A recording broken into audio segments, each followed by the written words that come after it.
What ho? Morning, Bacon. Sorry I'm late, friend. As I was saying, like, for some reason, this is just the week I oversleep.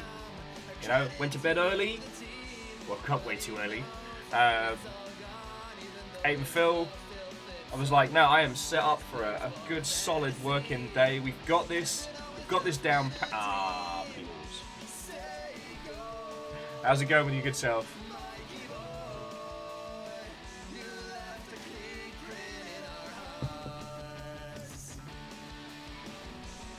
Hey, River. How's it going?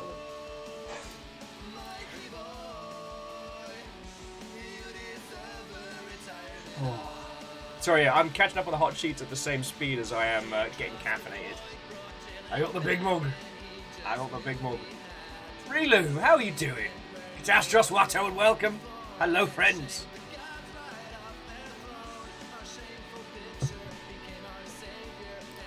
Ah, lovely.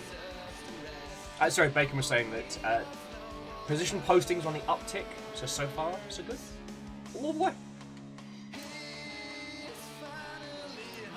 I tell you, the game news has been fascinating the last, like, 24 hours.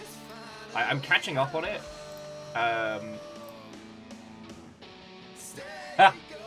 Actually, Relu, we do have a Feckin' Sports Direct mug. I do not know how we got one out here. But one of the previous places I moved into, the place I stayed in South Park for a little bit, they had a Sports Direct mug. And I asked, like, apparently they were going to be getting rid of all the mugs. So I was like, yo, do you mind if I take this? They're like, nah, sure. Not even knowing the legacy, the power, the cryptid status of Sports Direct mugs in the UK. And Keldra, Watto and welcome. Hello, hello. Again, friends, sorry that I am late.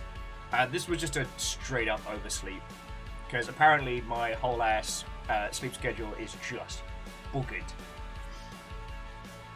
A legend, Watto and welcome. Going in, friend, coming in. What? I got coffee. I got more coffee. We got Mega Boss. Danny's in. We could do this. And what's ho to you? Oh. And Mega Boss, what's ho to your good self? 8 months, no less. Time truncation is real. I've pretty much lost all perspective on like what time, at what point people found the Longship as a whole.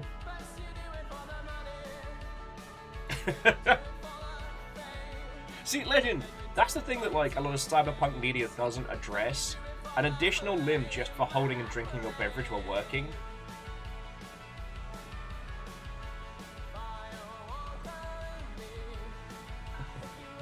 Oh, Keldra, yeah, sorry you're going through the ringer as well. Oh yeah, so really, you must have found us super early. Because I know you found us via Friendly, who I do not get the chance to chat with enough. I mean, I completely understand when you're streaming for a living, even like splitting the workload between two people, it's so much. So...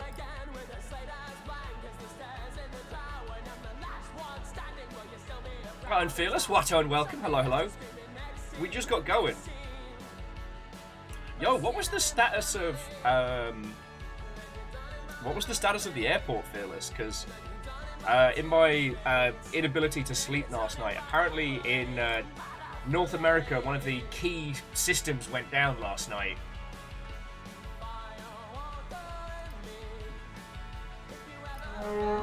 And Caffeine, Watto and welcome. Coming in, friend, coming in. Cheers to you. Oh.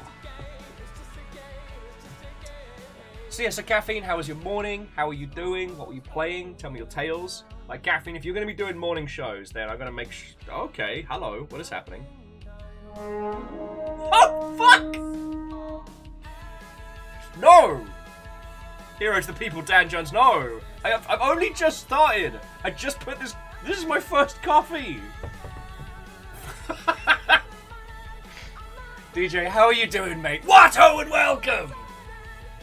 Alright, so everybody coming in. Greetings. Hello. It is lovely to see you. And income hero to the people with a steel chair. From downtown! Bam! Fucking hell. Okay, there are lots of new people. I gotta say some hellos. Bryce, lovely to see you. Off the beep end, I like that one. Lovely to make your acquaintance. Tracker, good night. Lena, how goes it? Rexon, Rock the Slan Bar.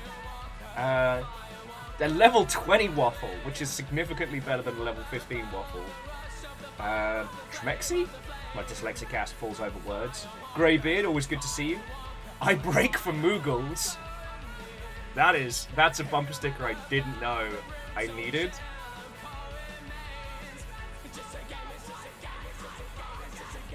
So Caffeine was doing a trundle in Salt too. What was DJ up to? Because I don't know if Here's the People Dan Jones has just dropped you off here at Will's Viking Daycare. Anyway, if we haven't met, it's lovely to make your acquaintance. My name's Will.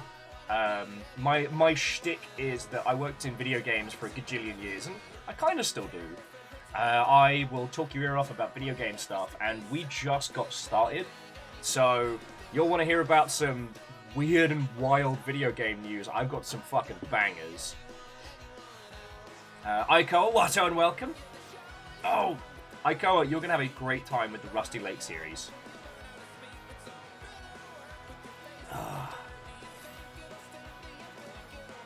So Lena's saying that Dan was doing Zelda Ocarina of Time Majora's Mask randomizers. Lovely. Oh, and Bryce was doubling there. Beck and Yorl.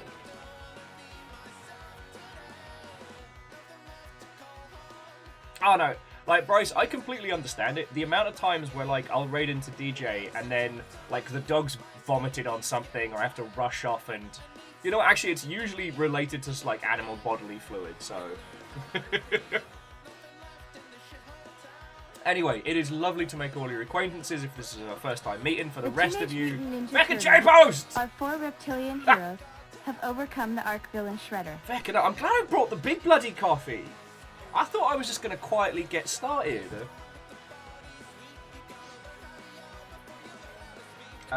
So J-Post, thank you for gifting the subs. You got 5 which hit. Cleavers, Phobius, Apple Moose. You got Bryson the Robot, good shot. And Lurking Furker. You're lurking Furker. I see what you did there.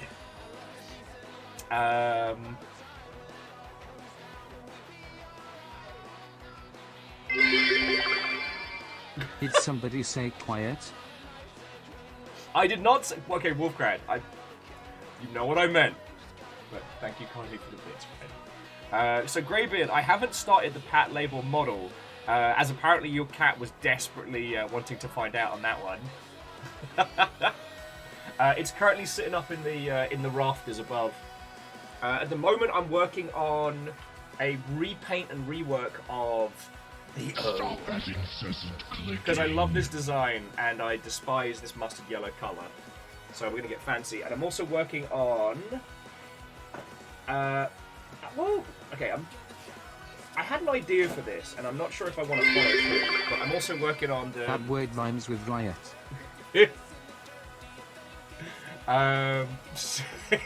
Thank you, friend. I'm also working on this. Which is basically just a plain white version of the OG Gundam. Yeah, Salem, that's a level 3 kickoff.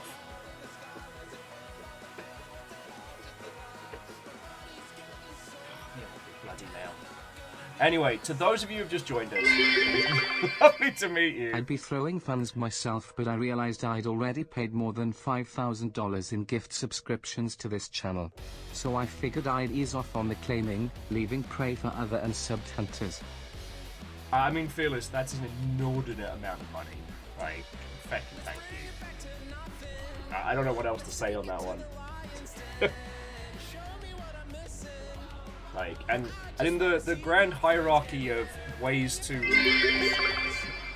It's hero to the people DJ with a steel hype train. It's all happening all at once. Air horn sound. Okay. So... Alright. Listen, Blazeball. Everything's happening. Oh, and Timid, thank you kindly. Woo. 30 months anniversary. And 30 months at a tier 2 as well. So, Stammering, thank you. All of you, thank you. Very quickly. So here's what we're doing today. We're going to get caffeinated. We're going to talk about video game news. And after that, we are playing Ctrl Alt Ego. Oh, fuck! It's on the way. What is happening?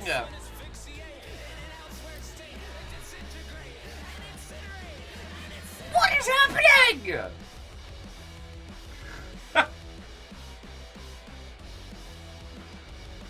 Apparently we're just feckin' hypercharging the train today.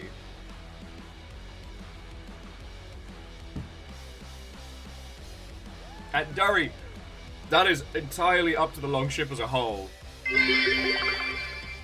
I see we're both ending and starting streams with hype now. I assure you, I did not bring the hype. That was all of you lot. I've just been trying to get my sorry ass caffeinated.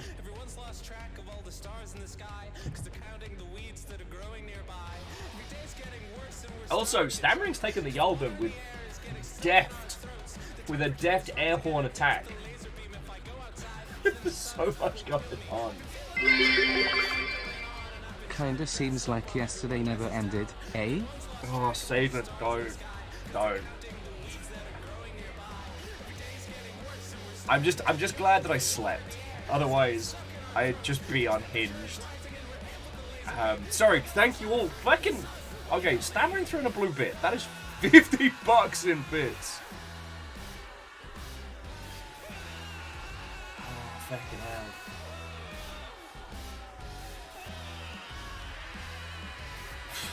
You know what? The Blazeball soundtrack is fucking perfect for today. The unhinged punk of it all. It's very true. Greybeard, we've already done a run-through of Control.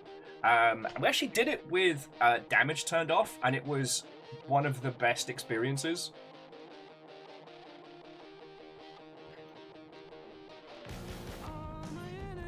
An angel, we'll see you in a second. And Lena, I'm glad you like it. It kind of became our unofficial Blackout Club soundtrack, but this is the Garages, a band based on the Blazeball team, the Seattle Garages, who surprised fucking yo, who surprised everyone by being fucking brilliant. Yes, Blazeball is back, by the way, in case you're wondering. I can't wait to support yet another fake sports team that never wins, but has the best tunes. Wolfcrad, that's $25 in bits, friend. Thank you. This is what DJ did. Dropped you all off at Viking daycare, and then someone's been handing out pixie sticks. Fucking yo.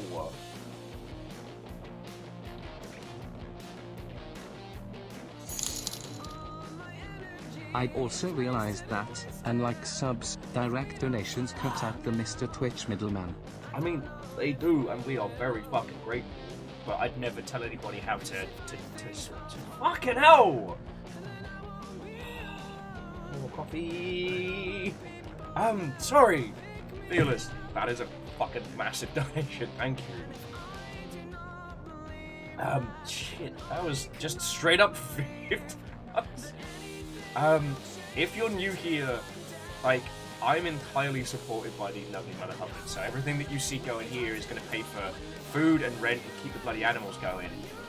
Oh, thank you. It's Stammering. I didn't think it was going to be a short Yaldum.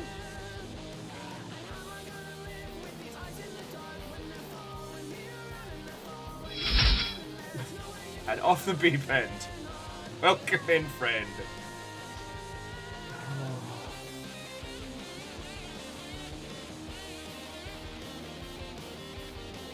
Oh yeah, and I guess off the beep end, if we haven't met on the subject of Blackout Club, like, yo, I got my VI Dare tat when I got chosen. In fact, our Fridays were pretty much built around the Blackout Club, and it was wonderful.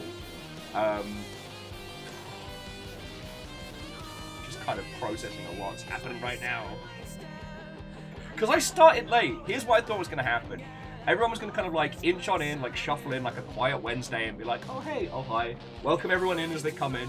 Nah, we're going to throw 80 people at will. Let's fucking go! Fucking yarn.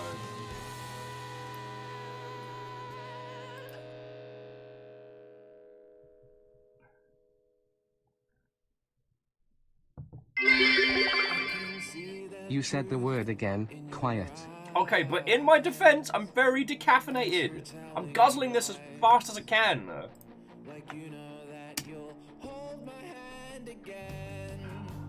And thank you all.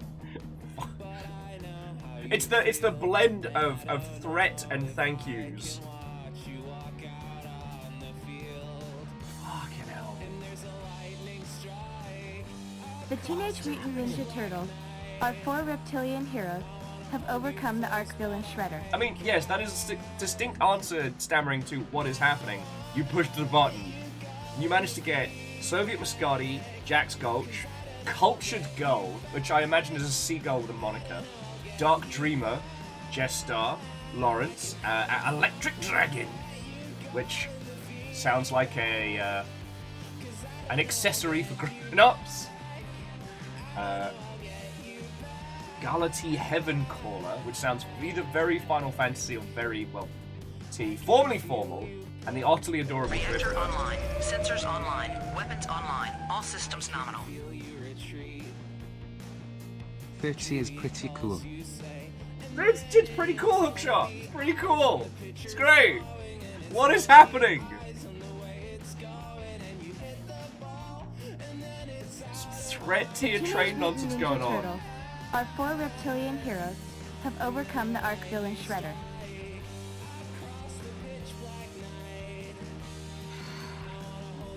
Do I feel more awake now? Certainly. Do I feel like I'm being shook in a teeny tiny little snow globe? Hookshot, thank you for the 5 subs as well. You got Duke McSax, Nom Nom Fighter, God Beardman, Houston, and Richter. I'm starting to feel like the House Carl multi-hits are kind of like a gacha pull. Like I'm trying to think what the card art for God Beardman might be. Shit. Hookshot says I can't thank them, they're thanking me. But if I'm thanking you, and you're thanking me, then who's driving the plane? Fuck. Fuck! What is happening?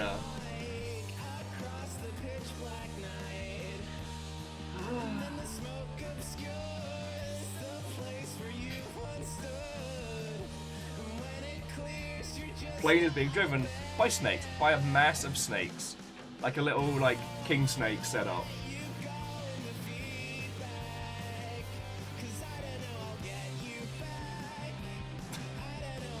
And Timid, to answer your question, this little friendo, perhaps putting a grub in charge of a whole-ass train was an ill-advised maneuver.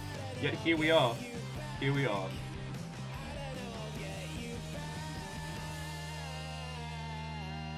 Fucking yo. What are you not like? I'm not reading that out, Hookshot, you can't make me.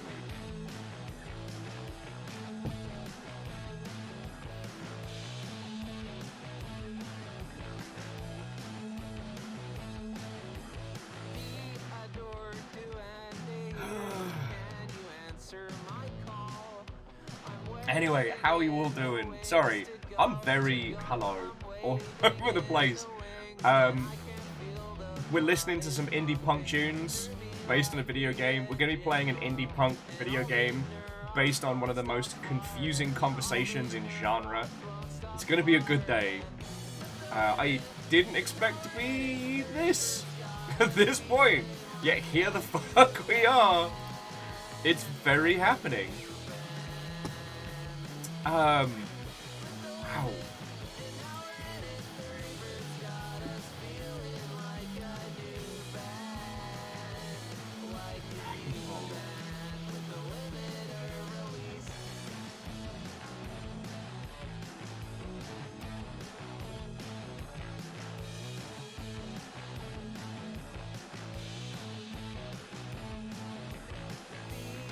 That is an The excellent Teenage Mutant question. Ninja Turtle, our 4 reptilian heroes, have overcome the arc villain Shredder. What would I expect? I don't know. Kindle. Thank you kindly.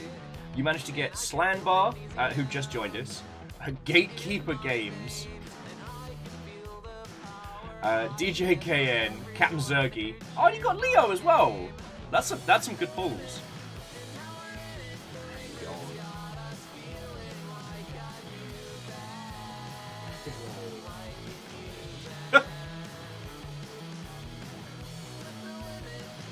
Lance, it's happening a lot. Like a lot. How are you?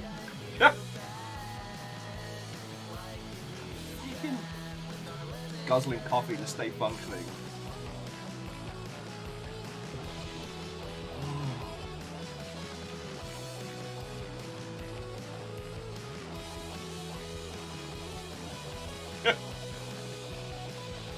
Stammering, ask not for who the bell tolls.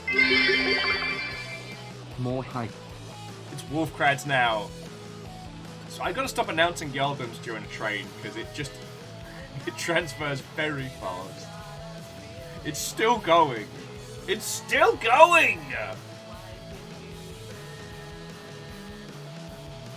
No, because Lizzie, because I need the coffee. I need this inside my face. Like, we can get like a little slug cat going.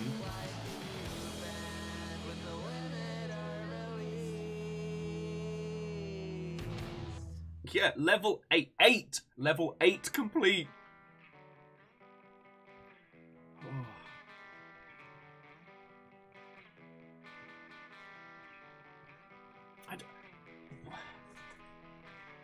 I think he's gonna choke when he steps up to the plate. I think he's gonna lay face down in the magic, put him in his place. But then the blood train gurgled. I hope you're all having a lovely day. I am all over the place now. I'm trying to, because we've got loads of new peeps in, I'm trying to be my conversational self, and it is very difficult.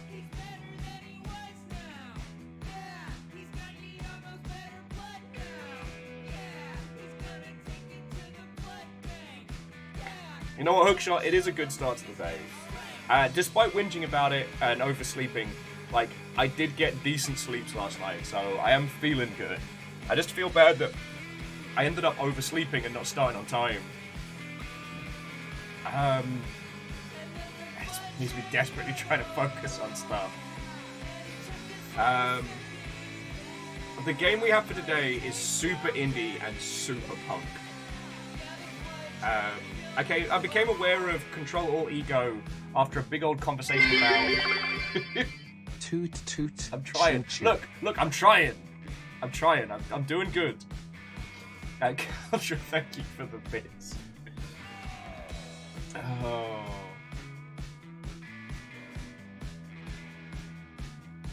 See, Greybeard, you'd think you get used to them, but you don't. You really don't. And they hit me with one of these yesterday that knocked me on my ass, so I went to bed early. Like, I was so, like, emotionally exhausted yesterday. I just curled up and went to sleep.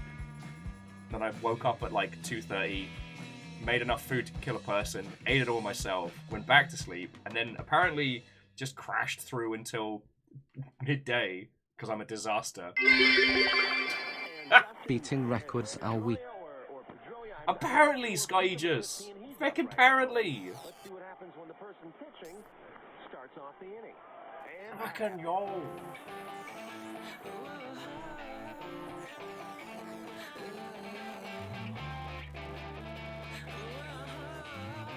Fucking yo!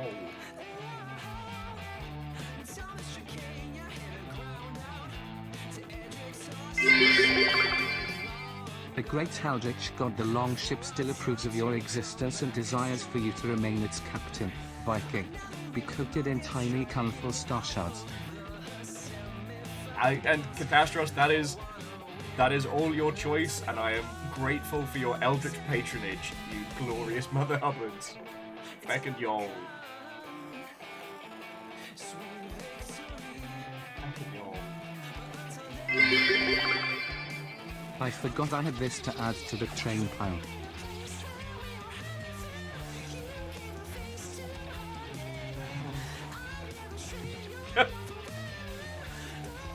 No, Hookshot, what happens is I end up just appearing behind your shoulder and being like, have you heard of this weird indie game? I'm down with a bad leg, so I get to watch today Viking 64 dub. Aww. Thrame, I wish it was for better reasons, but I'm glad you're here. Hopefully we can entertain and confuse with our red dwarfian nonsense. I can go!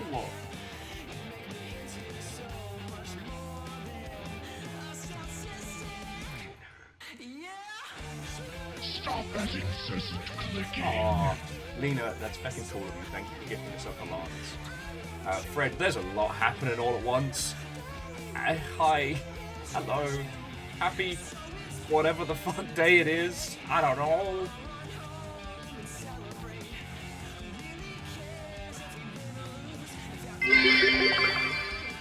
I still see an unbroken record. Work harder, you dirty dogs. Fucking yo!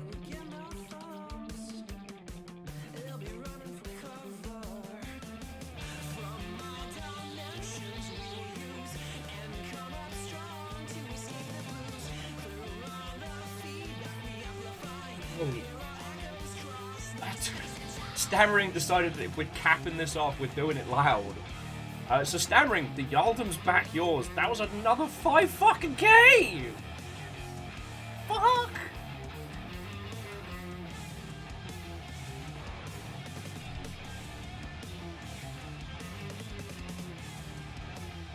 Reactor online. Sensors online. It's still Weapons online. going? All systems nominal.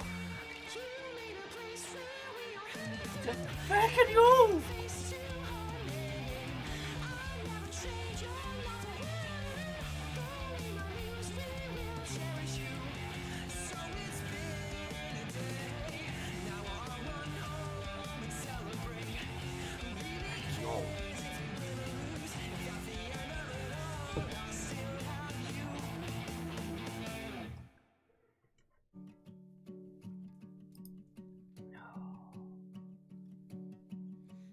Maximize baseball, prepared for a grand slam. To the beep end. Lovely to meet you. Usually, I'm more talk banter good like, but apparently everyone decided Unravel World Warning was a goal. Now we're left worried we'll lose players while we're asleep. All right. I guess for those of you who just found our little corner of the internet, hello.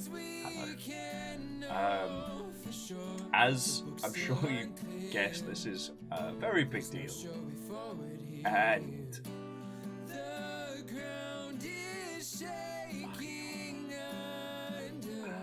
We're feeling unstable. Guess that happens when players don't stay no. to the beep end. I don't know what I did to deserve these one others, but I try and make sure I'm doing it as much as possible. Our mayor is beaming more than Hendrix Richardson. Do you get it? He's on the sun So beam. we messed around and blasphemed a bit. Now the internet. Boss, encore. Fucking hell! No! I'm sorry. Mega Boss, thank you.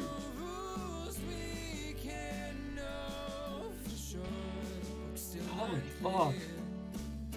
There's no showing forward here. The ground is shaking. I'm not ready for this morning. I was like, oh, I'm slug some coffee. It'll take a while for everybody to get in here. It's not gonna be a big frigid temperature. I'm fucking shaking. Spilling coffee everywhere.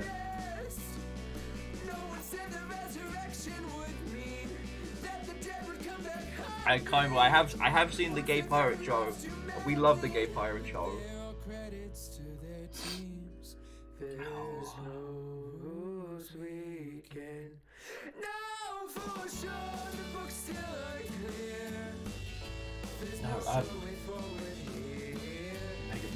But it's so fucking much.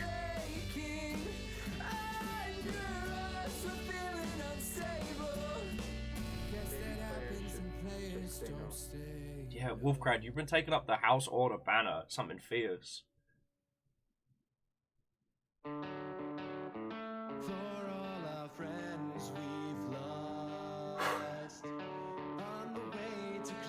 Oh, Lena, I'm sorry.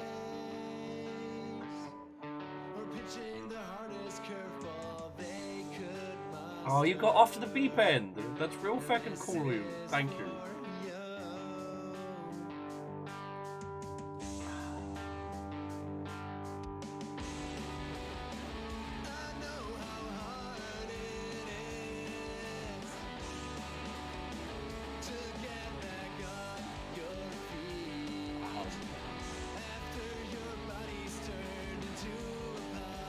Friends, just thank you. Just thank you. I don't know what to say. Was not ready for this, and despite the fact that we've been doing this for fucking years, still throws like how do you say thank you? How? I don't know. I fucking love doing this. I love that this is my day job. This is the fucking best. And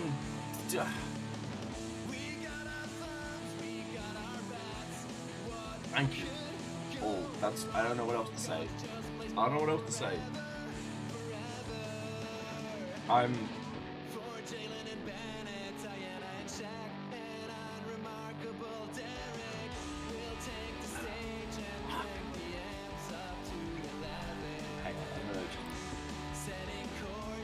actually have to pause the song. The song's also got feels in it. I can do one or t'other. Look. I don't know. We've been at this for a long time, and I am so glad that this is what I get to do. I'm pretty sure you all know that I want to keep doing this for as long as we can. And that's only... Fucking yo! Sorry I'm late to the train. Had to pay the bills first in order to spend the play money. Smile. Come on! I just got my shit together!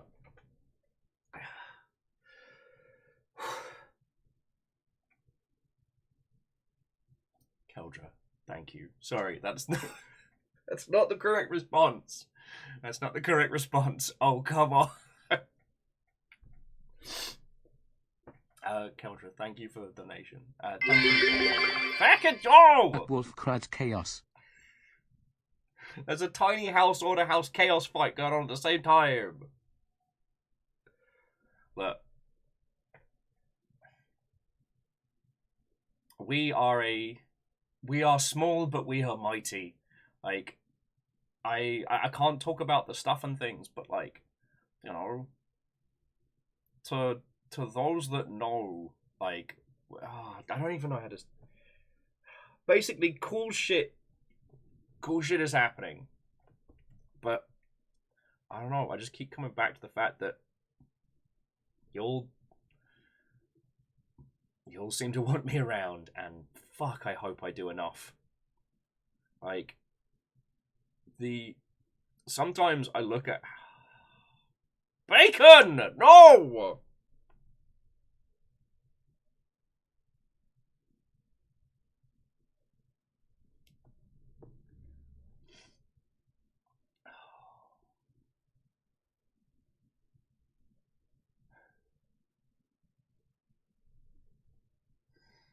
Trying to say thank yous proper, and it's hard.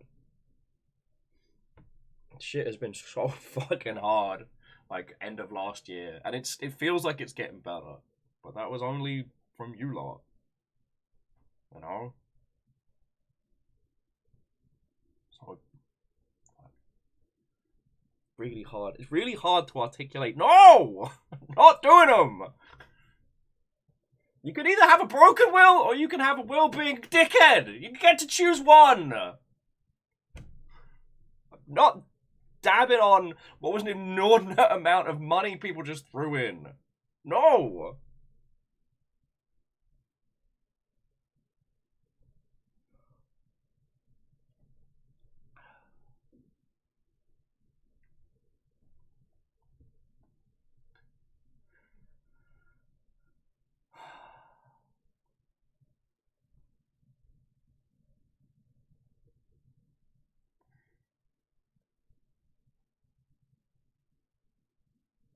You don't want to hear my story.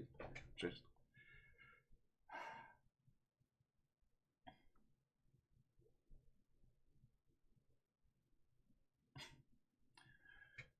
all of you. Thank you. All right. Cheers to you all. To a household full of animals that owes you more than they'll ever be able to say. To an idiot in a chair who gets to be here because of you lot. Thank you. Thank you.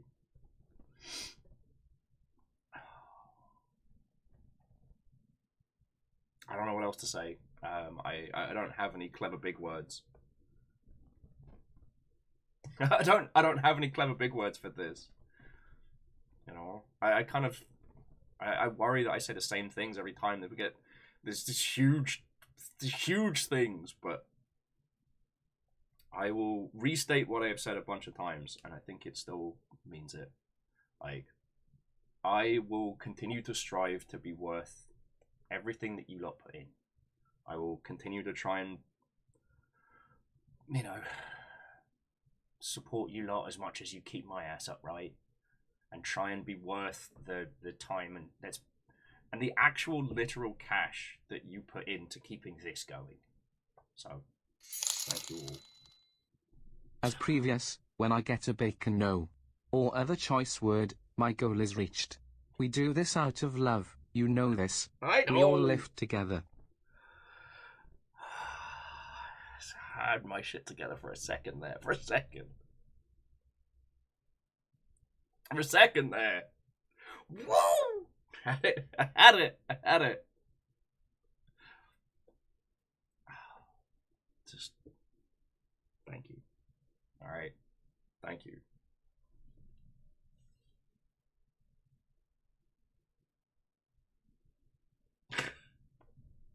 A lot happened in a very brief space of time, Sadlin. A lot has just happened.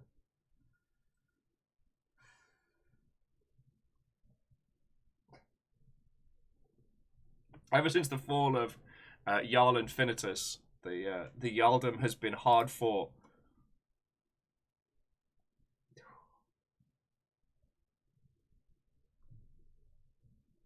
Okay.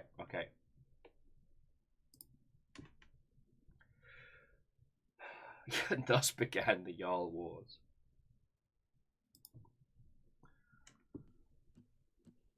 You think it's easy, don't you? It's just as simple as I don't know what else to say, but thank you. you give me what I want. Cheers, man. I'll leave you alone for life. You all have got way better clever words than I have. Hindle, thank you. I don't know if I can read that out. That's very kind. Come over sometime and I'll cut out your eyes. And Wolfgrad, I wish I'd timed that. I wish that was intentional. I just didn't want to start in the middle of a song. Mega Boss, have a lovely rest of your evening. Thank you so much. Thank you all. To everybody that came on in. Hi, I guess. I'm usually better at the words. I'm usually good at those. It's one of the few things I'm good at. Bacon and Relu, you can have your dads. You can have your dads. Not right now, but you can have them. Oh. Fucking y'all.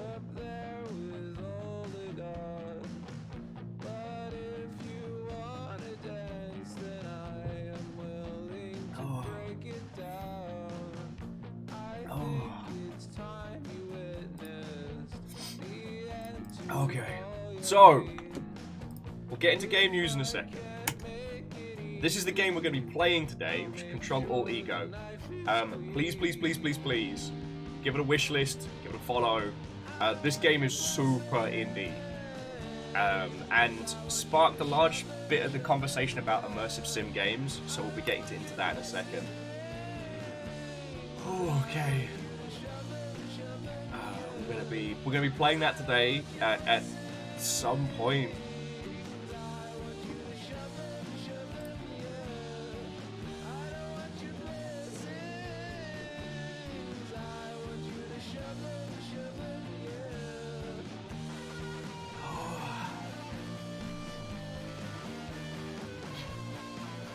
is making Will cry an immersive sim? Is that the question you're asking, Lance? Or is that just a statement? Oh. PBS, no. Okay. Get my feet back under me. More coffee.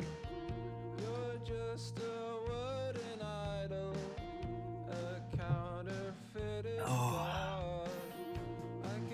Okay, just hang on, let me pull the last of them. Now I've got my feeties back under me, so I just want to say once again, like, a massive thank you. I think I've talked to you all about my personal giant robot philosophy when it comes to this. That, you know, I might be the one that sits in the chair, but, you know, I wouldn't be shit without you lot. I'd just be a guy talking to himself in a tiny room. Like, yes, there is one person in the mech, but it only exists thanks to fuck tons of people bringing it together. Like, now, what your role is in mech construction, maintenance, and otherwise is completely up to you. The Affordable Choice is an equal opportunity hirer. The Affordable Choice is the name of our mercenary company in Mech Warrior, because we are the Longship Mobile Armor Division. Affordable Choice. We're not the best, but we're the best you can afford. Well, Fred, I feel like a Megazord's like a group stream. Like Fridays with like Kyle and Ems and Fiona. That's a Megazord. How do I wishlist the Bully Will with Kindness immersive sim? PVS, currently it is free to play on twitch.television. So no pre-orders necessary, no wish lists. Oh. Yeah, really, you don't get paid enough for that place. They're lucky to have you.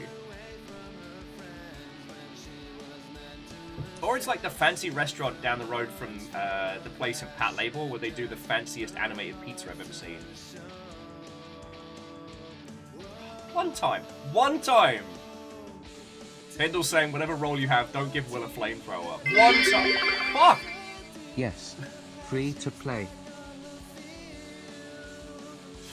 You know what, Ereman? As soon as I said that, I realized what I had just said out loud, which was dumb and stupid. And Ereman, that's another fucking $10 on top of everything! Just all of you, thank you. And because we have new people here as well, like, if you'll ever want to know... Amos in the other room going, oh. If you'll ever want to know how the Longship war chest gets spent, if you ever want to know, like, what we're doing with funds and stuff like that, feel free to ask. Like, you know, this week it paid for River's shots and to replace a tire on the car, you know. I'd love to tell you all that I'm out doing, what was it I said? Like lines of gold-plated caviar. No. Although we did splash a bit of cash this week and we got hamburgers yesterday, so my tired ass could recover. Yeah, Dick's Hamburgers. Maureen says, how many pounds of treats do you buy for your fluffy kids? I don't want to know. Because Amos has like the most sensitive tummy of all time. For treats, he gets these teeny tiny little fish, freeze-dried. Jammy little bastard. You hear him whinging in the other room, he's fine. Trey was like, what did you spend the 20 bits I gave you on? Okay, so 19. That would have been... Was that pre or post sandwich fund?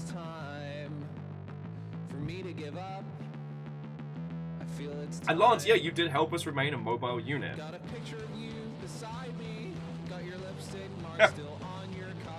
Hey, Rilu, what can I say? I pay for good service. Wink! Reactor online. Hey! Weapons online. All systems nominal. Longship signaling.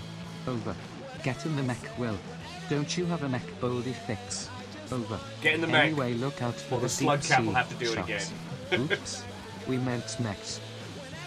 How are you doing, Asari? Watto and welcome. So Warcraft, to answer your question, the new fluffy cage is going good. Pippin's trying to fight everybody, and Atticus is determined to be top dog. Perun basically found like the hay bale and just kind of lay in it like this happy little nug in a bed of food. Haroon knows how to live. So they're doing good. They're doing good. The house is once again in a state of destruction. As the old cage is still here, the new one is set up. The place looks like a bomb site, but once I'm done with stuff tonight, I'll start getting everything into setup. Now, one thing I do need to say, because I owe 2 dabs. It is laundry day. That is to say, it's certainly going to be laundry day after stream. So if you're wondering, am I wearing my hideous Adventure Time pajama pants? The fuck I am.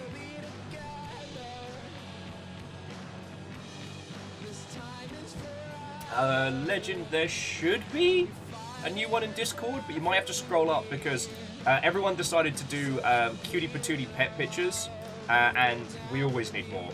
We're scrolling up. So many cuties. There's one picture of Haroon just hanging out. And yesterday when I fell asleep on the couch with the dog. Oh, a web paint. Fucking good to see. I'm glad you enjoyed that one. I felt like I was a little bit low energy for Sail 4, and I'd really like to revisit that one in Chaos. But, looking after the animals at the same time as streaming is always a challenge, and the Piss Means War might be one of my favorite ship names to date. Okay, so Lizzie's saying that Fiona posted it online, so if you're following Fiona on Instagram or as he twitters. Anyway, check out my fancy pants! Oh, you buggers, some dabs. Relu and Bacon woke up today and chose Chaos. I guess I could say specifically House Chaos, but there we go. But on the plus side, Relu, it means I get to flash the pants. My jeans are in the bloody wash. So to Relu and to Bacon, thank you guys. Ha! Patrol! Oh yeah, Lance, it's a pink ribbon. The whole shebang. They are so comfy. So comfy. And sorry, I have worn the cursed socks. I'm not currently wearing them. But it has happened because you get to the end of the sock containment unit and you're like, what have we got left? And then it's like, piss. Okay. I'm back. I'm recovered. I'm focused. Oh, and you can kind of see the Pat Label mech up that way. Okay. So, friends, crewmates, newfound vehicles of nonsense. I say, what-ho and welcome!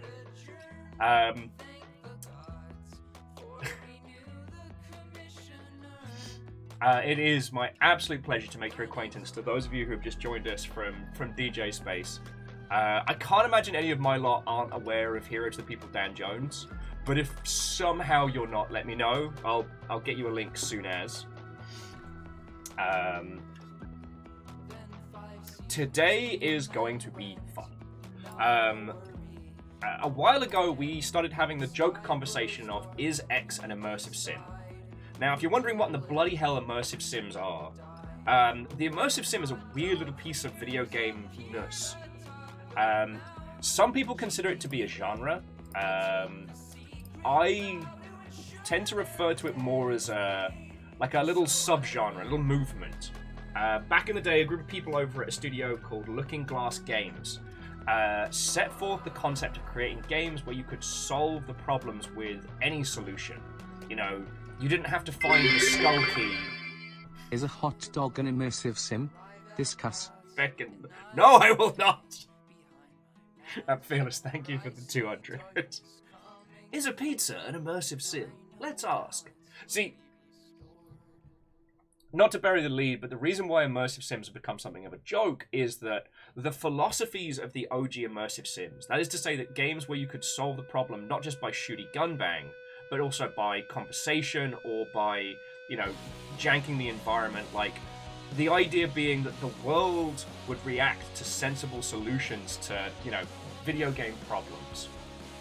The most famous example of this is the original Deus Ex, but it's also attributed to games like Thief and System Shock. More System Shock 2, but that's another conversation. Anyway, this small little tight focus group of titles ended up being incredibly influential and affected the games industry in a way that wasn't really felt for a long time, because despite being huge cornerstones of video games, on the shoulders of giants, those were the giants, they didn't sell a gajillion copies. And whilst the Thief series did very well, like Deus Ex didn't really get the recognition outside of the core PC audience until Human Revolution, which was very much filtered through a more palatable lens.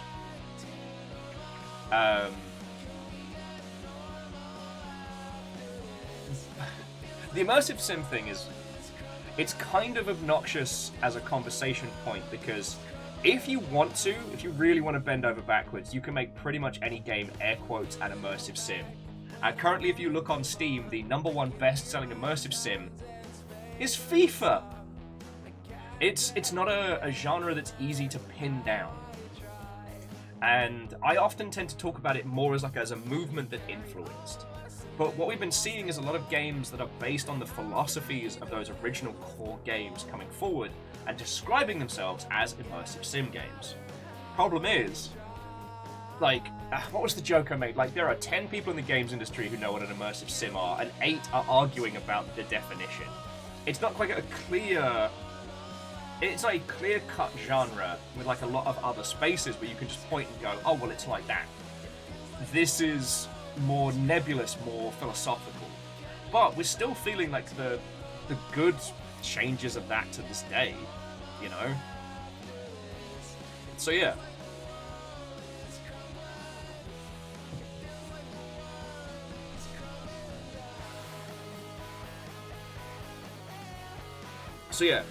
I got into a discussion on Twitter a few weeks back about this very thing, where someone was saying that they released a game and they primarily pitched it and marketed it as an immersive sim, but they didn't get any coverage.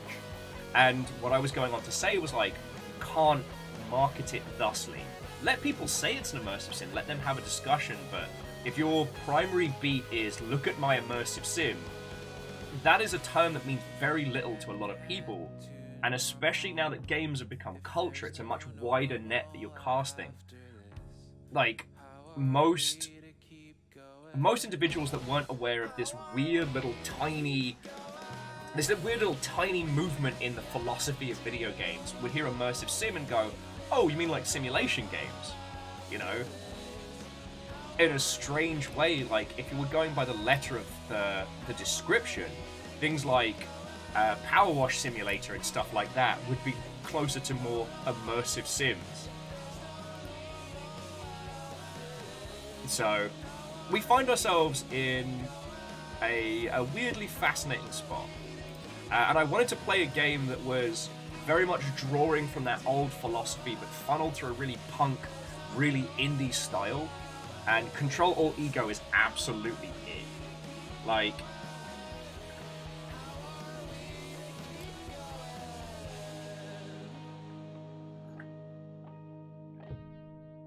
Oh, and sorry, and to off the beep end, it was lovely to make your acquaintance. I hope we get to chat and banter on this soon. And yeah, Lance, it's referring to a philosophy rather than a genre. And it's being used as a marketing term, but it's not being used necessarily by marketing people. See, here's one of the problems when you're an indie dev, is that you are your core audience. To anyone who's been in the indie comic scene, sorry, let me shimmy you down so I'm not yelling upwards. To anyone who's been at the indie comic scene, you'll know that a larger portion of the people that buy indie comics are indie comic artists. The people that care about immersive sim as a term are the same people that are right in the guts of that space. God damn it, Wolfcrad. Is Wolfcrad asking, is Subnautica a submersive sim? Just gonna stare at you. But what that means is that when you are your target audience, it is hard to see outside of that perspective. You know, if you spend time in an area where the term immersive sim is used a lot, everybody understands at least its meaning, that's very different than the rest of the industry. I'm trying to think of some ones like, I mean, there's a little bit of vernacular that we use here that isn't so common. So, like, user and title and things like that. In video game terms, it's not the player, it's the user. And it's not a game, it's a title. That helps to differentiate, like, in projects, and it helps with clarity of language. Now, you lot have all heard me use those terms. They're pretty interchangeable. But, I mean, genres in video games are already a feckin' mess. We have no clear defined rule set for what is and isn't a genre. It's literally whatever the users decide it is. And a lot of the time, the genre has to do with the controls and the interactivity, not thematics. So with immersive sim, like, most of the iconic immersive sims get lumped in with FPS because that's how users see it. And yeah, Handlebar, an experience can be anything. In the case of video game genres, it really is just whatever the populace decides are genres is genres. You know, there's a few of the obvious ones like racing and sports are pretty easy. Those are pretty clear. But then you get to things like FPS, which is a defined genre in our space. The fuck is adventure? Like, we talked about that one until the cows came home the other day. But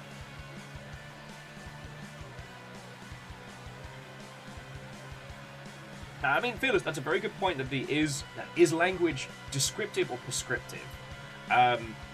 In video games, what's great is that it's whatever the bulk of users decide it is. Like, remember how walking sim was an insult that became a genre, that became a term? Like, and I mean, yeah, Thrain, Souls-like. The thing is, while it doesn't make a lick of sense from the outside, Souls-like, you know, roguelikes, Metroidvanias, those kind of titles, those kind of genre descriptors are so quintessentially video games. And I'm not saying we need to get into the genre conversation again, but I do love the fact that it's all about how you interact with the world. Like, that's usually the core defining factor of a game genre.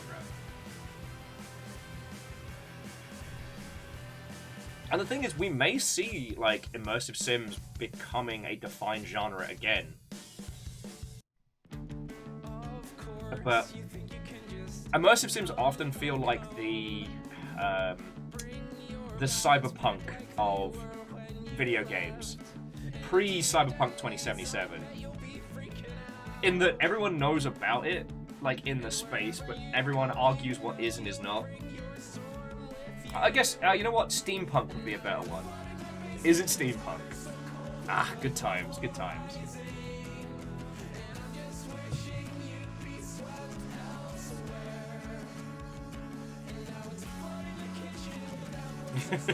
Handlebar! That sounds like a really good... I'm not even joking. That sounds like a really good way to start a fascinating indie project. Create a non-immersive sim. A sim that's telling you this isn't real the whole time. Yeah. Or it is a game that does things that are absolutely counter to what users would consider immersion.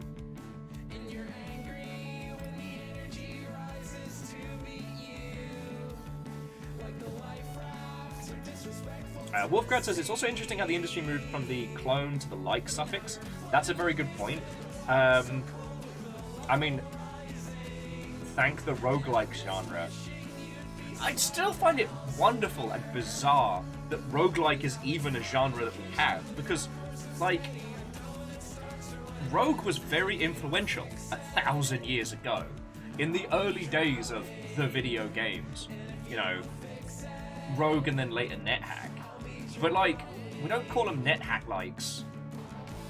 And the core games that are described as roguelikes do not have much in the way of bearing as to Rogue, the original ASCII art dungeon crawler.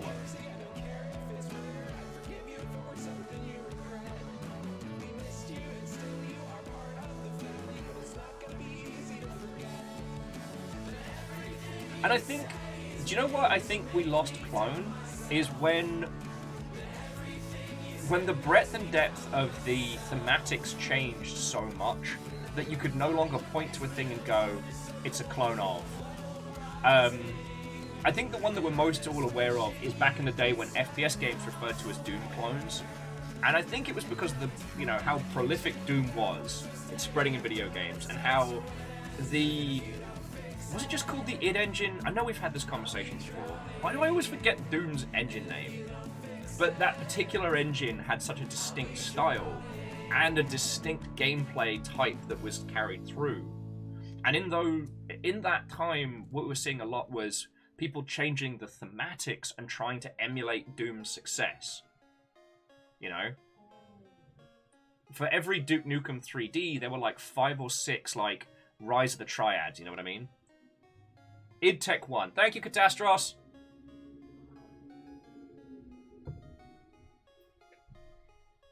And yeah, Wolfgrad, yeah, Doom was seriously huge. Yeah, what up, Hexen?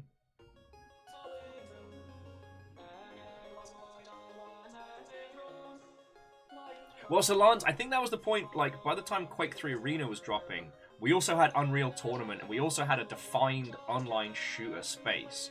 Like, at that point, the different variety of FPS experiences was so wild that it was starting to get... Oh, God. No. That it was starting to be like a great big, wonderful mixy mess of things that were happening in the first-person space. So I think that's where we lost the clone suffix because, you know... And also, I think Quake was so weirdly different in terms of its thematics that the only thing that you could really say about it was fully 3D.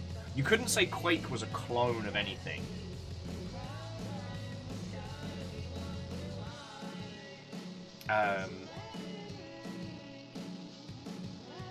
Yeah, Bryce and the Robot. Some of us never forgot Rise of the Triad.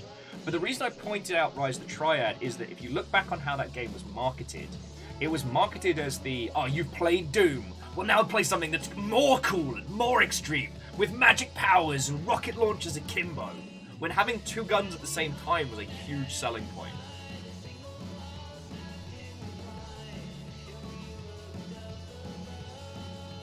Yeah.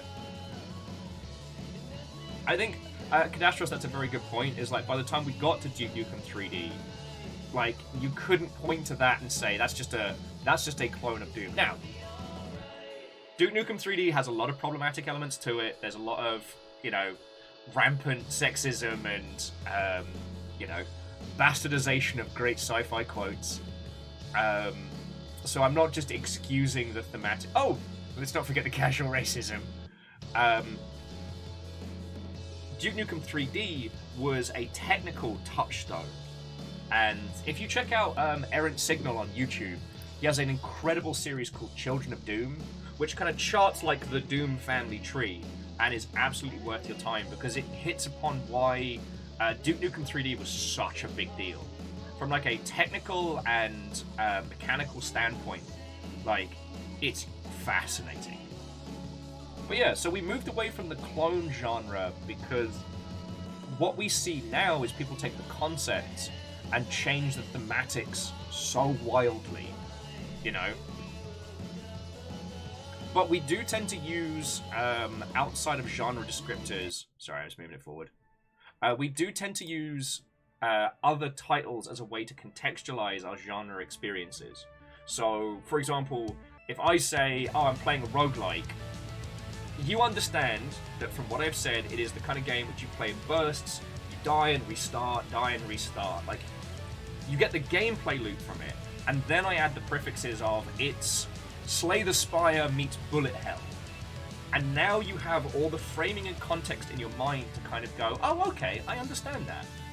Now, it is also the downside of video games where you have to know the games to understand the games, creating a bit of an uphill curve when it comes to bringing new people in. But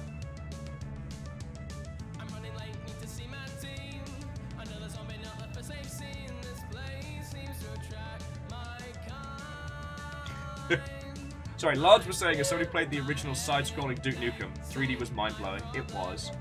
And Saner was saying, recently heard in a video, Duke Nukem 3D was universally beloved on release. Narrator's voice. No, it wasn't. Lance, not only could you flush the toilet, you could shrink yourself and flush yourself down the toilet to go into a secret zone. And I think you all know this story, but I think it's a wonderful little snapshot of how smart Duke Nukem 3D's development was. Rather than create mirrors that reflected what was happening, they created a mirror dimension where a mirror Duke was just copying your movements through like a glassy sheen.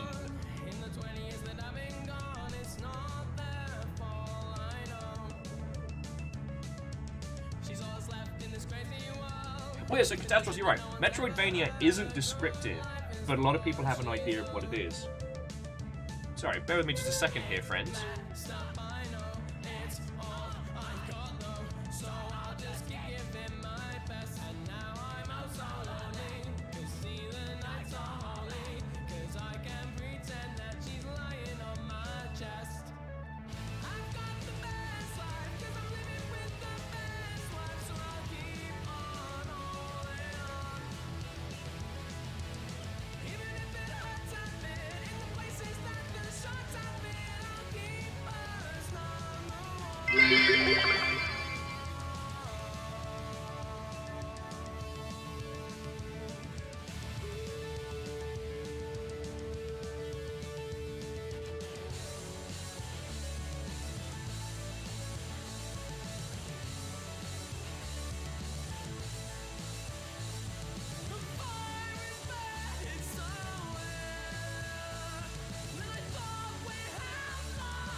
that's rad.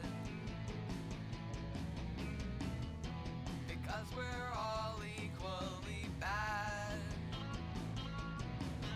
We always lose, but not enough. We've gone for years with no stat buffs. Cause we care too much to give up, but we suck too hard to win. We strike out as runners up, and the cycle starts again. We work hard, but we stay the same. Stuck between subpar and fine. Every day's another battle when you're batting for. I am so sorry about that. Thank you all for waiting. Alright, that was good news. They found the packages. They found the PO box. Like, that's why we're doing like the little fist pump, because, yeah. It seems that there were 2 things that you all had sent, and we should know in a day and change how they're going to get here, but it's getting sorted. Also, it was real nice because the people that ran the Longship PO box, they've been doing it for a long time, and they've heard the stories of you lot. Like, they cackled the time when, was it Lyris? I think it was Lyris Dragon that sent an aircon unit, or when the feckin' gigantic shark showed up.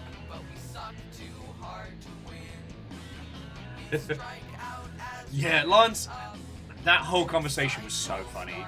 Sorry, if you're new, we did and will again have a mailbox, and it closed like the day before New Year's Eve, and no one told us. And so, like, there's 2 packages of ours still there. Like, it's just like feckin' yo. Well, Bacon, I'm glad you got your money back. I'm so sorry about it happening. As soon as we have a new box going, I'll update the details in the doobly-doo.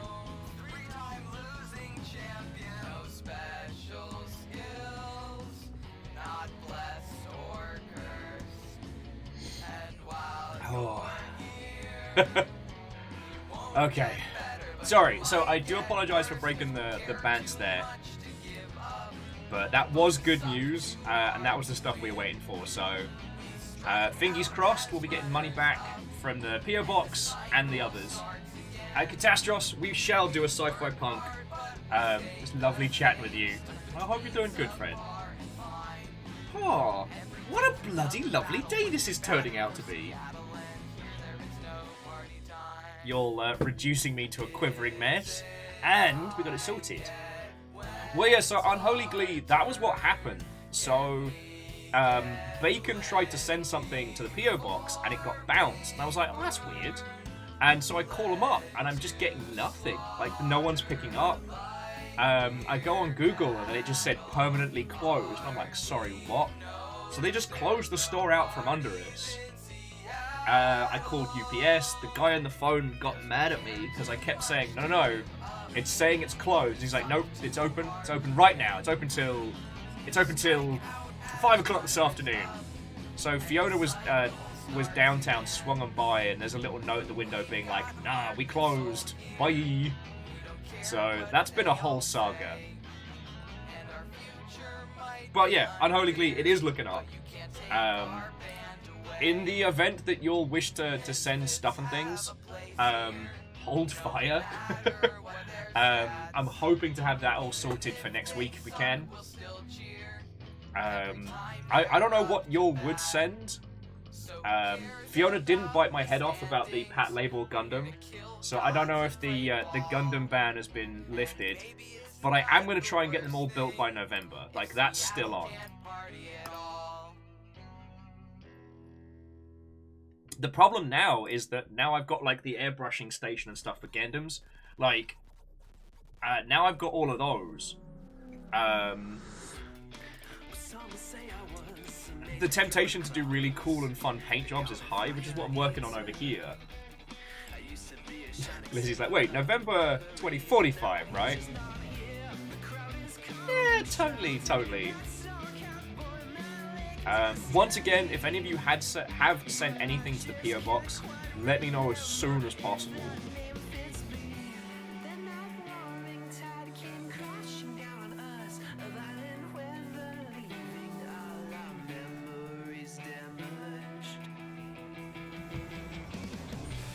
Okay.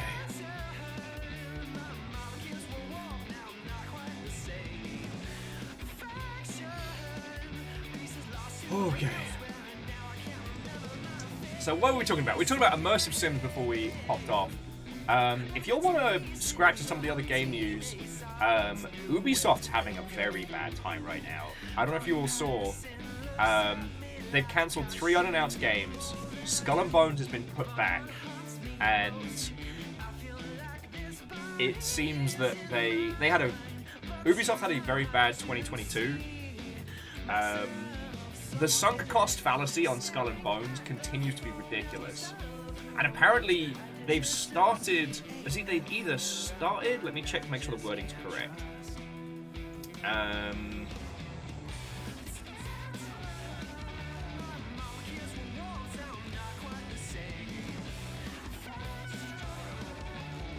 Ubisoft's Paris studio has been brought in to try and finish Skull and Bones from apparently what has been like the nightmare development. Oh, and Lena, so this is The Garages. I think I can share the playlist.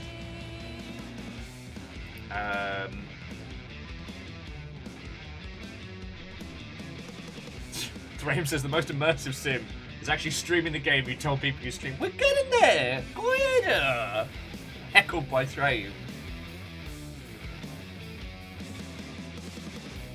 Lance is saying what happened to Ubisoft reminds me of when Square Enix was saying that Tomb Raider reboot had failed to meet expectations. It does feel thusly, but they were. What was the? Hang on, let me bring it up because I want to make sure I'm not like misquoting here. But I believe it was.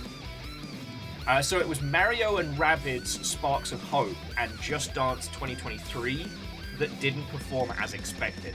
So it's a little better than Square Enix's, oh, this didn't sell every copy in existence. But I think they were expecting that lightning was going to strike twice with the Mario and Rabbids. And I, at least personally, I really felt that Mario and Rabbids sequel did not get the campaign it deserves. And like Ubisoft must have learnt by now that like yearly sequelized franchises will always have a decline until you add like additional elements. You know? Just Dance has been a main staple of video gaming in Ubisoft for a long time, but you know, what does Just Dance 2023 have that 2022 didn't? And now, obviously there is an answer to that, but you can understand like user confusion.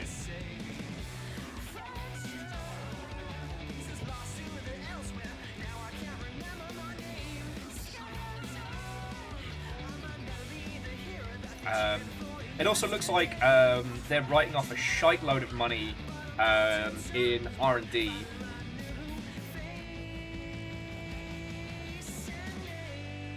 It looks like they were doing a lot of R&D based on premium and free-to-play titles. I guess that's all of them for them, isn't it? But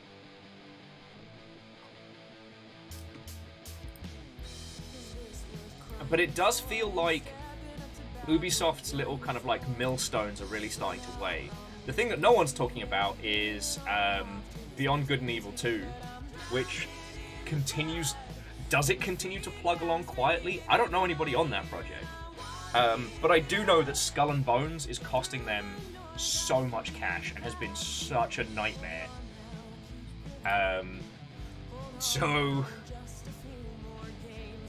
I do think that Skull and Bones is going to come out. I do think it's also going to be a disaster. I'd be happy to be proven wrong. You know, more pirate games is better for everybody, but it feels like Sea of Thieves has laid out a very, very easy to follow guide on how to create these kinds of experiences, and Ubisoft seem to be Ubisofting it up.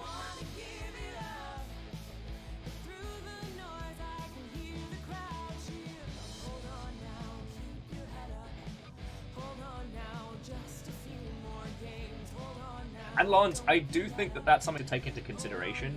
That the first wave of people excited for Skull and Bones are people who played Assassin's Creed Black Flag 1,000 years ago, or people currently playing Sea of Thieves who want more, and they're going to go in and go, boy, this sure isn't Sea of Thieves, you know, the reliance on tech trees and upgrades and stuff like that.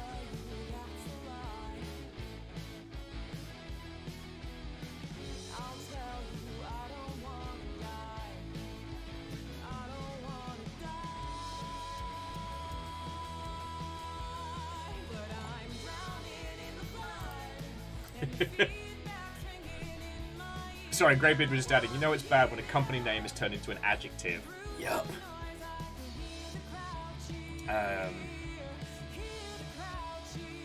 But it's one of those things where you can have maybe one, maybe two... At the size of Ubisoft, you can have maybe one or two projects that are floundering, but then when your other expected winners don't do as well, combined with what you're burning on, you know, production without, like, Skull and Bone is going to come out. Like, by hook or by crook, it's happening. The question is what will happen after. The thing is, we'll probably see an incredibly aggressive pre-order campaign to try and gain back the money that's been burnt out on it. Because its initial pitch was they were going to fork... they were going to fork Assassin's Creed Black Flag and make a ship-focused multiplayer game. And it's changed wildly in its scope and design throughout the years. And if I had to guess, I would say that as development got more and more difficult, and the amount of money spent on it got more and more, well, costly, the amount that we needed to make back increased, so they changed the scope and size of the project to potentially bring in more revenue. So, like, originally it was going to be like a 3v3... It was going to be a 3v3 ship battler, but with, like, AI vessels to plunder and fight and what have you. Now it's turning into, like, a session-based Sea of Thievesian multiplayer game.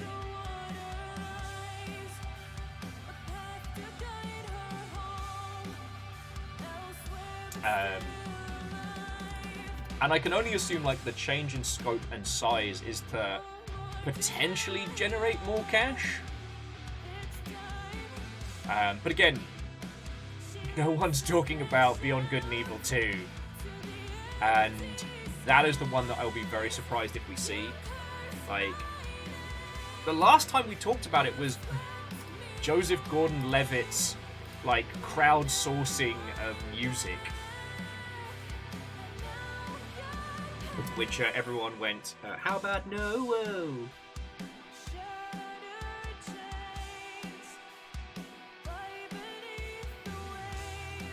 Yeah, but, Lance, I don't think we've had anything official.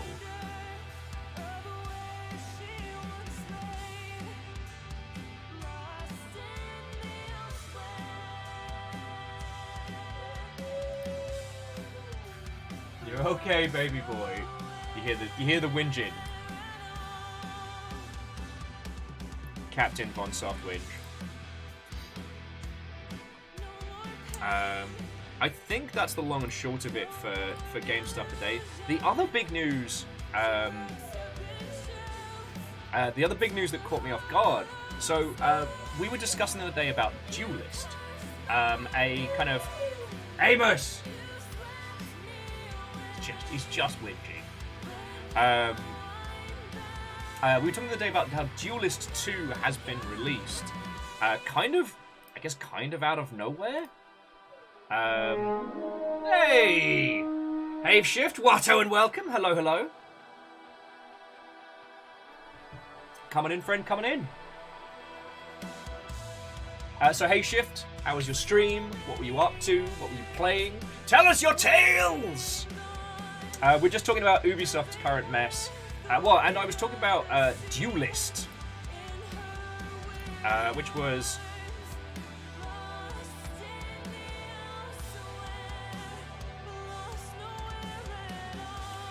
spelt weird, isn't it? It's like D-Y? There we go. Duelist 2. Okay, Hey Shift was on the Mario randomizer. Lovely. Oh, I'm glad you're having fun, friend. So Duelist 2 was released at the very end of last year. If you haven't seen Duelist, it was part CCG, part tactics game. You have a deck, your opponent has a deck, you place your units down upon the board, and, you know, last person standing wins. To my understanding, Duelist 1 did okay. Just struggled in a world where you have, you know, so many huge hitters. I was very surprised to hear that Duelist 2 was released. Yeah, Fred, it had a very fair release model, which unfortunately doesn't always equal fiscal success. Sometimes being good is bad business, and that's dumb and shouldn't be the case. Anyway, as I said, Duelist 2 was added end of last year. I haven't had the chance to have hands-on with it because I'm really... I'm really strapped for time at the moment. But the announcement today was that Duelist 1 is going to be open source. Now, I don't know to what extent, like, if it's art assets as well as code or what have you, but if you were thinking of creating, like, a tactics game or a tactics CCG, you could just do that now.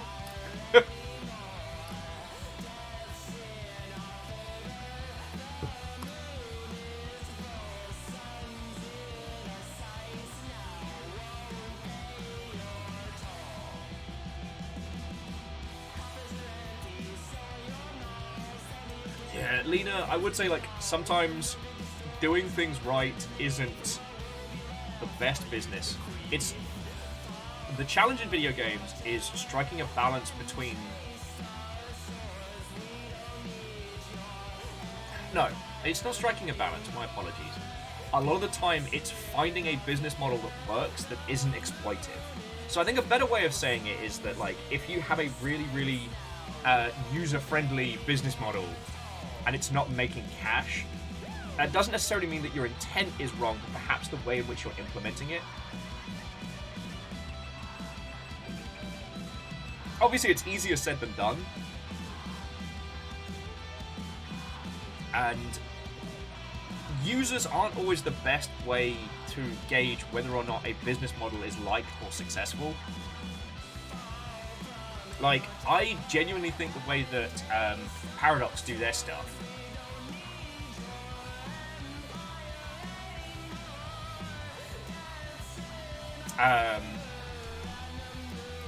Amos, you okay, baby boy?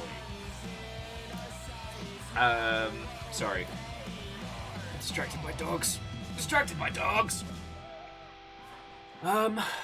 Okay, yeah, so the Paradox business model is often critiqued by their user base, but it is both successful and, I would argue, is one of the most healthy ways of doing a games of service model. Like, so, you know, you make a game like Stellaris, and then you have a team of people. You're okay. Hang on a sec, friends. This is my life.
Okay.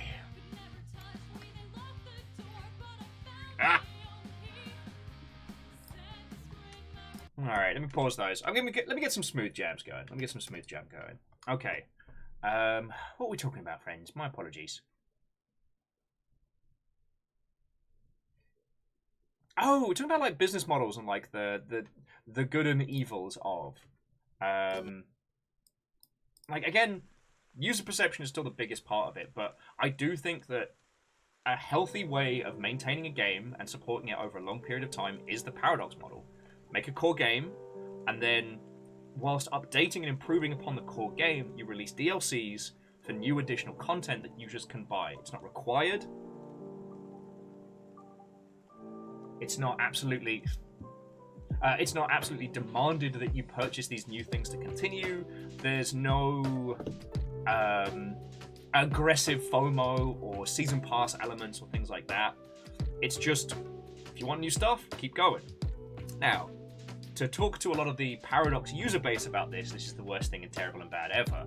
But we've seen a lot of titles do things that are much worse. And what we see, especially in the mobile space, is that when users don't have a concise way of communicating or expressing themselves. Remember, if you ever get locked out of your house, talk to the door lock calmly, because communication, in any relationship, is key. Pride laugh. Thanks, I hate it. Pun Spectre, thank you for the 200. God, especially after this morning. Oh, how are you doing, Puns? Come on in.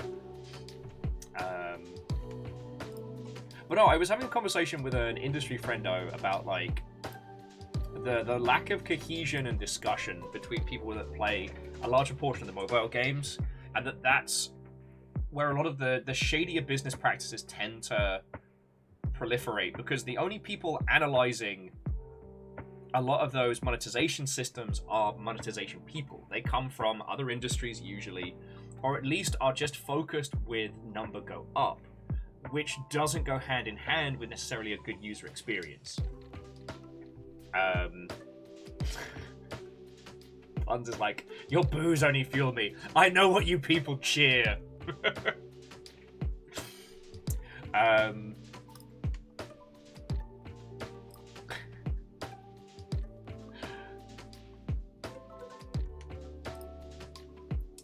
I mean, Lance was saying it's about wanting all the money rather than simply being profitable. Well, I mean, number go up is always those teams' ideal, rather than long-term sustainability, which is where Paradox like beats everybody else hands down. You know, they've been making sensible titles. I say sensible in terms of how they scope their projects for quite some time. Paradox has always been ruthless with business. Like, they don't fuck around. And then when you look at teams like Ubisoft doing these huge, bloated AAA productions, like, you know, we're talking about they're bringing it back to Skull and Bones. Like, I can't even imagine what the break-even is of Skull and Bones right now. Do you know what wouldn't have happened under Paradox? That. Like, that project would have started fishtailing and Paradox would have been like, nope, you're gone. Blah, blah, blah, blah, blah. Now, I'm not saying a studio getting lost or fired is good, and I'm not agreeing anytime like there's mass layoffs. It's just the sunk cost fallacy is very real, and because of number go up with a lot of publicly traded companies, like, you can't have a project that just gets canned, even if it ends up costing more in the long run. You know? Now, at this point, we're kind of like bumping up against like the failures of capitalism and things like that. That sustainability is not seen as desirable, whereas infinitely profitable is, despite the fact that that's impossible. The ideal state is one that cannot happen, but that's another story.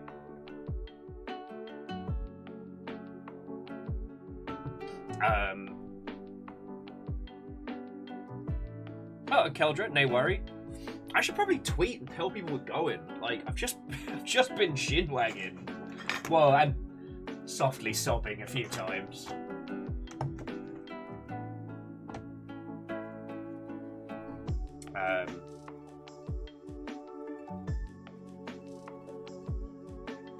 But also, I do want to say, like, looking at it the other way, like, working out how to make your project make money is a big challenge in video games and business. Now, if you can produce the kind of games that you want to, with the kind of resources that you have, without needing external funding, without needing to make your money back, fucking brilliant.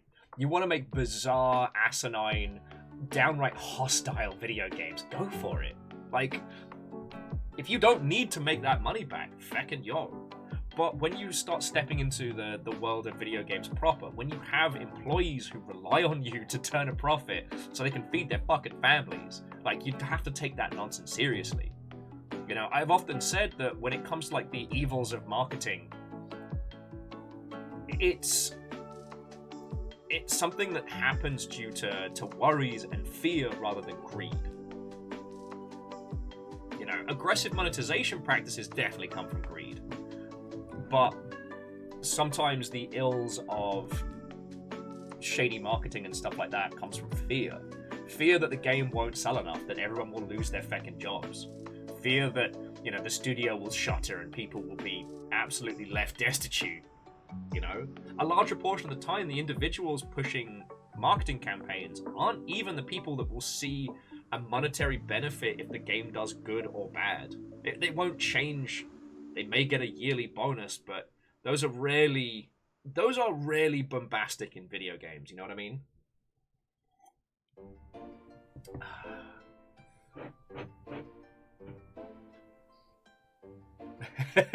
Lizzie, I have absolutely been distracted by you lot today. I'm not even going to make a sarcastic joke about it. But what I do want to do is find the person who made Ctrl Alt Ego, because I was chatting to them on Twitter. Ctrl Alt Ego. There we go. Mind thunk. Quick look over here. Proud of yourself for that one, Wolfgrad? I mean, I did. It worked. You know, you got me with the made you look.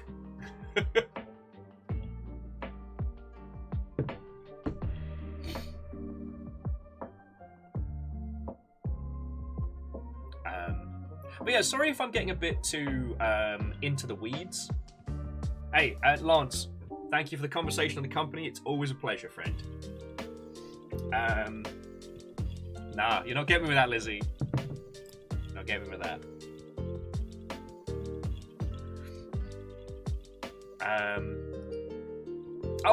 Whilst I'm banging out a tweet as well, the other thing that we did learn today is that there is a new MechWarrior game in the works. Piranha Games is doing it. Distractions, then?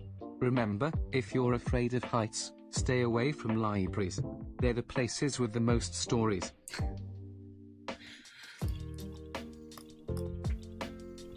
Why you like this, puns? Why you like this? You have this huge platform of people to inflict jokes upon. Why you like this?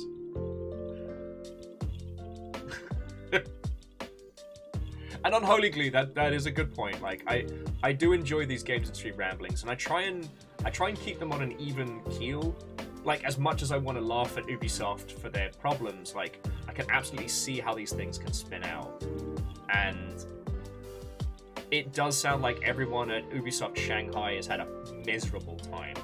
I don't know if we know specifically who the pain points are, like if we've got like a real arsehole of a studio head, or if it's just a very toxic environment, but like, Ubisoft Shanghai is having a bad time and is a bad time.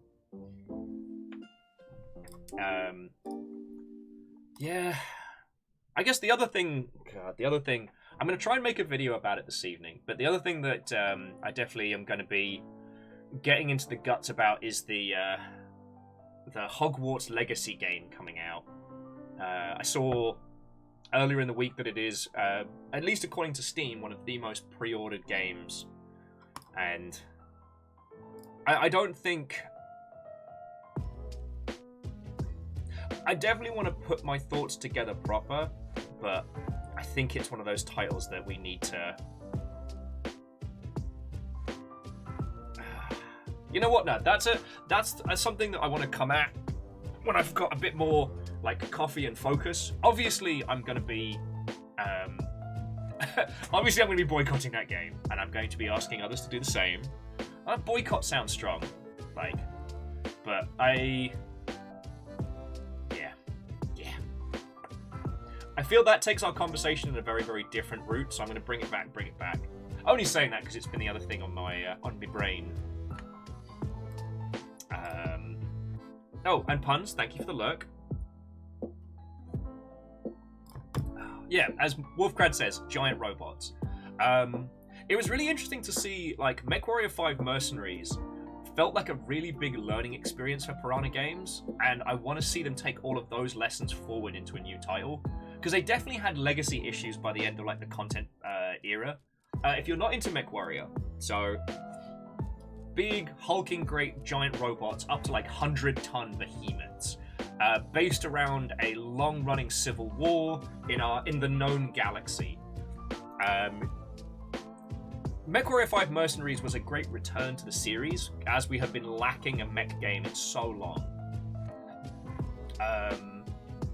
However, it definitely hit up upon a lot of challenges. Challenges that you only really notice after you played the game for like 20-30 hours. So, MechWarrior 5 Mercenaries is not a bad game. It's worth playing.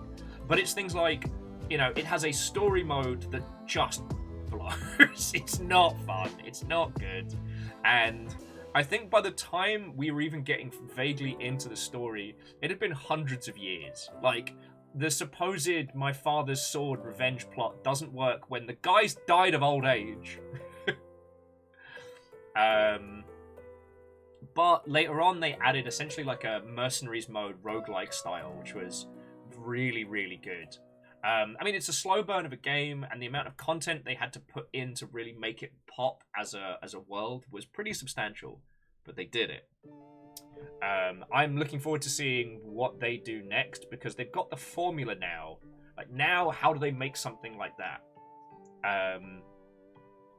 Again, Piranha Games is still the best right now for that weight and that heft. Like, regardless of your feelings on MechWarrior Online, it never felt light and floaty. They always got the heft to it. Now, like, if you want to deconstruct MechWarrior Online, there's one of those business model versus creative challenges. Oh, yes. So, quickly, dear friends, before we get into video game stuff. So, Humble Bundle has a Wajidai 16 Years of Adventure bundle, which is just rammed with bangers. It doesn't have the excavation of Hobbs Burrow, but it has the entire Blackwell Legacy, Strangeland, and the Unavowed, and Techno Babylon. Like, it's bangers across the board. If you enjoyed, I guess if you're newer here and enjoyed the excavation of Hobbs Burrow, get the bundle. It's $10 for 14 games, and the Blackwell series is, it's genuinely brilliant. It's also an interesting thing to see because the Blackwell series and a lot of these games were coming out during what was considered like the dead period for point-and-click titles. So, like, basically, Dave Gilbert was keeping the point-and-click genre going when everyone else was ready to, bemoan its death.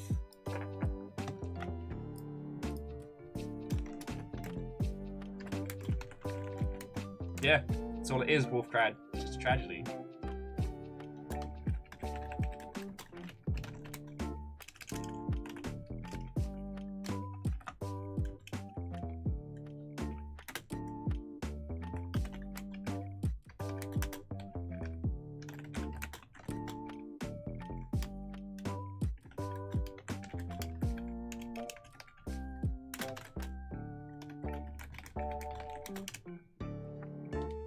So Immortal End, I have to put my hand up and say I haven't had the chance to try that. I only picked that one up recently during the Steam sale, but I am looking forward to having a crack at it. Because you're right, like, examinations of actual faith isn't something that video games tackle very often. And it's understandable, like, in a genre where it's not infrequent to have gigantic, summons and gods and behemoths as mechanics. Like, real-world faith and discussions thereof are a difficult thing to put into that same space.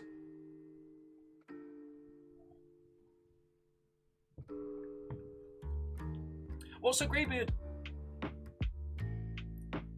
I always looked at... so Greybeard was just discussing like the differences between like MechWarrior and Armored Core. And what I appreciate about both is that both look at giant robots and go, okay, how would it feel? So like, in MechWarrior... Oh, feckin' yo! What Jedi, 16 Years of Adventure, was just purchased for $10.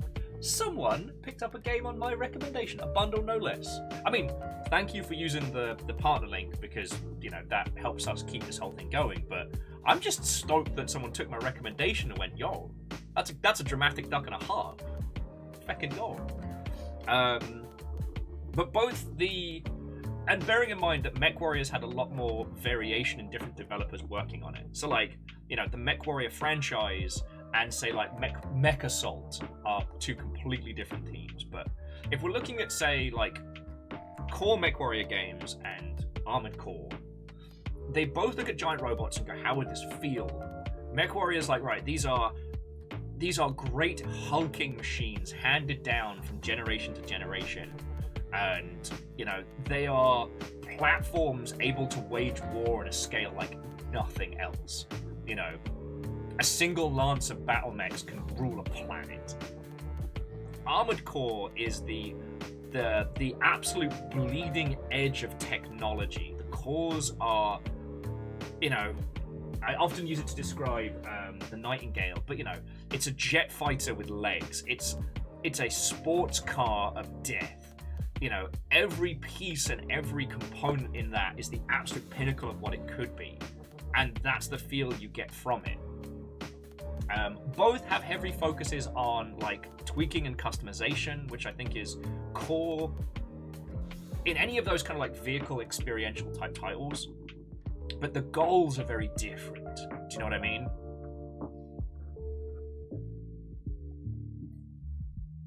When you play Armored Core, if you're playing it right, like, it feels like impossibly fast. You're practically fighting via...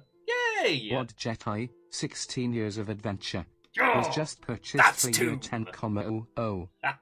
Look, friends, it's like when you lend somebody a book and they actually read it. It's such a compliment when someone's like, okay, you've recommended me a video game? I'm gonna get that video game. So, thank you.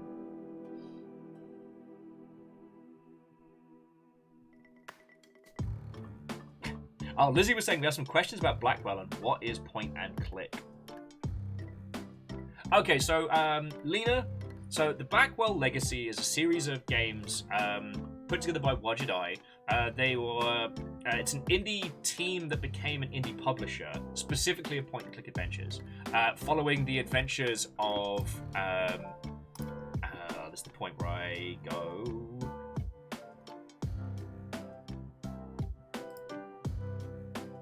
Following the adventures of Rosa Blackwell and her best but yo! What Jedi, 16 Years of Adventure, That's a was hat just trick. purchased for $10. Yes.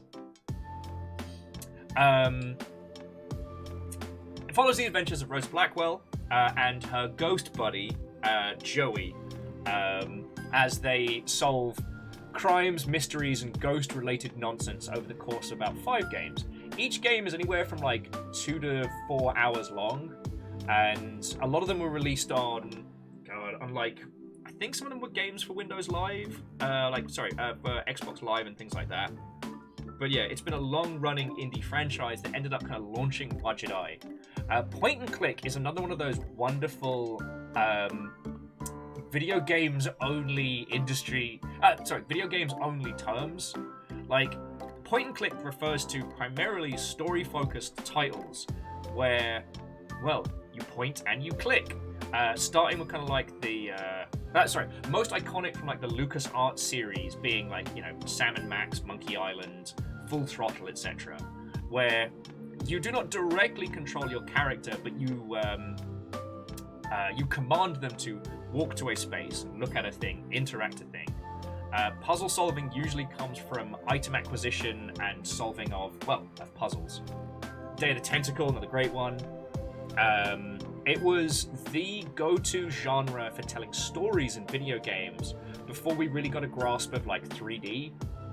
And after LucasArts kind of, I wouldn't say shuttered, because it would be a while before LucasArts as a brand was gone. Yo! Wad Jedi, 16 Years of Adventure, was just purchased for $10. Feckin' yo. Okay, to all 4 of you that picked that up, you fecking legends, thank you. Jumping back. Yes, so point and clicks were the primary genre for telling stories in video games for a while. As 3D became more and more prolific and we became able to tell stories in that space, point and clicks very much drifted away.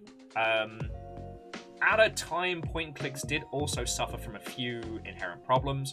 There was a lot of them, not all of them were very good, and in a time before widespread internet, there was a problem which we now refer to as moon logic that would often stump players in these games and resulted into, over time, more of a drop-off. If you're not familiar with the term, moon logic refers to puzzles that make absolutely no sense in their solution. The kind of thing where only the developer would know to combine the pulley and the chicken to make the chicken pulley. Yeah. It's something that unfortunately a lot of these games suffer from. And because of the way point and clicks work, if you couldn't solve the puzzle, then you couldn't get any further in.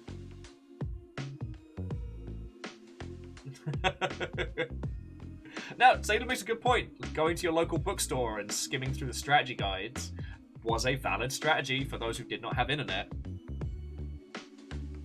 Yeah, Greybeard, for as wonderful a part of the game's history as Sierra was, they were also responsible for just publishing so many titles that had so much bizarre moon logic.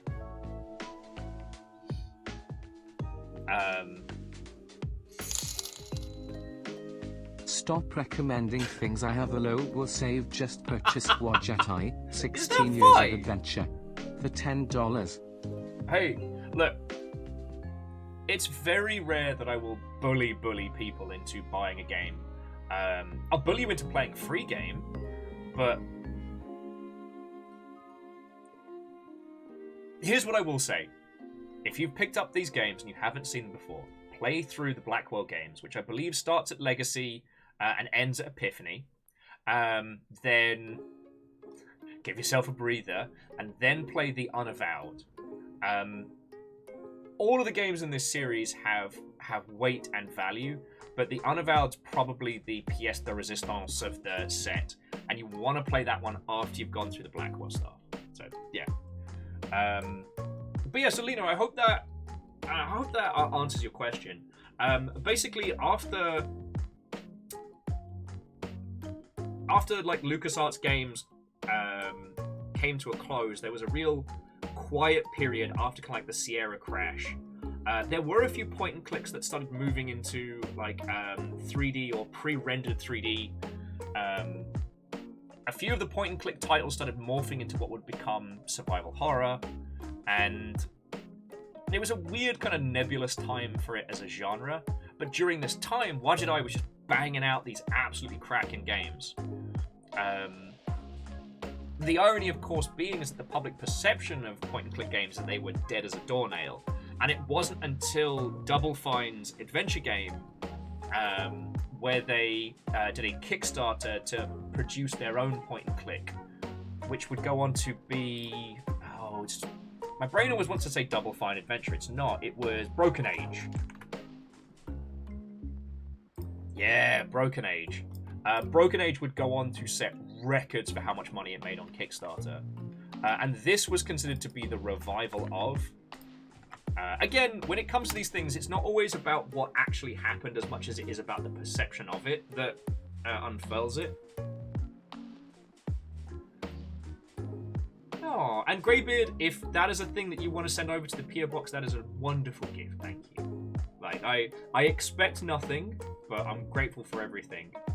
For those of you who are new here, by the way, this is only a fraction of all the stuff you lot have sent. I keep everything. I just lack the space.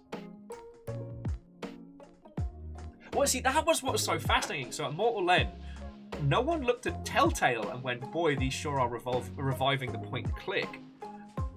Because aside from looking at the old Telltale, they were essentially doing VO point and click in 3D space, but they became known for the Telltale formula.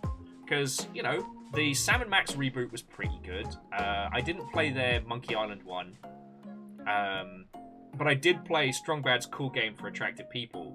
But that was a pastiche of point and click, like it was a parody game. So that put it in a really weird spot. And as we know, Telltale's The Walking Dead changed the game. Like it or loathe it, Telltale's The Walking Dead did so well as to, like, put Telltale on the map. Ironically, and then setting them up for failure later on. But that's another story and a half.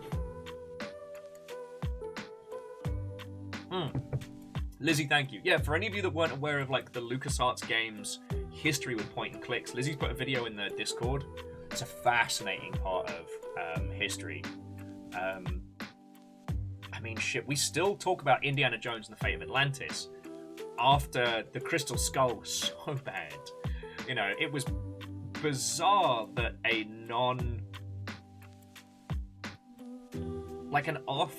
an off-brand story game ended up being a more authentic Indiana Jones experience than the last movie that we got. I think about that a lot. Yeah, the third best Indiana Jones movie. You're not wrong. You're not wrong.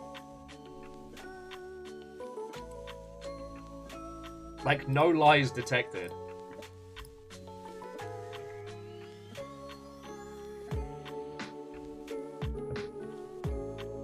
And Holy Glee says Telltale's first games were weird point and clicks.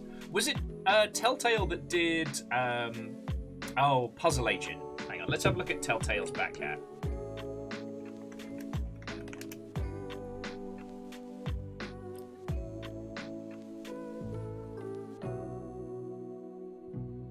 Of course their bloody wiki page doesn't have just a list of titles.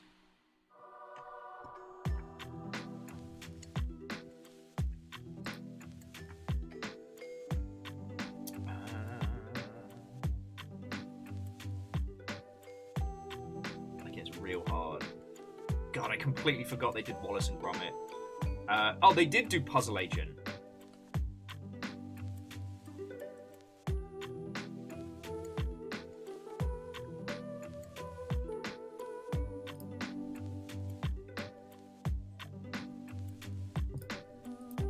Sorry. I wasn't going completely loopy there.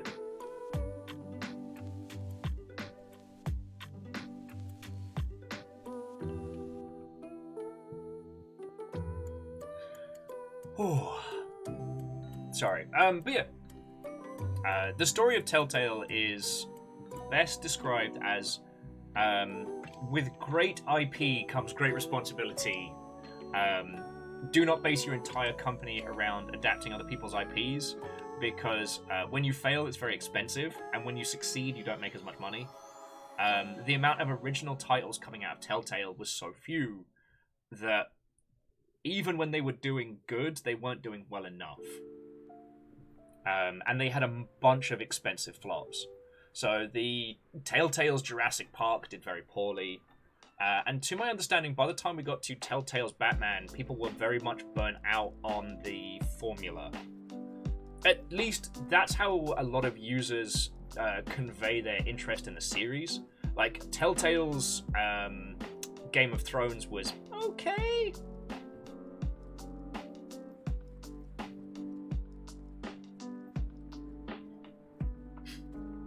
A former accountant says, what terrible games are we convincing people to play now? Terrible games. Hush thine buttocks. What Jedi, 16 Years of Adventure, That's was just purchased for $10.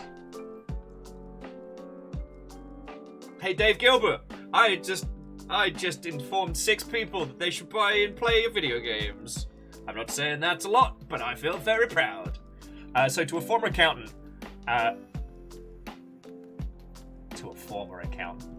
just fucking clicked. Just clicked.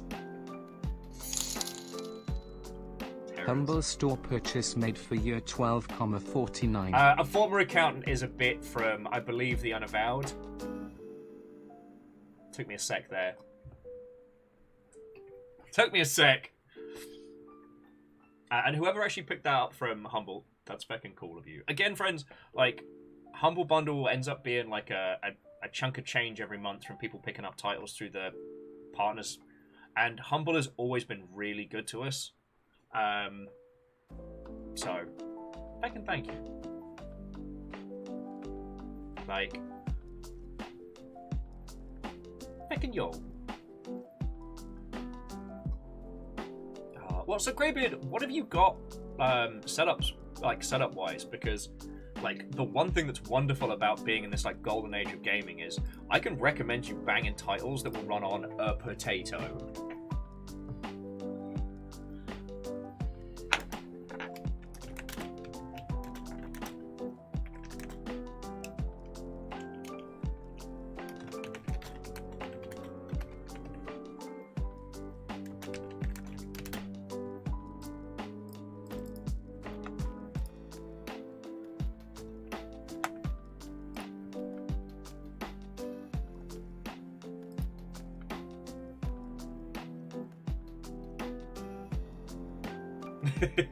Sorry, PVS was having flashbacks of good old GLaDOS running on a potato. Still one of the great moments in gaming.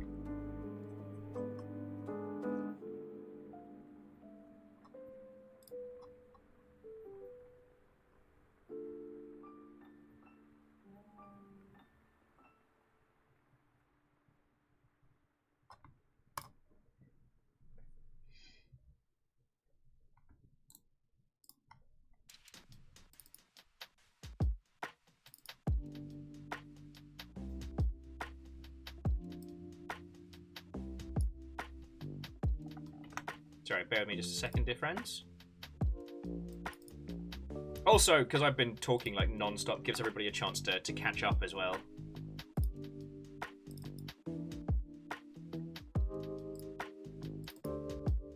Shout out to the dev team behind this for putting high-quality GIFs in their press pack so I can just use them.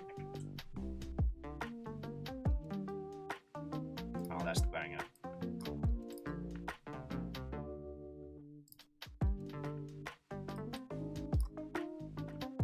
There we go. All right. Tweet deployed. So let's get this game up and running. But I'm happy to keep talking about like point and clicks and elements like that because, like, it's not just for the nostalgia factor. It's not just because we're talking about topics that I already know, so it's like nice, easy banter. But I think the history of video games is so fucking weird. I love it. You know, it's the absolute opposite of like great man history. It's great games, certainly, but like, there are very few, if any, actual auteurs in the space. And so when you hear about the history of games and how it morphs and changes, one, nobody knows what they're doing, but two, like, there's nothing that means that it couldn't have been any one of us, or that it might not be any one of us. Does that make a weird sense? Like, you can't be Attila the Hun, sorry. Bursting some bubbles there. That's not a thing that's going to happen. But could you be an individual that creates a game that changes the landscape of the space? Fuck yeah, you could. It's still a thing. And Greybeard, honestly, it's just time. Like, even with help and like, I'm trying to produce a video for next Monday, and I have help with the editing and everything, and just putting the raws and the B-roll together wiped me out. That's why I was so fucking tired yesterday, because I was trying to do all of the things and pop out a video and make it all happen at the same time. It was a lot.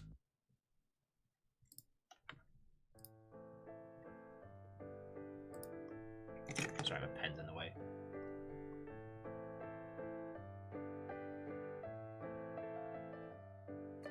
See, Immortal and the individuals that believe themselves to be auteurs. Yeah, David Bloody Cage.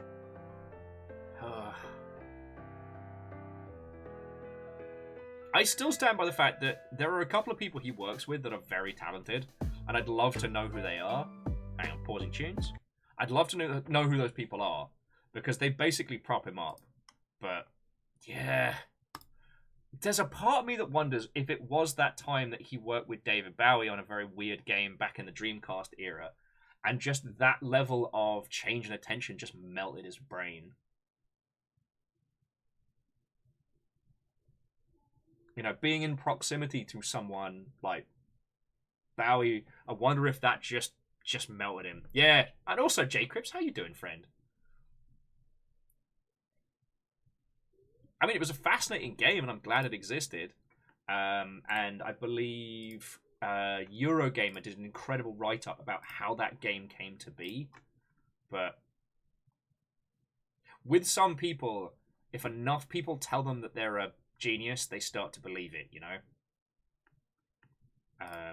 It's why in the UK games industry, it needs a better title, but we've kind of called it the circle of abuse. That in video games, we rip the piss out of each other, especially in the larger studios, so that nobody gets an ego on them. No one's above having the piss taken out of them, and so long as it's within like good jest and it's not a bad time, I fully support that.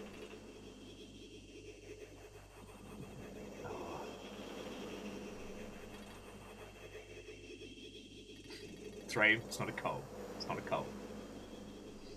So Hillian was saying they've heard of this one. Something about being able to really screw around with things. Yes.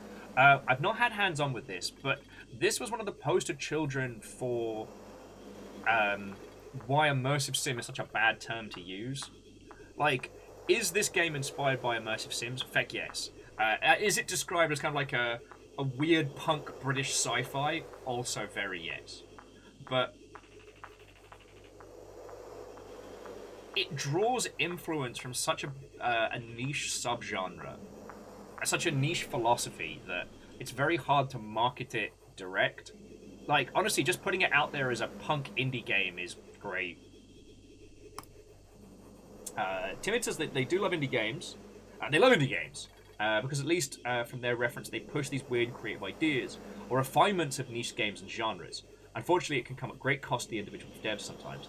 That is true. The emotional cost and the extent to which you have to push oneself in the space is not to be underestimated.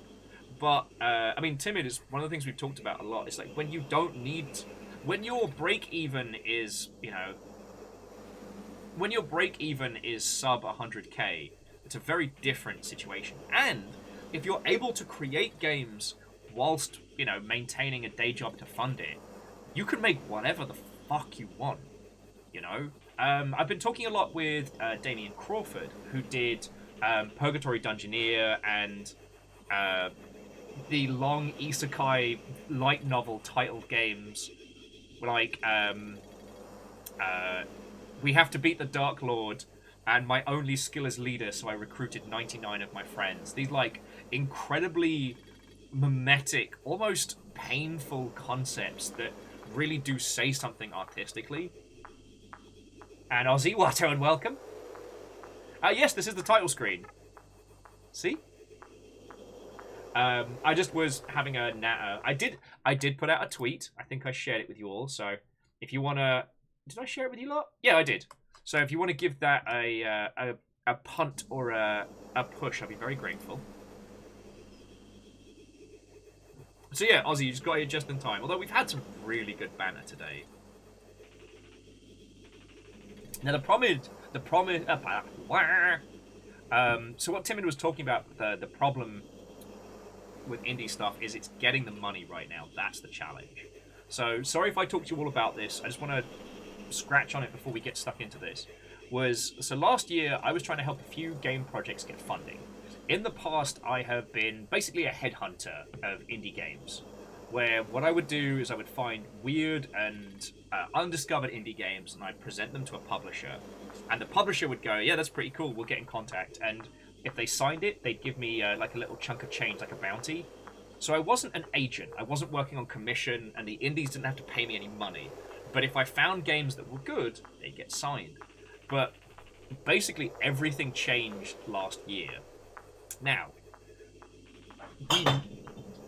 Amos, it's alright, mate. Did you just knock over? Hang on, hang on.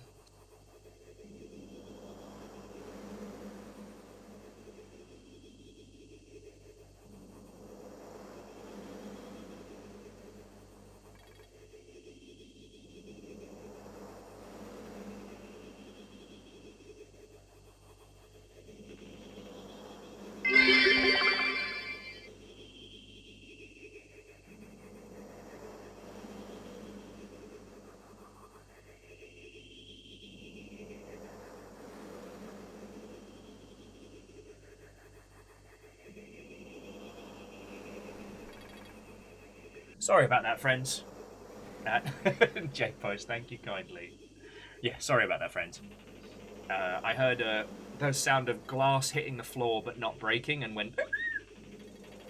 It was, yeah. Amos did fail his stealth check there. Everything changed when the Fire Nation attacked. Except war. War never changes. War never changes. I had a weird craving to replay Fallout 2, but... Right, so I tell you what, friends, I can talk your ear off about indie funding and how difficult it's been in 2022 because of the anticipation of 23, and how, like, from a lot of the indie publishers I'm talking to, they're booked up now until 2024. They're looking to sign projects for 2025. Like, it's wild. We can talk about that, but let's get this game started because I've been really wanting to try this, and I've been really wanting to share it with you. Okay, so just so you know, kind of like Attica, it's offering us like two things off the bat. So like a new mission, like the actual campaign, and then like little missions. So we're just going to go straight to campaign.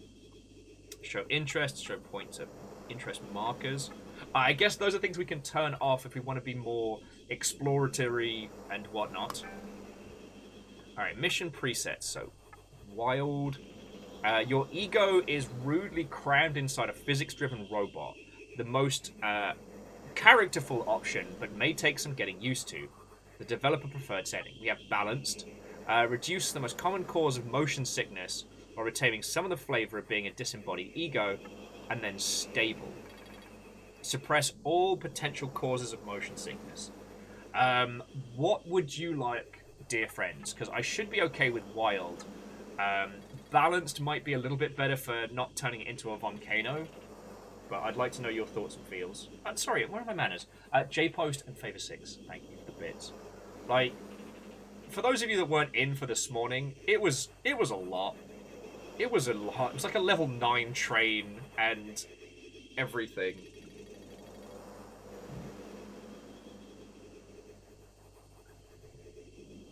Alright, yeah, we can try balance for streaming. And yeah, Ozzy, if it's bad, we can always see if it's tweakable. Okay, new game difficulty. Yeah, we'll go for recommended for wandering egos. We'll moderate. Alright. Difficulty can change from any time at the start menu. Alright. Big button! Starting your simulated immersive experience in 3, 2, 1.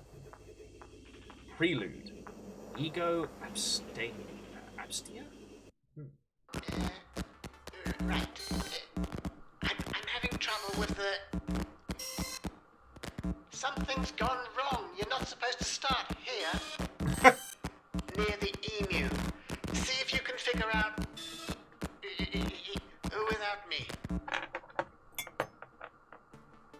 And Bench Dev, how are you doing, friend?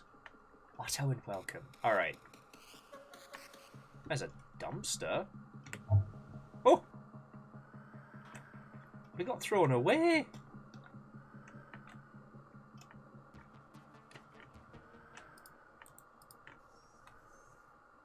Plastic supply. Hold. Oh, okay. So we've got to throw that. Rotatey potato and whopacha! That's too heavy.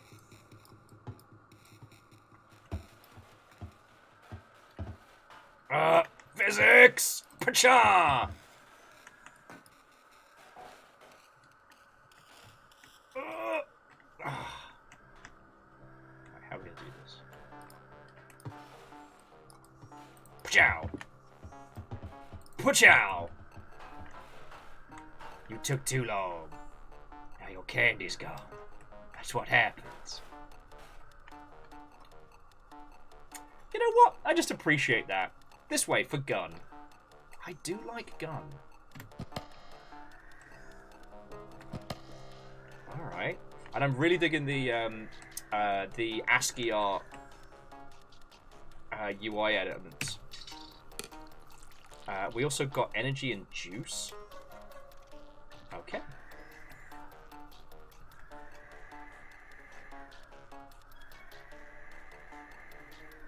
Bug hole.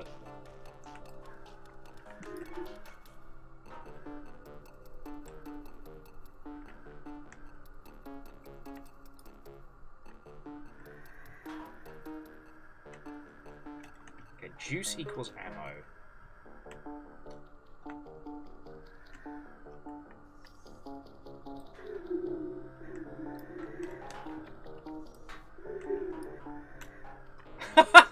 I think we just physics bunny hopped up here.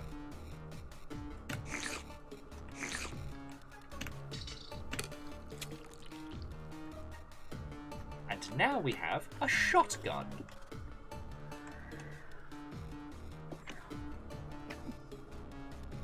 Oh, that's cute.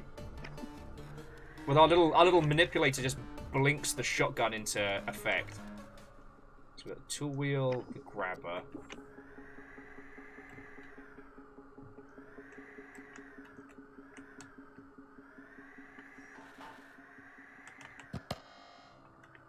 Okay, we'll work with this. Groovy. Now we're supposed to... Oh, spicy. Get to feck.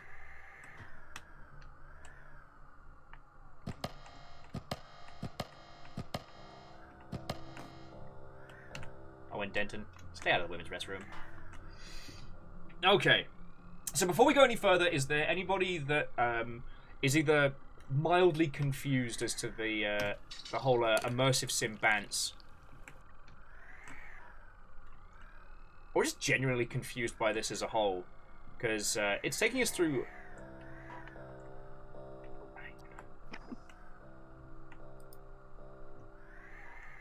It's taking us through a nice, decent little tutorial setup.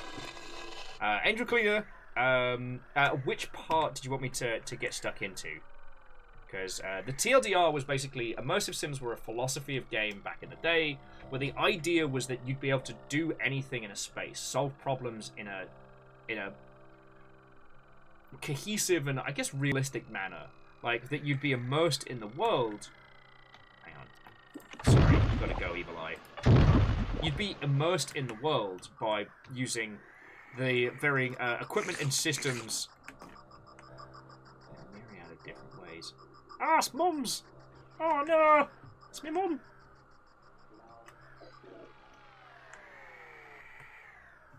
We friends? No!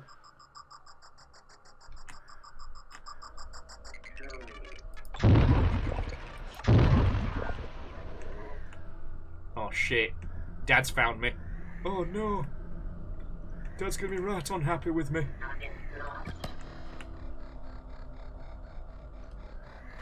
Father!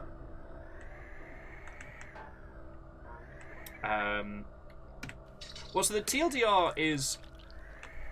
Well, the immersive sims was never a genre per se. It was a philosophy of game creation, and if you want to get a sense for it, have a look at the original Deus Ex, have a look at Thief. Heck, I think the newest best example we have is what's been referred to as Prey Nouveau. Oh, I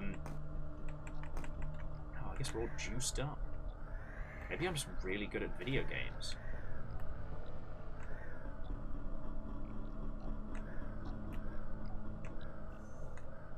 So Dad appears to be a pair of legs. Yeah, get dunked on! Are you friend with you tiny robot? Amos just making soft, sad sounds in the other room. I will say, I don't know if this is coming across, but the recoil, like, we're basically playing as like a little floaty robot.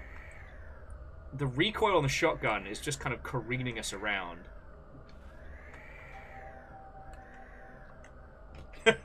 Edwin says, for me, immersive sim meant put weapons away, sneak around, knock guys out. If caught, quick loan, try again. Well, yeah, for a lot of that, a lot of those titles, it was pretty revolutionary that they were presenting the idea of, well, what if you had a game where you didn't just immediately kill someone, you know, and that the world would react to it. I mean, shite, there's so many good Deus Ex deconstructions out there that you don't really need me to add anything to it. Oh, look at this little pop! Look at that little thing! Yeah, that thing's heckin' cute. That's just an emu. No, this can't be right. It's the wrong kind of emu. Well done for getting this far, though. You'll have a lot more options once we get you the right kind of emu. That is the wrong kind of emu. Competency evaluation complete. Ctrl Alt leave. I want to play with a computer.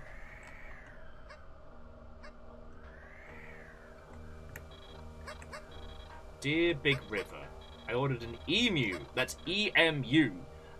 All uppercase. Ego module utility. Not emu, all lowercase. Pointless desk ornament. Don't listen to him, emu. Right.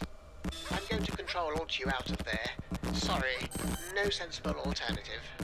Oh, look at that little face. Ah, my body!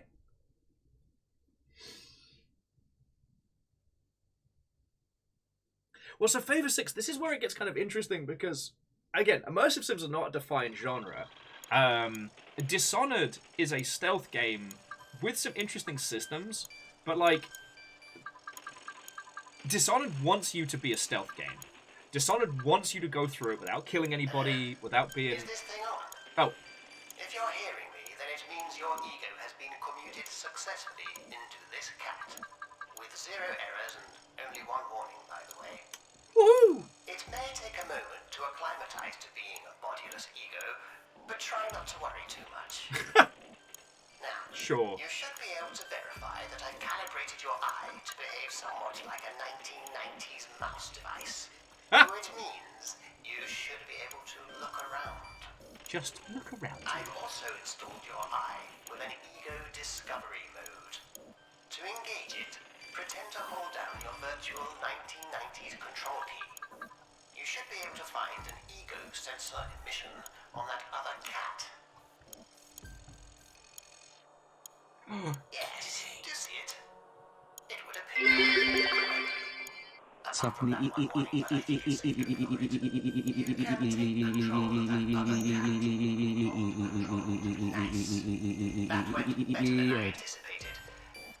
You good there, Aperios? You okay? You fine? Because I think what you meant was say was sup. No. How are you doing, mate?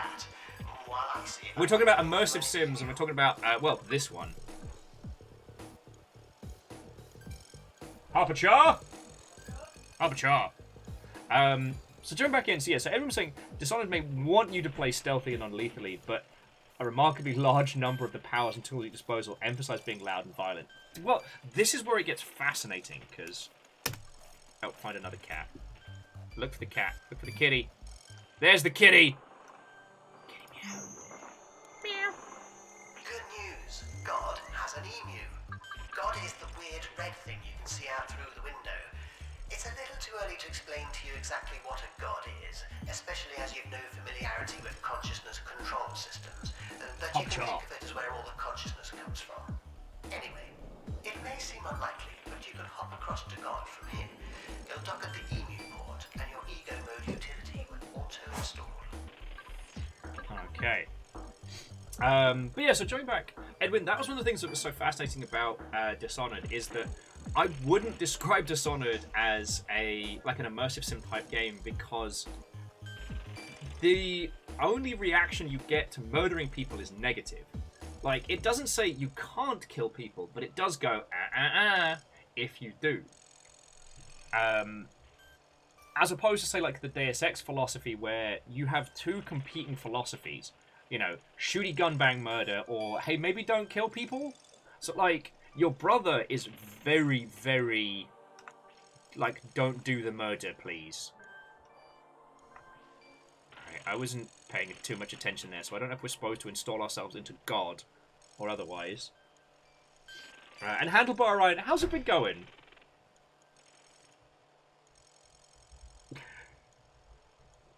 That sounds fine.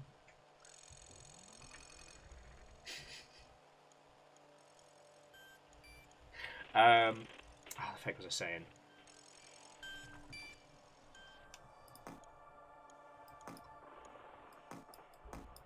I guess we are going into the big brain.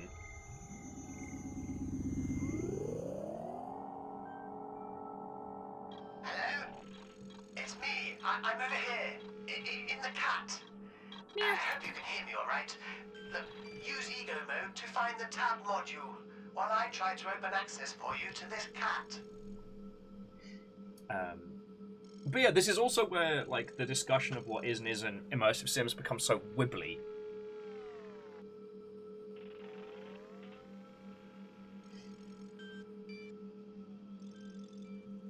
And Edwin, that's where it becomes fascinating. So you're right. The more you murder in,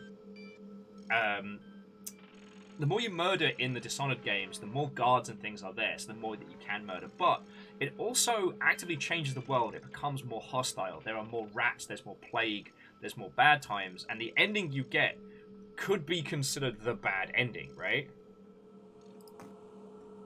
All right, tab. Ego cost to control, 0, distance tab, active broker, seamless emu integration. Okay. God doc, ego. Get emu, pick up tab, read this, tab through your tabs, so you can tab while you tab.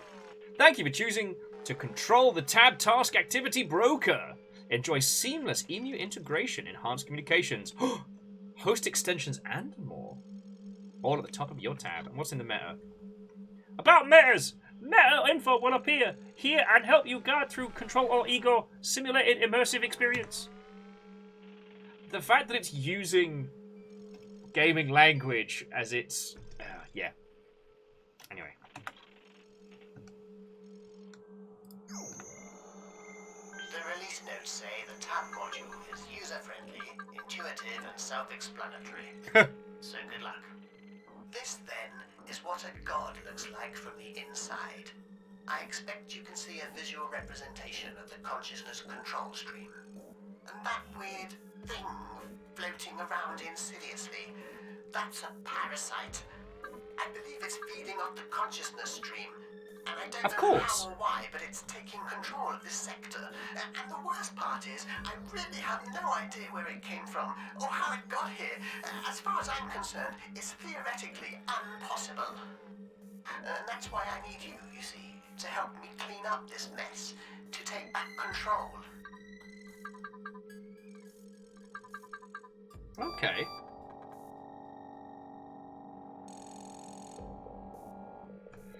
So next mission, get out of God. So we can blip on over to the next cat. Listen, if you're finding it hard to acclimatize to being a bodiless ego, that's perfectly understandable. But I assure you that ego is all you need around here. In fact, because of my work, ego is all anyone needs ever. Perhaps you're already noticing that not having a body has its advantages. What would be ideal would be to find you a bug. QA sense intensifies. Bugs, the bane of programmers, and our salvation. Look for a bug. And Within Flames, did I say hello? I hope I did.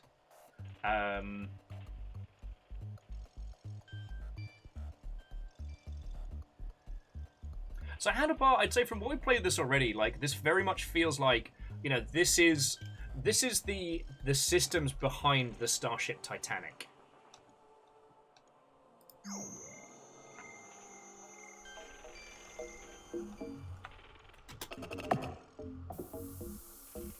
Ooh, I've been unlocked. I sense there's a little bug in the vicinity. Yay! You're well okay, in all honesty. Yes, I admit, I part of the plan. The plan to exploit bugs, to find a way to deal with that parasite. I'm digging all the game terminology. Oh yeah, no, Greybear, this is feckin' spot on. Alright. And now we've got ourselves a tiny bug. Hey, check it out. This is what we look like. Woo! Woo! Okay, so, and if we bring up the tab, so ego, bug. Find batteries to charge up your bug, recommended. Find and control the lifesaver. Allow me to introduce myself to Dr. Everyman. Okay, yeah, so you were right. There were... we can change the amount of motion smoothing and effect.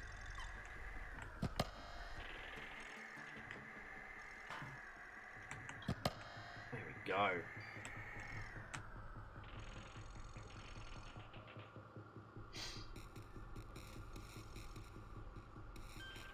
Yo, Handlebar, do you know the story behind the Starship Titanic?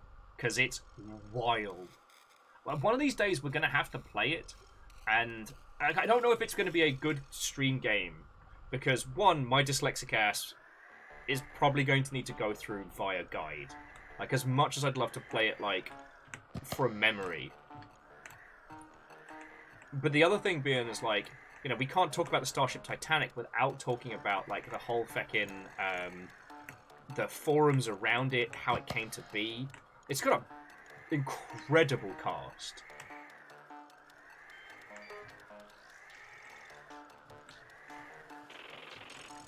Oh, we don't have hands yet, so we can only bump into things. So, Harpacha! Eh! Use our tiny little body.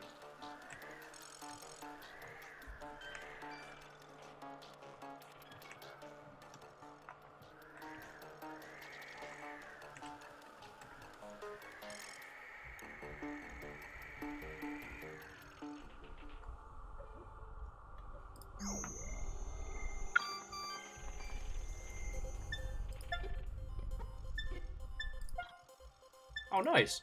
So this little lifesaver is how we blink back and forth. All right. I expect at this stage you're wondering who you are and how you got here. I wish I could tell you. I can tell you who I am. I'm Dr. Everyman. I wrote the original ego sensor interfacing software. That's not a boast, just a fact. It was rather clever software, though, as events have demonstrated.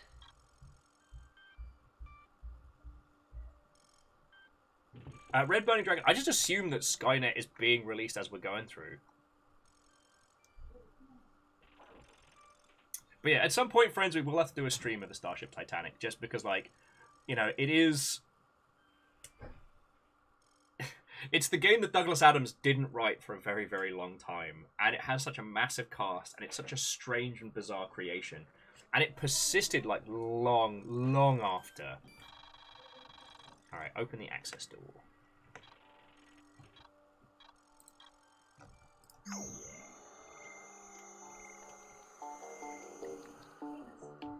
Yeah, that Legend, like, Starship Titanic is fundamentally weird, and I love it for it, you know? Okay, so we've got to use our little teleport powers. Get the door open, job's a good one. So launch control this way. And we can blink through there to save. Check tab. Head through egonomics. Okay. So that's launch control, that's egonomics. Alright. Cool.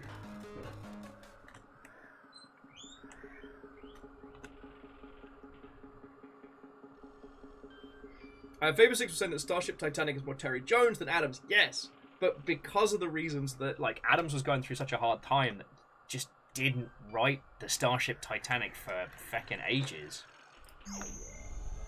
Now, get a cheeky save in.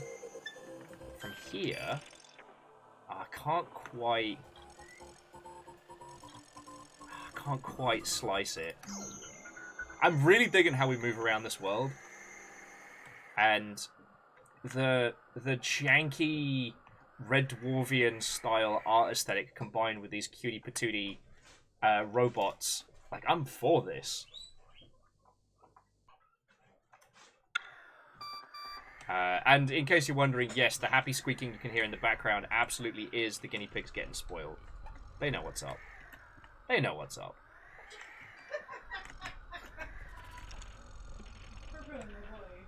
Is he still lying in the food trough? No. He went into the blue house. He goes into the blue house because that's how he can... He sees me coming, so that he comes out of the food trough into the blue house. And then he's looking up at me like, oh, inside the house. And I'm like, buddy, I just put it on the ground over here. And Atticus is already, and he couldn't figure out that he needed to come. He's like, oh, I see the salad over on the other side of the cage. And I was like, you can't get to that, buddy. So I had to, like, guide him over to where the salad was. That's my little big man. He never left the house. I had to move the house so it was facing the salad. Fuck, no one does that for me. Like, no one picks up our house and, like, takes it to Taco Bell. Because we can't move our house. Shouldn't. Can't. How's your day going? Tired. Part of wall today. Oh, nice. That must have been fun. Huh. Actually, not tired, but I did end up way oversleeping. Shocking. Baby boy finally cuddled up to me, and that was what put me under. I blinked awake at like noon, and these mother hubbards decided to destroy me. DJ brought a huge raid in, and I'm like, hey everybody, and then the longship was like, and now we strike. I think I said mean words to both Rilu and Bacon as they tried to make me dab while I was sobbing. It's been a morning. Reactor online. Sensors online. And Weapons Captain online. Stephanie Barnes, All how goes systems it? Nominal. I would follow 51 months and I would follow 51 more just to be that person at your door screaming we love you, Will. We all live together. Captain Steph, how are you doing? Head of House Valkyrie, welcome! How goes it? We are playing Ctrl Alt Ego, which is like indie punk British, like Prey, immersive sim goodness, however you want to call it. We are a disembodied ego moving through a strange and weird computer system, which is honestly, giving me a lot of Starship Titanic vibes. I think it's the sheen to everything. Enable lift power, disable lift power. And it's definitely more accessible than another really good example of indie immersive sim conceptual stuff, which is Divine Cybermancy. And while that is more of a shooty gun bang, it definitely has that wild, solve it your way RPG shooty gun bang that's worth looking at.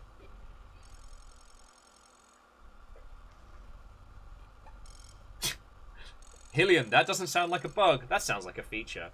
Now, is that the new Jurassic Park game where you have to balance between, like, military contracts, people, and something else? Where, like, even if the dinosaurs break out, you can make cash by, like, selling them to the military or something? Or am I completely losing it? I do remember one of the early Jurassic Park games where you could get in a helicopter and you could hunt dinosaurs that escape.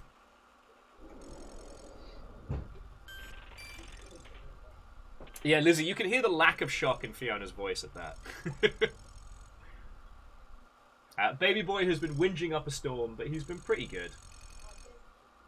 He nearly beamed one of the beer containers underneath. Growlers? I'm not saying it. The growlers! This is my life. Not only did UPS call me back, the person who used to handle the PO box called me personally today. Oh. Yeah, so it turns out there was 2 packages, and we should be getting those, like, in a couple of days when they have them. Hey, baby boy. Were they at least apologetic? Well, they were partially apologetic, and they kept being like, did we not tell you we were closing at the end of the year? I'm like, no, as I wouldn't have bloody paid for past it.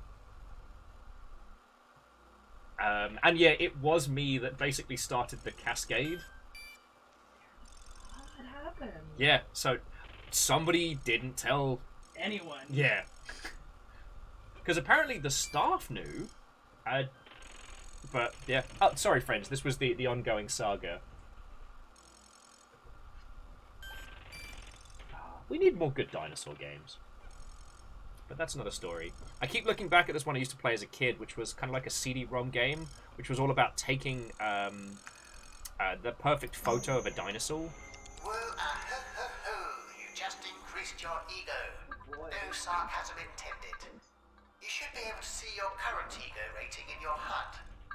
Now, pay attention, this is important.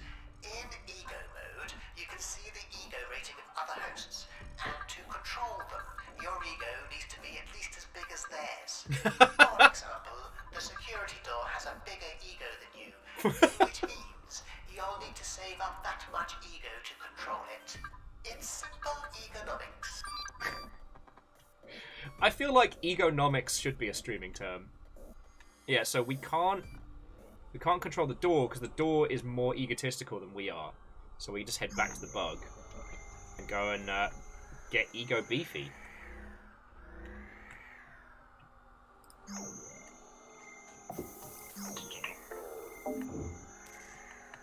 use the. What are you? It's a test unit. Oh God! What does the testing unit even do? Apart from look at our current body with horror and disgust. Oh, let's go check out. Let's check out the head.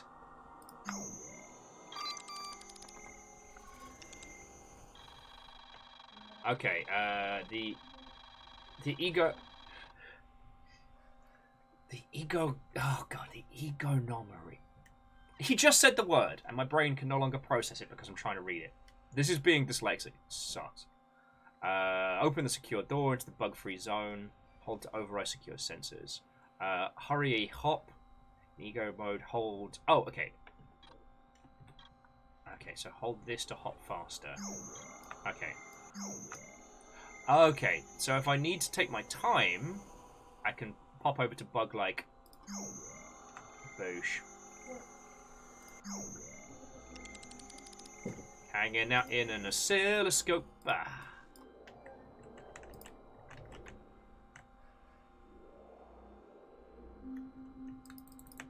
Seeing if we can mess with it. All right. So we might have gained enough ego to be able to continue.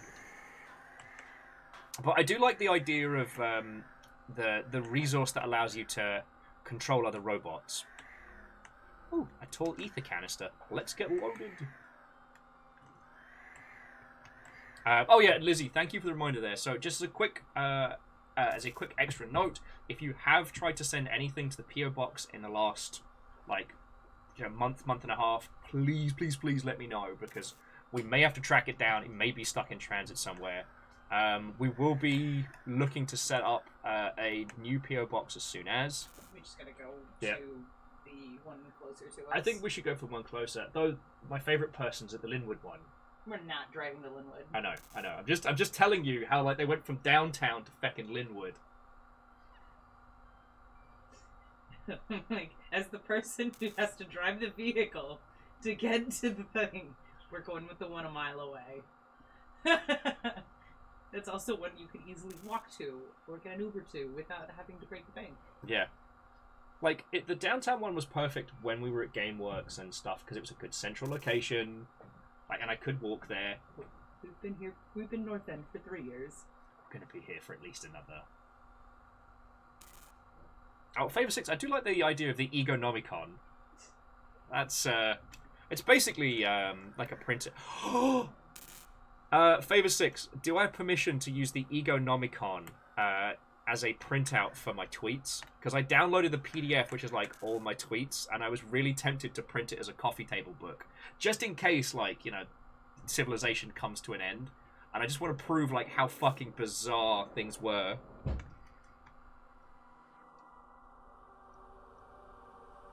You know what, Deus? I know what you mean. Linwood feels closer than it is. And I guess for you, it's easier because of... Okay.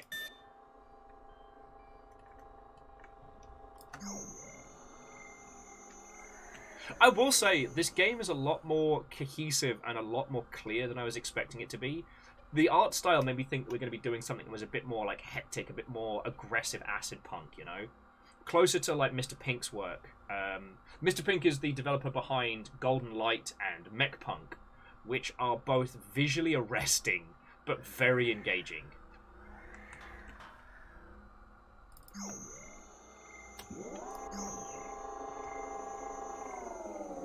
I have a feeling we're going to be using the time between jumps. Who are you? Who am I? Don't ask me questions. Questions are for nerds. Can we climb ladders? Okay, we cannot. Legend says, one of these days I'll understand the layout of the Seattle area outside the realm of SeaTac Airport, but it is not this day. Oh yeah, that was the thing I was going to ask Fearless before I started weeping openly. Is, you said you were dropping off a friend at the airport. Like, how's that been? Because from what I saw, like, last night, one of the core systems went down. That apparently one of the core systems in the US that denotes where things in the air are crashed yesterday. And some people panicked, some people didn't. But it was definitely very spicy. Check me out! Check me out, I'm a tape drive! This is amazing! But the tape drive gave us some extra ego, so... Okay. I mean, Unholy Glee, I had a feeling it wasn't going to stay down, but... Yeah. So no, Greybeard, not the Southwest Airlines thing. Although that was definitely a whole debacle. Now, what do you reckon? Is it going to cost us 3, or do we need above 3? So let's find out. Okay, no, we actually have to spend ego to overtake doors in the ilk.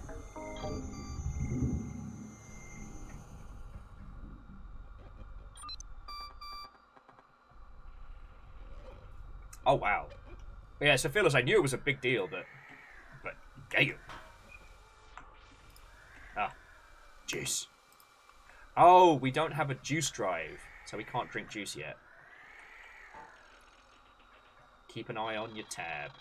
Okay, bug-free. Enter the bug-free zone. Check your insights. Insights. Bug-free zone. I mean, it's clearly a trap. But this is only the prologue, and there's no way to avoid it. Perhaps Dr. Everyman wants to show me something important. Oh, that's cool. I don't want to say meta-narrative, but simultaneously using the language of video games as in-game terms.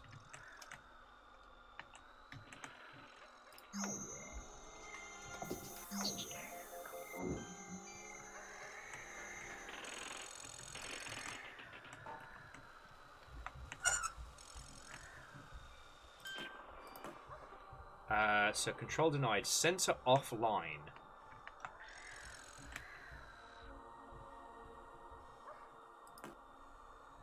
Okay. Oh, okay. So because the sensors disabled it. Oh, and this is pup only. All right, so we have to go through here.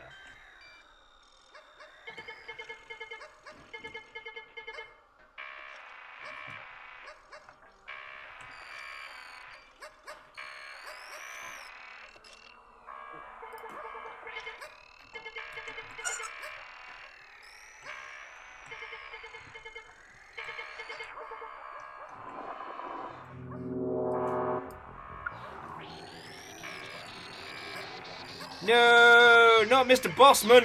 What did you do? That's not supposed to happen. Try to stay calm. It will be alright.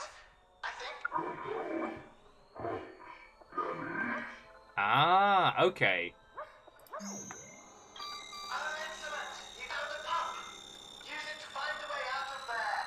So we got murdered by the big gangly bossman, which killed our original bug, but now...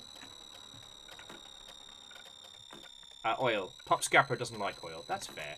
And we got a bug upgrade disc. Okay. We get to be a cutie patootie. Back and wee!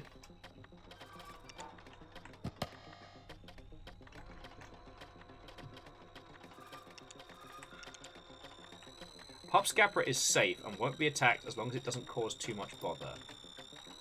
Okay. Oh, so depending on our frame depends on how other units treat us. Okay, that is fascinating.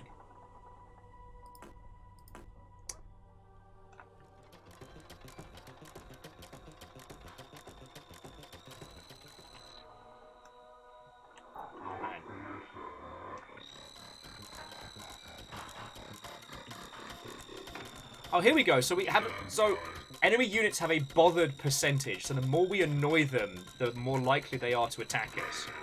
I like that. So the evil eye is only mildly bothered by us. So the more aggressive our frame, the more likely it is. All right, find a way to boot up and control the cat. All right, so sensor offline.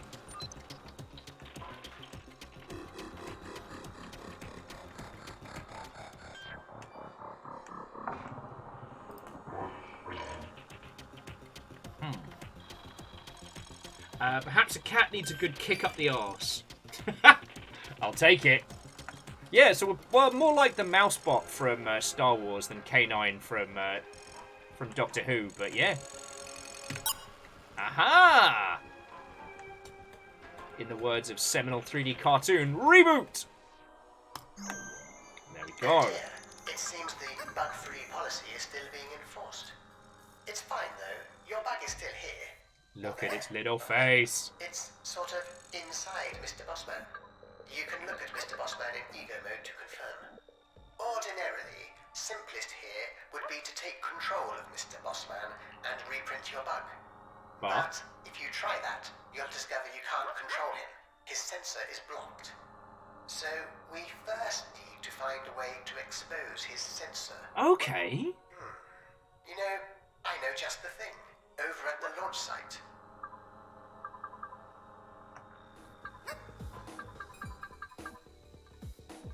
The other thing that's worth mentioning, friends, is by not using like realistic humanoids for the varying units and NPCs of this, definitely saves on dev time. Like, look at Mr. Bossman, a static kind of threatening mannequin of death, and the pup just a cutie patootie. Like, this is a great way to save yourself a lot of time. Okay, control to the launch over here. Aperture! Okay.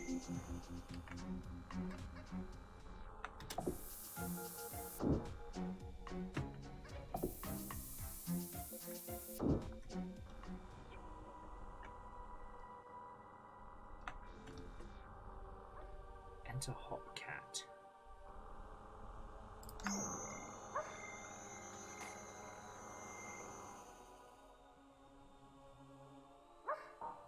Okay, so there's this side of the security door.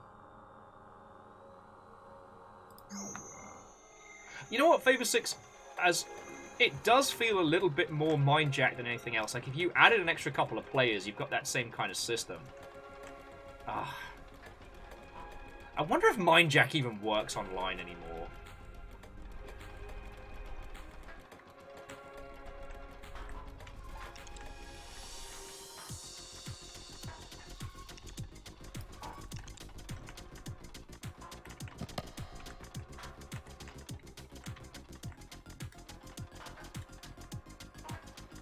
I'll absolutely... Alright, take Pop Scrapula to launch control. Okay. You know what? Messiah's also another good example. Geist, feckin' hell. Speak to me of the old tongue.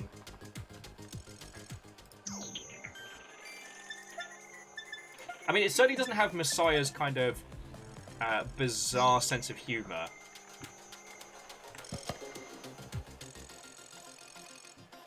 I got to expose Dad!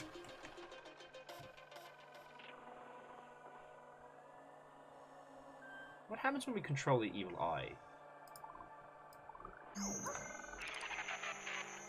So space has raised the alarm.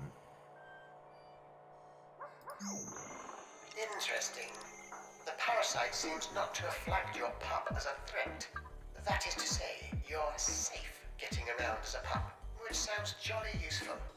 Just be careful not to draw too much attention to yourself, I suppose. You need to get your pup over the barricade here to reach the launch site maintenance vent.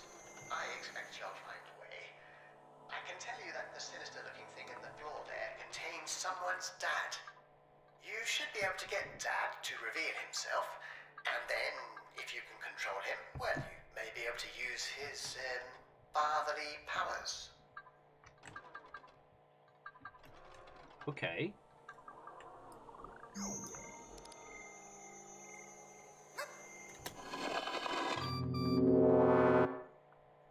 Father!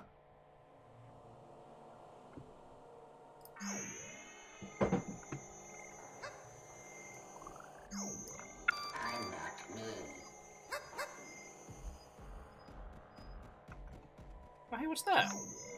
It's just a little DFS module. Okay, we are a walking pair of trousers.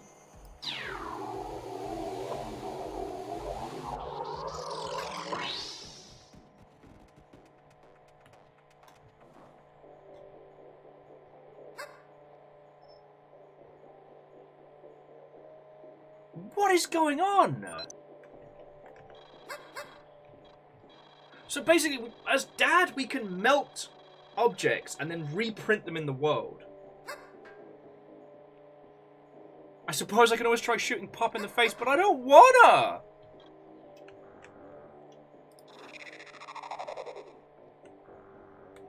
Like, I'm bolted to the floor, so I can't move. No, don't make me melt the little guy! No! It's telling me to... Lizzie, look, it's saying... experiment with your dad's serializer. Check your insights. I suppose I could try shooting a pup in the face. I don't wanna! Look at those little eyes!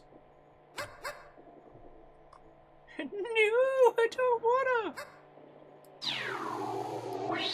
Like, I can't seem to melt those.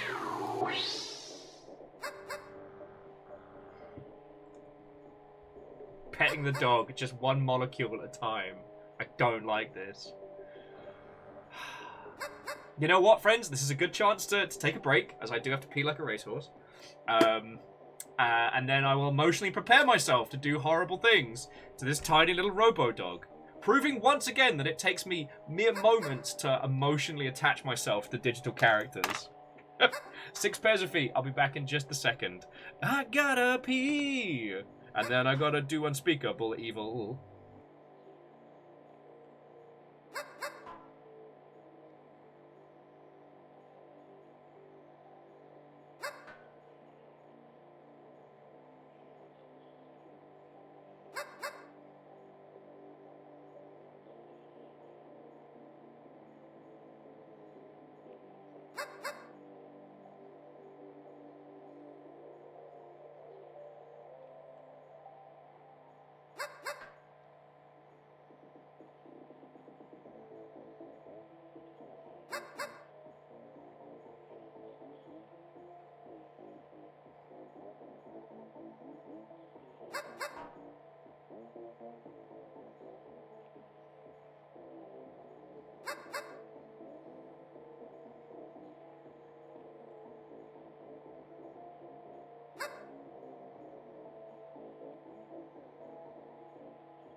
To those of you who may have just joined us, the squeaking you hear of the guinea pigs in the background is them being greedy little buggers. They absolutely have gotten fed so much. Also, I was just joking because I basically made my own like boots, my own like budget boots meal deal. I decided because I'm ravenously hungry. I've got a little sarnie, I've got my tall boy of water, and my teeny tiny bag of Monster Munch. So please forgive the crunch, but it's a little bit of a taste of home, you know. To hear the guinea pigs say, you'd think they were just starved and unloved. They live a blessed, blessed life, my friends. Still don't want to shoot the dog.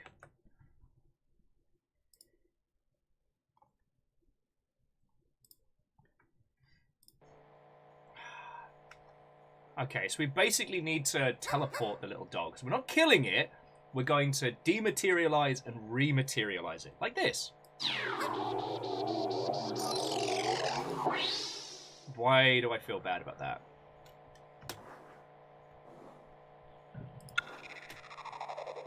Okay, that's real cute. See? And the dog is safe.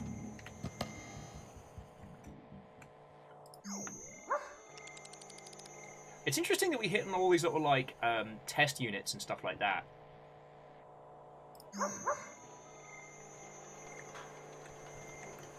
What I learned today: ego helps me control stuff. Tab is my friend. Death is not the end. Pups are small and safe-ish. Dads can teleport stuff around. Nuggets big. Thank you, human. Get me the good salad.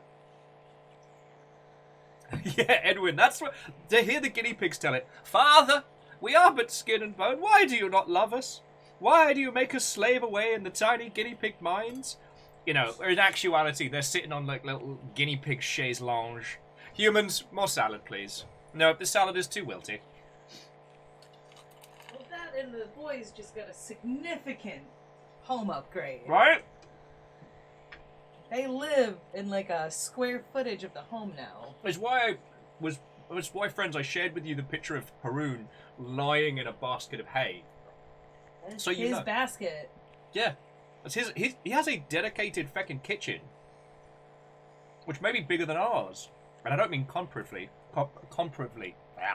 He's back to sleeping in it.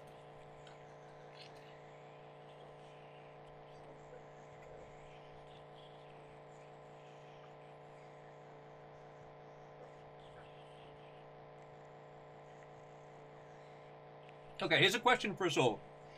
If you could sleep in one foodstuff, what would it be? I'm thinking bread. Like, bread seems soft, it seems squishy, and carbs are delicious. Like, salad seems fine, but I feel like if you roll around a couple of times on salad, it's going to get that crunchy squish. It's going to get all squished. And that's not a good time.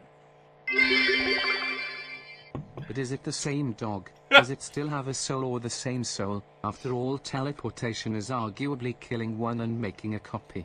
Honest, didn't mean to make you feel bad, honest Gump.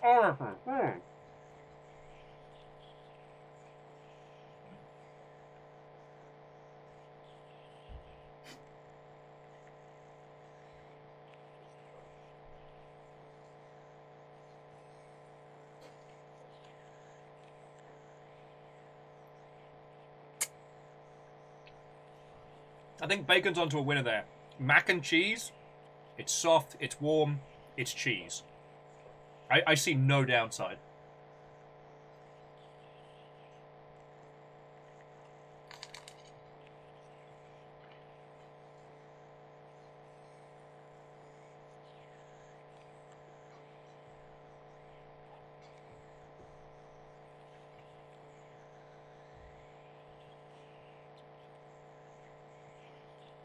I would argue also that cats are like the masters of the we're unloved, nobody feeds us, I can't believe this has happened. Alright, let's keep our little pup going. I thought it was going to do more exposition at us whilst we were...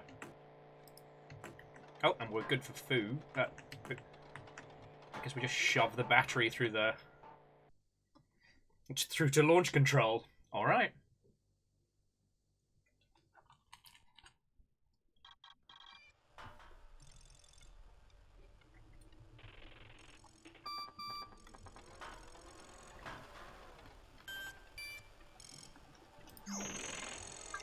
a Alright. box near here, presumably with a bug inside it.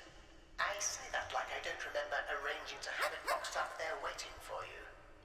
And see, your pup has a disc. That's no coincidence either. If you unbox the bug and give it the disc, the bug can install the disc program and gain additional functionality, which I think might be important. This should be a lot less harrowing than what happened to you back there. Sorry about that, by the way. I partly blame myself, partly. Oh, just partly.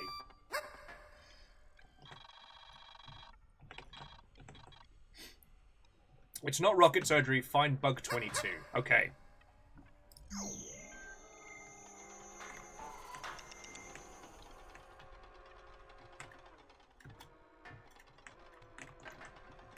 Oh. Sorry, as cutie patootie adorable as this is,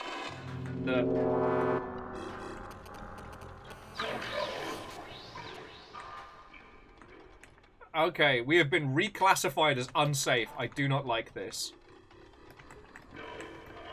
Also, I don't know if you all heard, it did the little, it did like the little, like, phone noise. Back in the old Mobley phones used to get picked up by speakers and stuff like that with the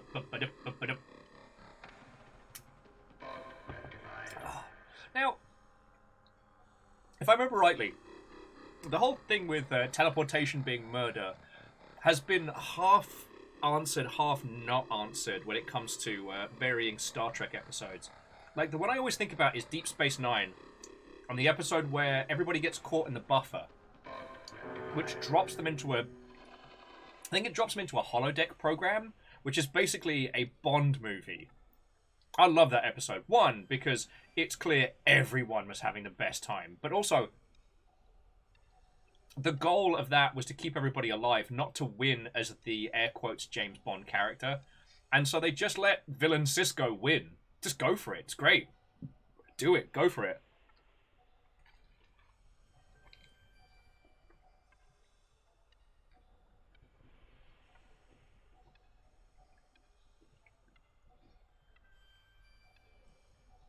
But I'm trying to think if they've addressed it directly.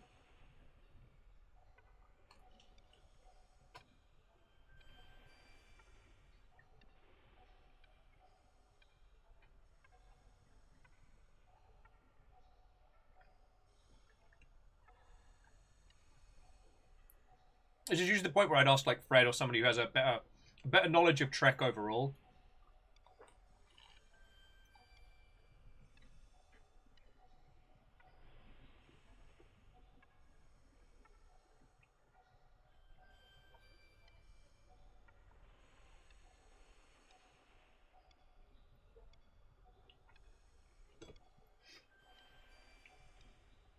Now, so sorry, are you thinking of a tabletop game that has a holodeck in it, or are you thinking about the idea of running D&D games inside a holodeck?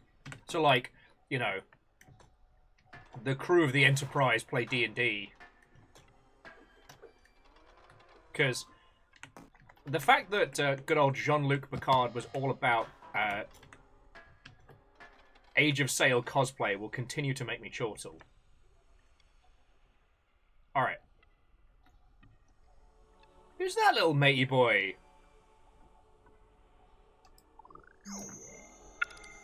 Look at this guy!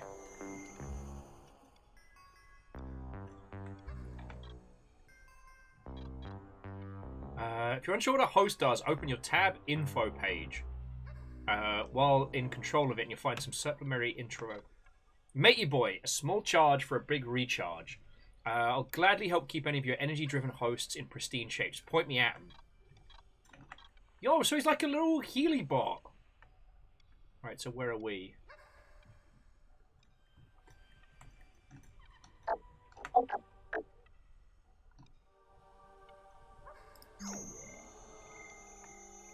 So I guess Matey Boy will heal us now?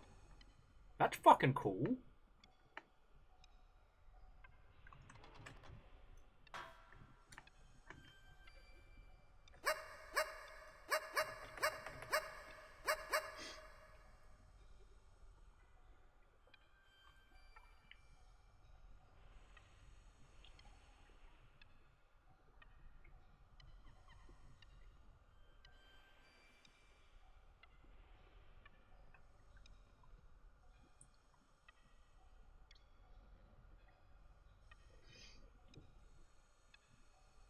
So I remember the episode, Fearless.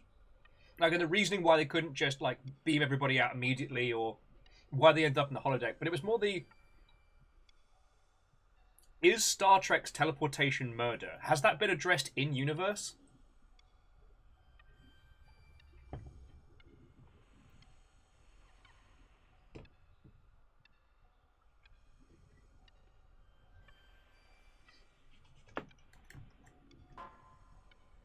I'm trying to think if there's been an episode that's kind of dealt with that.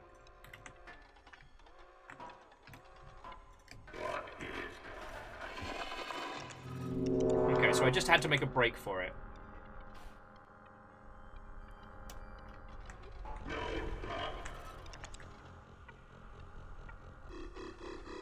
Well, also, that dad bot is ready to wreck my face, so I'm just waiting for it to feck off.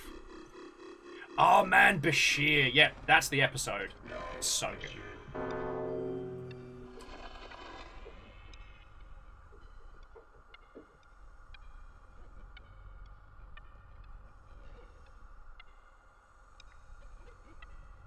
Okay. So Villiser says that it's not been the does a teleporter kill you has not been addressed in universe in Star Trek. But there was a TNG episode where apparently the transporter accidentally cloned Riker and he was living on a deserted planet for years before they discovered him. That's a bad time.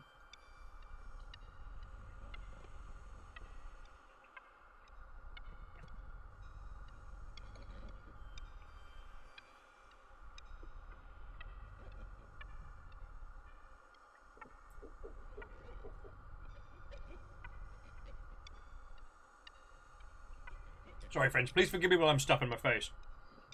Biggs is saying that... Also, Biggs, how are you doing, friend? It's based off quantum teleportation and therefore does not create two people. Interesting.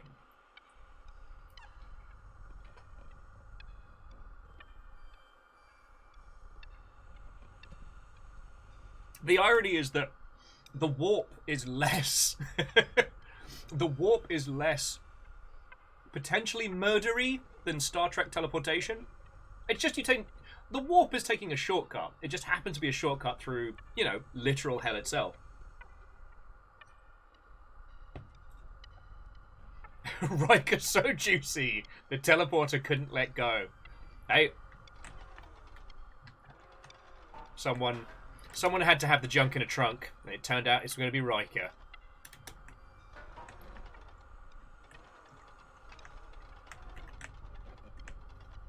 Top and bottom. That's the catch.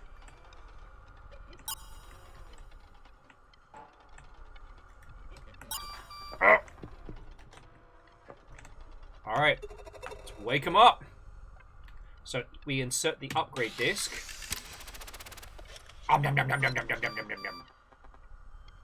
Introducing upgrade.exe. Alright. Let's have a look and see this little putty's doing. Alright, so tab. Okay, install in the tab host. Okay. So aeronautics, float, thrust, and ultimately rocket around.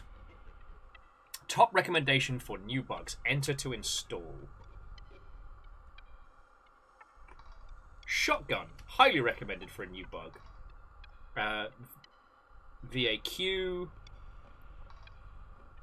Disassembler, fault, shift. Oh, okay. So this is where we actually get to start, like, fashioning our character. Oh, this is fascinating.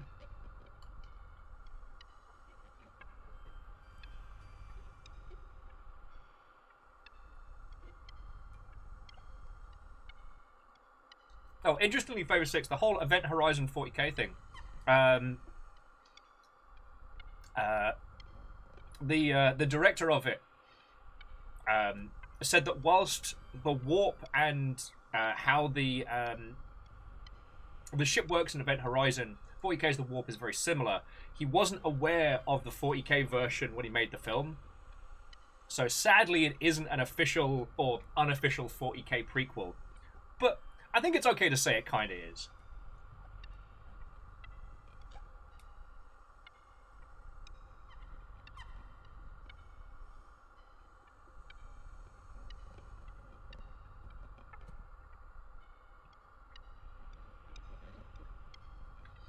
And sorry, I think we only have one disc.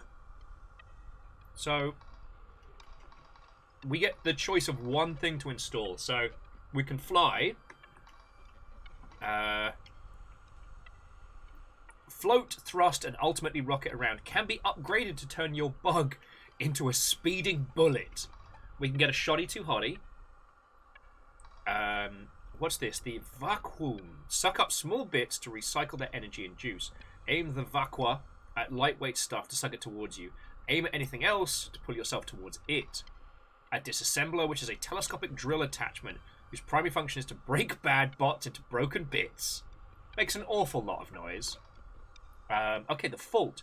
Introduces faults to turn things into ethematically unstable bombs, liable to implode unless handled with care. That's awesome. A coil that allows you to shift heavy objects.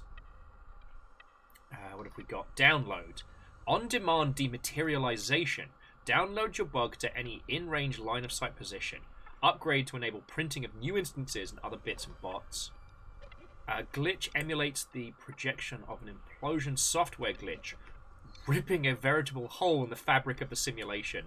It's a grenade. It's a grenade.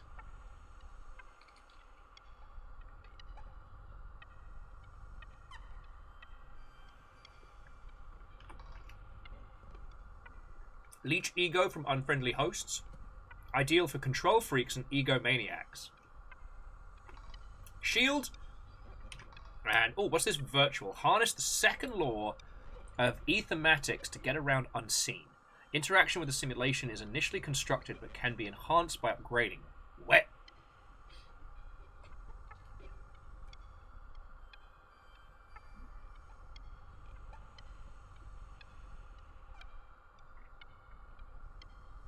I mean, Ego Sucker seems like the move because that allows us to absorb other people's power and then take them over. So that does mean more nonsense we can commit to other people.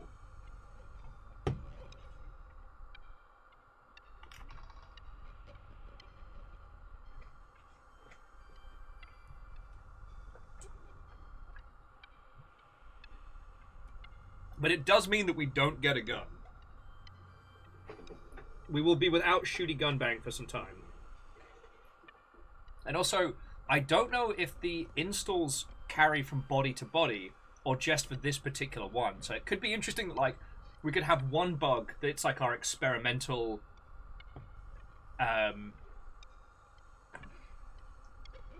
Okay.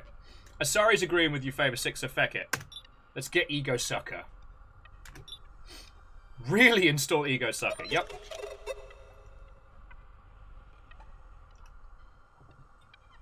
Ah, worms, of course. Okay, 6 to equip the Ego Sucking tool. Aim at secure sensors.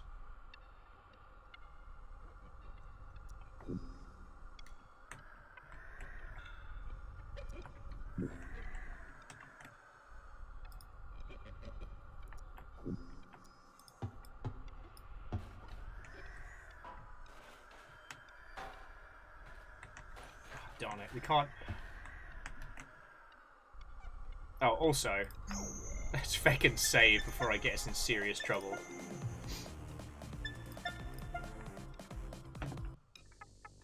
Oh.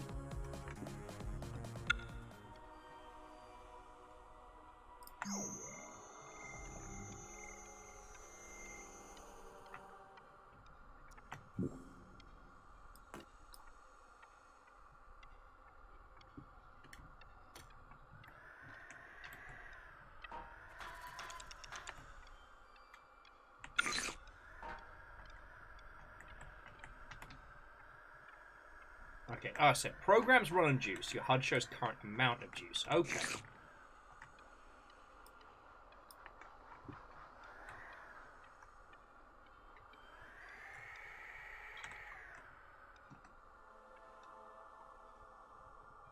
Alright, so this is where we can print more bugs if I get us into trouble.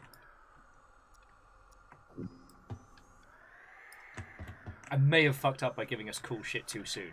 That may have happened. In which case, I am sorry. Alright, so what have we got? We've got over and we've got under.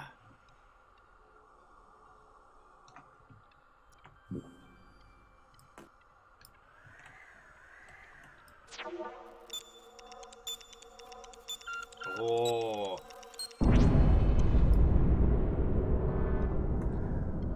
Okay, so we're gonna need a lot more juice, but yeah, we're basically like an energy vampire.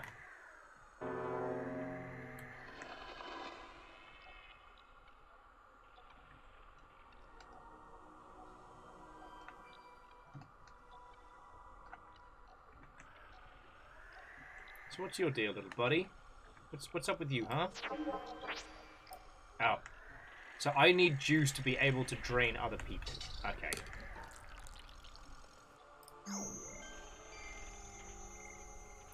Bug trap. It's an unarmed bug trap. Alright. God, there's so much to this. Sorry, I'm getting real, like, lost in the systems, but in a good way. You know what? Let's talk to the cat. Let's talk to the cat. Wow, I liked what you did there. I can enjoy the rest of my faux meal deal. Anyway, you've got a bug, and your bug has a disc.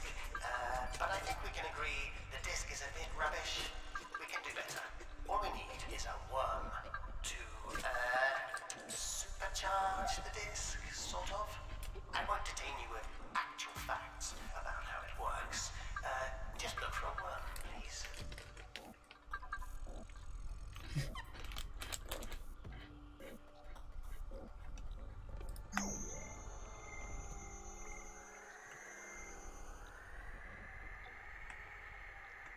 So here's a thought.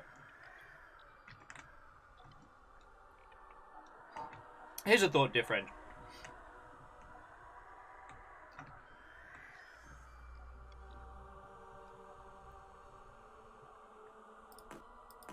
Oh, sensor offline.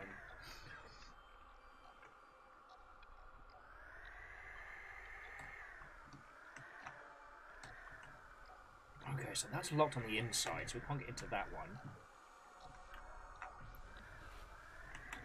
Okay, this whole thing is fucking fascinating.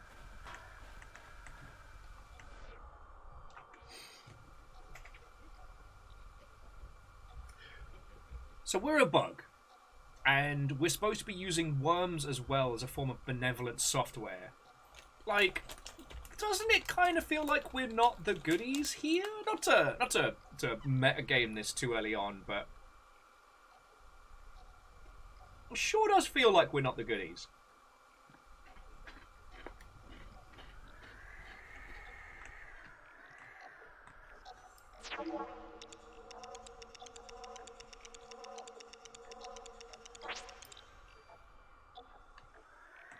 Ego sucker has no ego left to leech. Ah, okay. So we remove all the ego, we hop on in, and then jobs are good'n. Delicious.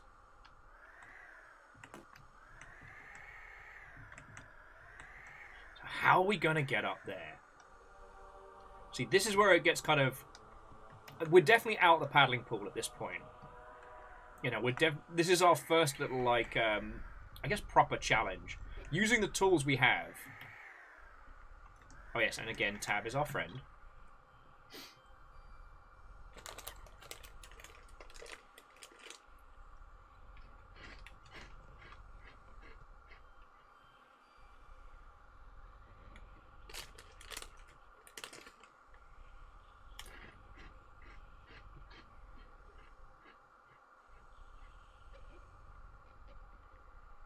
So we are a vampire.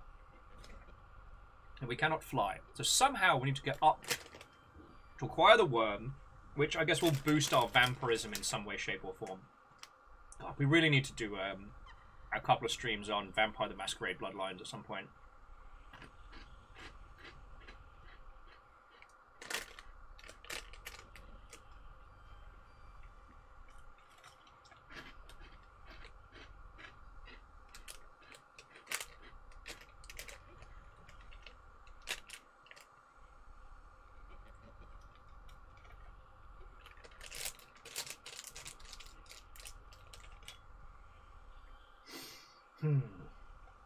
Okay.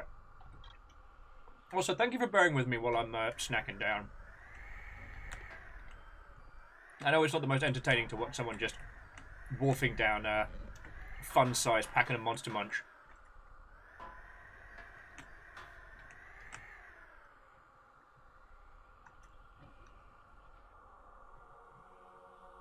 Don't see anything nearby.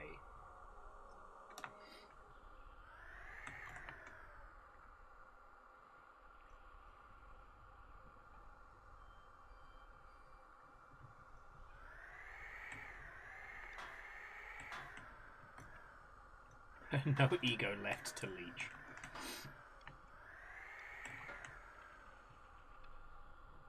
But yeah, apparently sometime before Christmas, Drunk Will decided that I desperately, positively needed... Ooh. Cat snap. Selfie, take a photo? Heck yeah. It's a picture of a kitty! Alright, like... People are going to have to try very hard to top game that lets you jump into a camera and print cat features.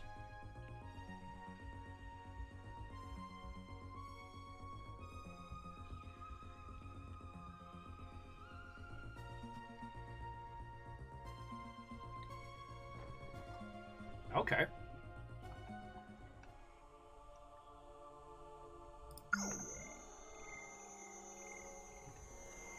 Ah, not my intention there. Okay.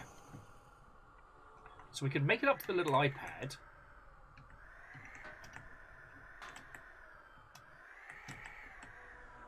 Couldn't make it towards the worm, though. I guess we've just got to bite the bullet and spin the ego. Oh, although... we could... jank the scenery. Wappa-cha! Wappa-cha!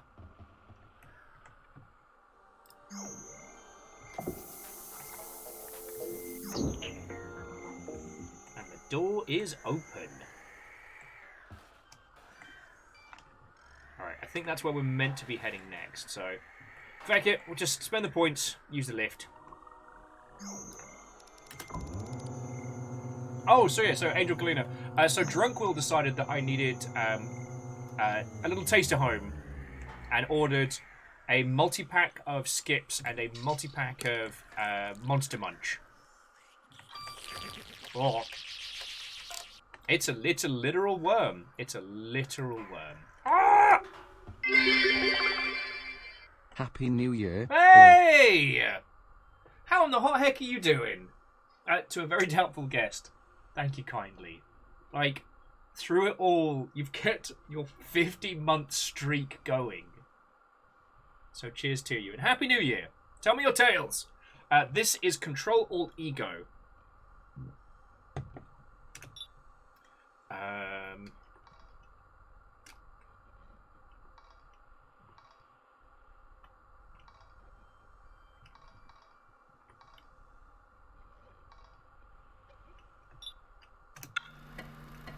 I've gone for reach so that we can vampire things from a farther distance.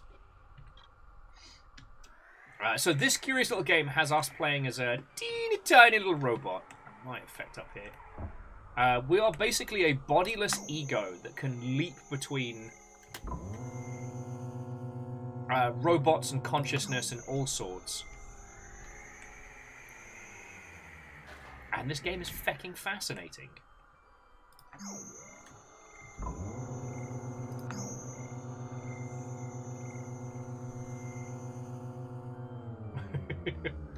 Before you hopped on in, I was just talking about how apparently Drunk Will decided that I needed a whole bunch of British snacks, and so I have received a multi-bag of skips and a multi-bag of varying Monster Munch flavours. Because apparently that's what I was about recently.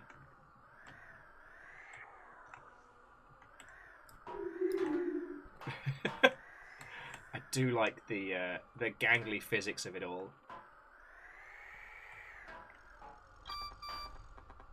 Ooh, and a new printer. An out-of-order vending machine. And yes, that is a picture of a cat. See the old-fangled evac tube thing over there? They were once intended for emergency employee evacuation. Despite there never being any actual emergencies, not to mention employees. Anyway, I've reverse calibrated the serialization tube and tweaked the algo a bit to convert it into a functional bug printer, just as we planned. Woohoo! Perhaps you can give it a quick test so I know I got the script right. Sure. To the Duke of Dim, congratulations. Are you in need of more recommendations?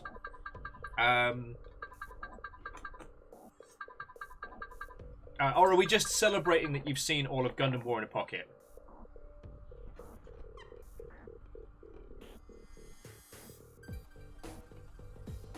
Yeah, apparently, like, very doubtful that was just what I was about. Like, the food of the ancestors. Which is kind of cute, because I've basically made myself, like, a teeny budget Boots meal deal today. I got my Sani, I got my Monster Munch, I got my Matul can.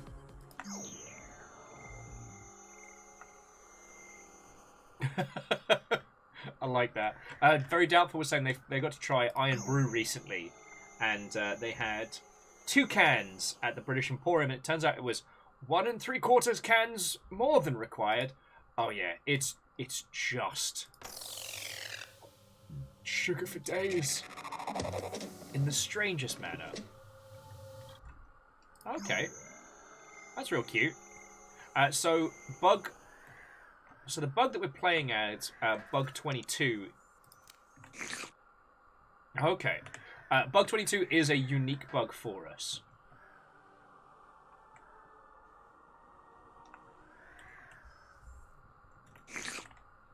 And we use the Ego Sucker. Delicious. Duke says I could use another recommendation that shows a stark contrast to this one, maybe a bit more modern. Captain on the bridge. Of all the streams to end up after watching a "So You Are Being Hunted" video, I'm happy that it was here. Bacon, I am amazed you put up with me. I am genuinely amazed, but I'm exceedingly grateful for it.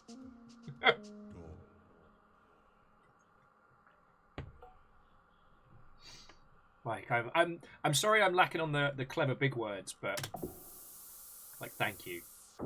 Also, the abilities we have installed into the bug are listed on the front. I fucking love that. What was I going to say? Oh, so Duke of Dim was asking for more recommendations. Look, it's not part of the Universal Century. It's completely standalone. But the very newest series, Gundam Witch from Mercury, they just concluded Season 1. And honestly, get on it, because it's really good. It's also super gay, which, you know, that's winning scores in our book. Although Gundam Aerial, interestingly, isn't the most queer-coded...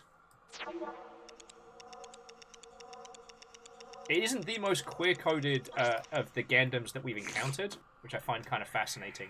But that's another story.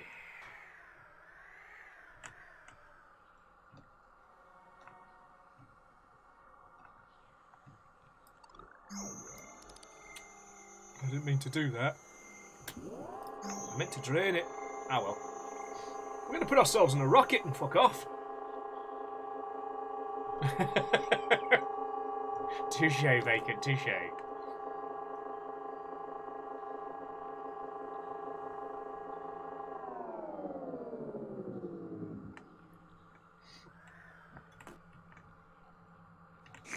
Well, like, I don't want to spoil anything for people that haven't seen Gundam Witch from Mercury, but I very enjoyed it, and the thing that really surprised me was, like, the pilot episode, the episode 0 really sets the tone, and they take their time to really, like, explore the concepts, and it gets good.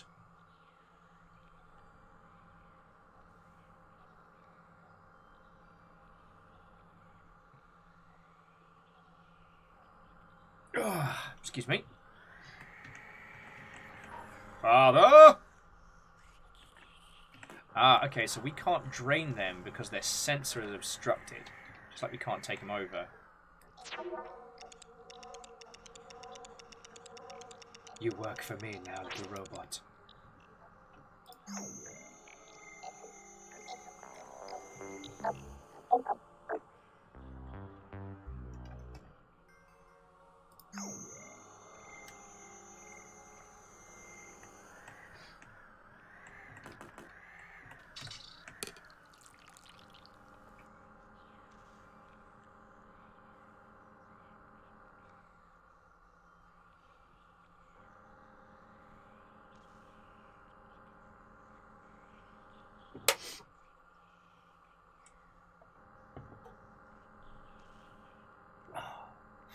Oh, so very doubtful. So the floaty web things, it's unclear as to whether or not we're completely inside of a simulation or whether we're just kind of part of it.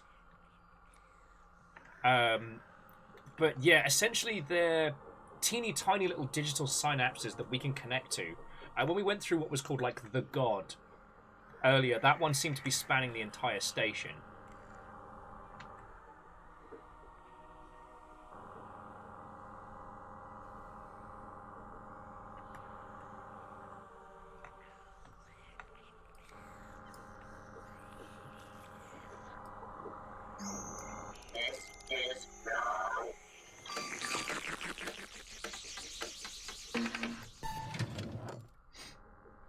Oh, and this is another DAD unit that's bolted to the floor, so we can't do anything interesting with it.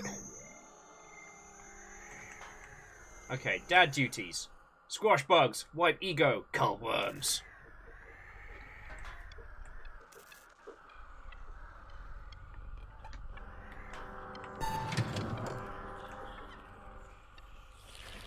It feels like something is about to explode.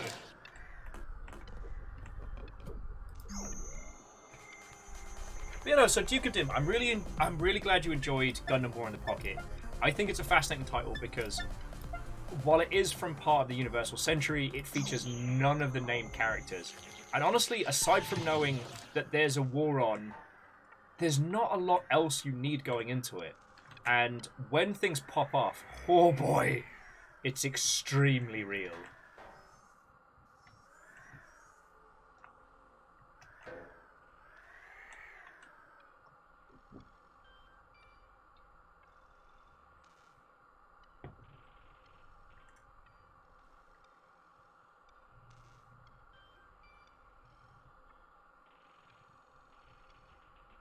Well, so I would disagree with you on the oversimplicity, because, like, the show is, for the most part, from the perspective of a child who just sees big robot equals cool, and has no real concept of, like, who and what is involved. You know, it's a situation where even the individuals that you could describe as the bad guys are doing ill for the right reasons. So if you don't know the plot from Gundam War in the Pocket, a Zeon Special Forces team is sent to destroy a Gundam prototype. Because Zeon has decided that either they can get in, destroy the prototype, and get out, or they nuke the whole colony. Those are the two options they've been presented with.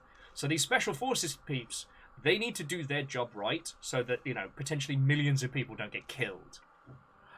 It follows a little school kid who ends up befriending a Zaku pilot who gets down very, very early on and doesn't really understand the concept of war and conflict, just sees big robot equals cool, awesome, and throughout the show has to, unfortunately, learn the realities of it.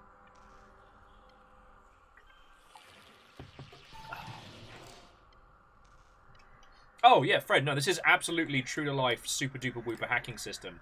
I'm glad you've encountered this one. Handle with care.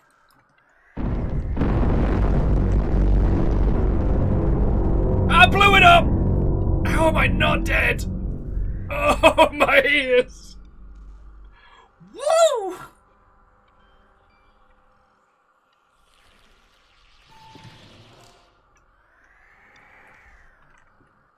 Also, that sounds like something was making worm noises.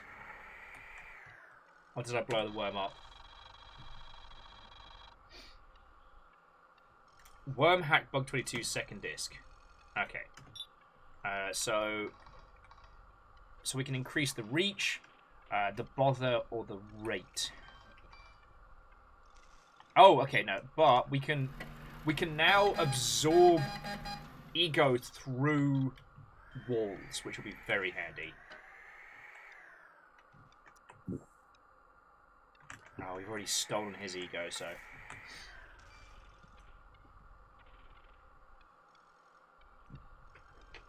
Oh, is that time of the time of the year when everybody turns on their LinkedIn bot scrapers?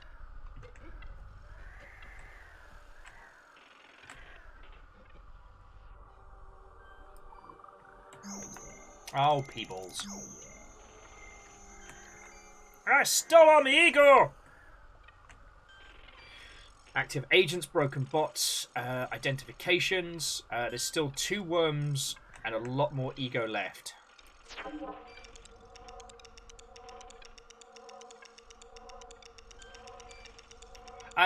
Considering this game so far, I assume at some point we're going to be hacking some actual worms. Gonna need a lot more juice. Gotta power the old juice machine, I tell thee.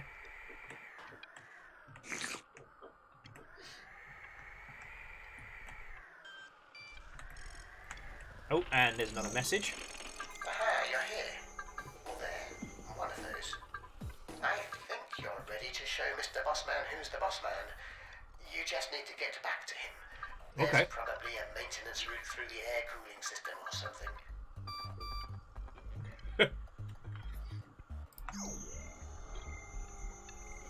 And away we go. Oh yeah, so sorry. So to very doubtful and people who've just joined us. So this is Ctrl Alt Ego. This is a very free, very indie open game. Oh, I'm so shiny.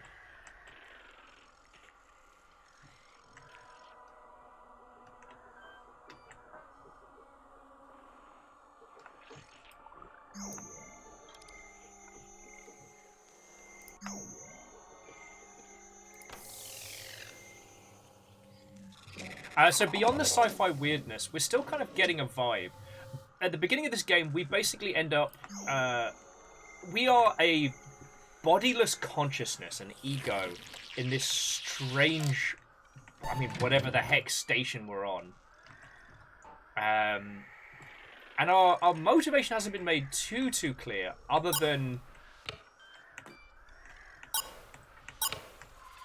Things are hinky, and it is on us to get through them.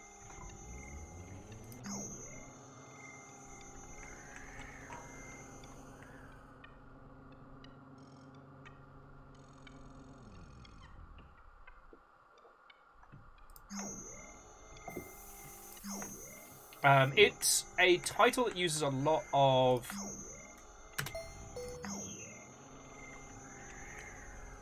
classic kind of immersive sim design philosophy in this strange British sci-fi weirdness.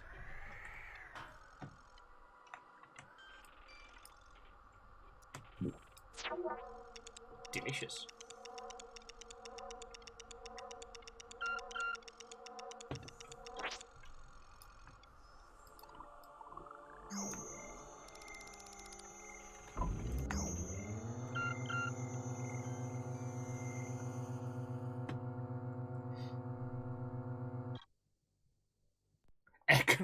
Economics arse hard. Small. Warning. Lockdown. Parasite loose. So I feel like this might have something to do with the parasite that we saw in the God area, but don't quote me on that.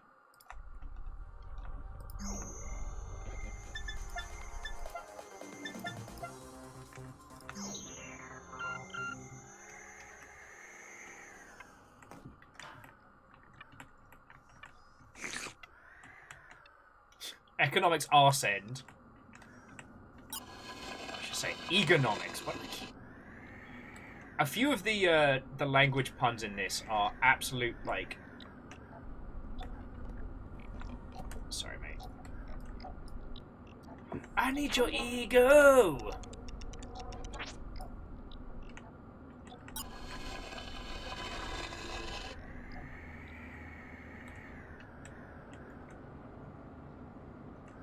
But yeah, sorry, so jumping back, well, I'm kind of...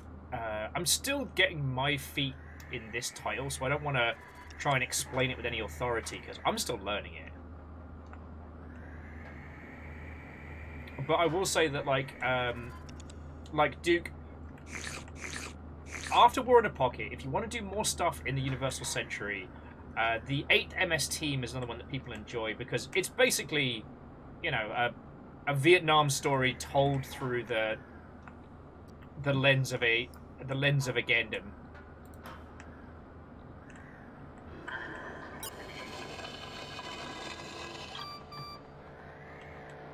I'm trying to think of some of the other good, really good standalones. What is this?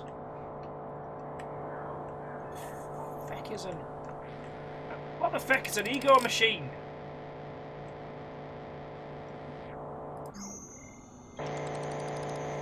Okay.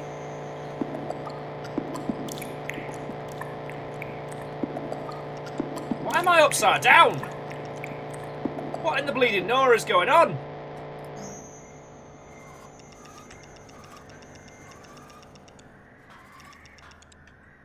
Okay, it was like a vault for ego? Alright, I'm grateful we found that, but I'm very confused.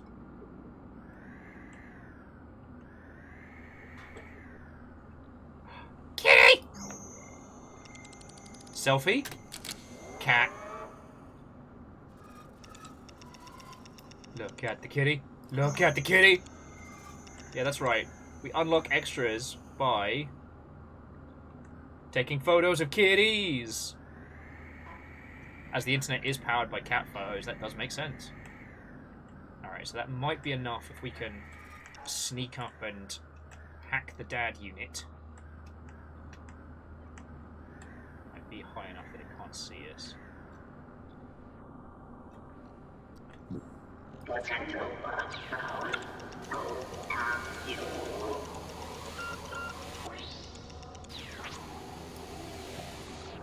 I win! You belong to me.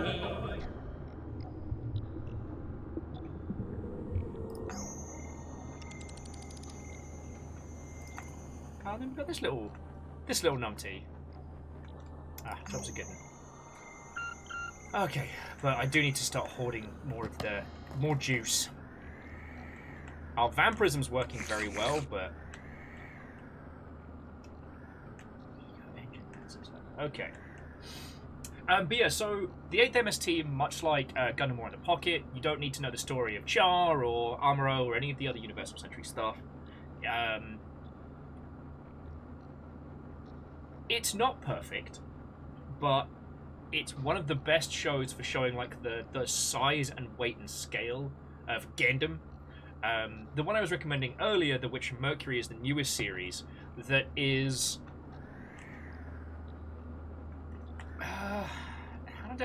how to describe it without getting too hard into spoiler zones, like the eternal struggle. Also, your ego belongs to me.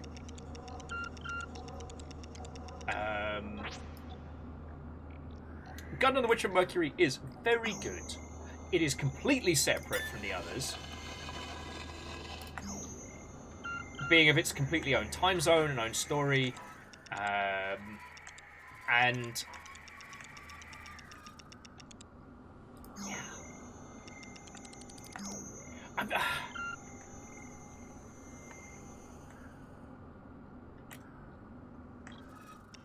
yeah. I mean, that's the thing. Bacon, it's not quite, but it's almost at the... It's just a show about ponies. It's just about ponies. I remember this bit. I know where we are. Feckin' wee! Here's the bug-free zone. Alright.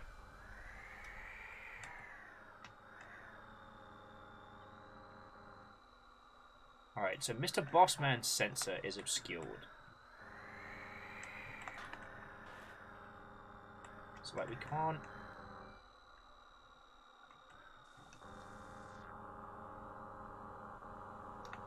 So we can't jump Mr. Bossman because we can't see his ego.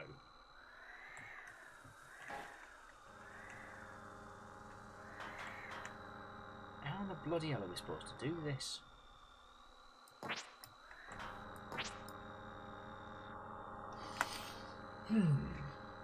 Let's check tabs. Tab's been real good. I may be able to use my grabber to expose Mr. Bossman's sensor. Okay. That's cool. Gundam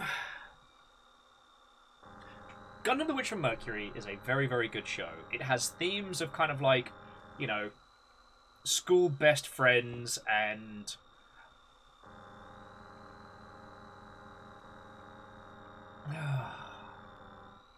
You know what? If you enjoyed any of the other Gundam series, just trust me on Witch of Mercury, okay? Sometimes it's real cute. Sometimes it makes you go... But is it good? Fuck yeah. I know that's the most, like, unintuitive, informationless review of it, but suffice it to say, when I got to the end of Season 1, Fiona had to come check on me because the amount of times I was yelling at the telly. Fiona thought I was in a state of genuine distress. Sun's gone down, so I can open the window. I'm trying to think from the other Gundam shows, the ones that are worth reading. They're worth watching. Gundam Iron-Blooded Orphans is very good, but that one's about, like, you know, child soldiers, and it absolutely tackles that head on. You can start getting into some of the campier fun ones.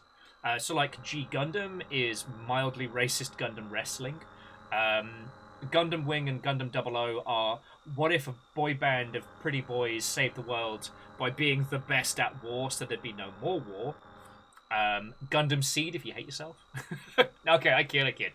Gundam Seed wasn't one that I personally got into, but I know a lot of people enjoy. The mech designs from Gundam Seed are amazing. Let's see. Now, there's Turner Gundam, which is the Victorian steampunk Gundam show.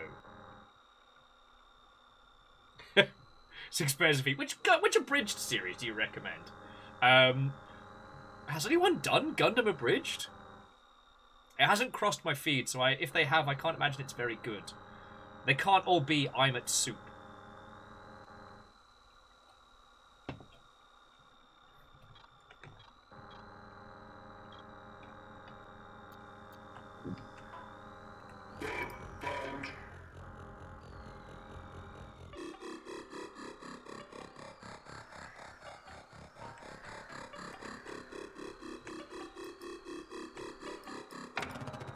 Alright, so I need Bossman to turn around so I can basically pull his feckin' plate off. Come on, mate.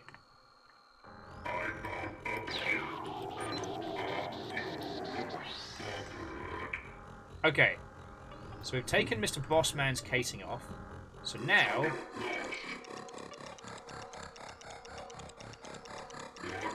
we don't quite have enough.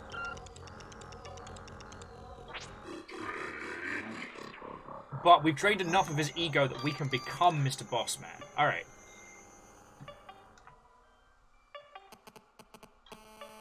Alright, that noise fucking gets me.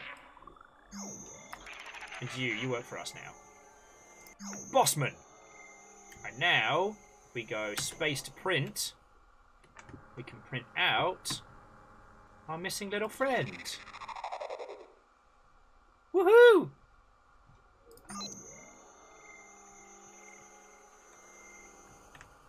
There's our little friend.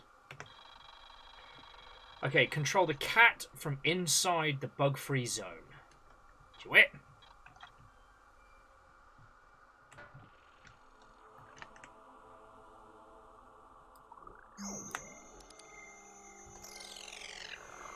Oh, that's cool.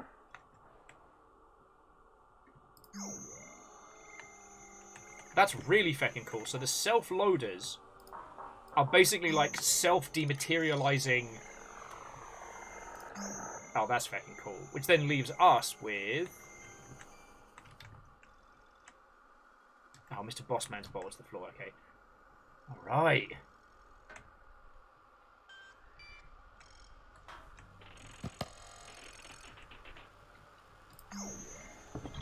Okay, I feel pretty smart going through that. No longer bug-free, thanks to you. Having said that, there's still a remote debugging session attached, which means the route I intended us to take to reach the parasite is not currently feasible. That's annoying.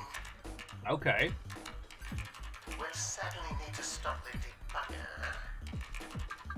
Okay, I see there's an EgoNet access point up ahead. I suggest you access the EgoNet and remote transfer yourself to the debugging facility. Okay. Mr. Bossman's brain has a copy of the EgoNet access key. I'm confident you'll figure out how to extract it. Mr. Bossman's brain is the key. Okay.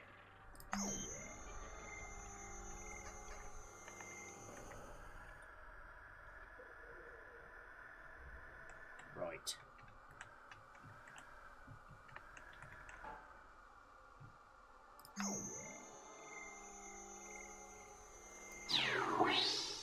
You can reprint bugs to gain an emergency drop of juice.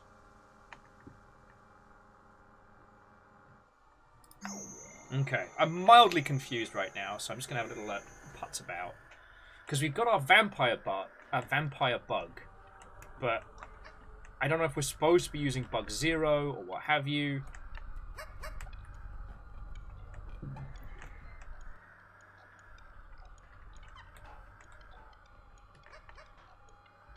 Because I don't know if we're still essentially in prologue territory or what have you. God, don't make it weird. Oh.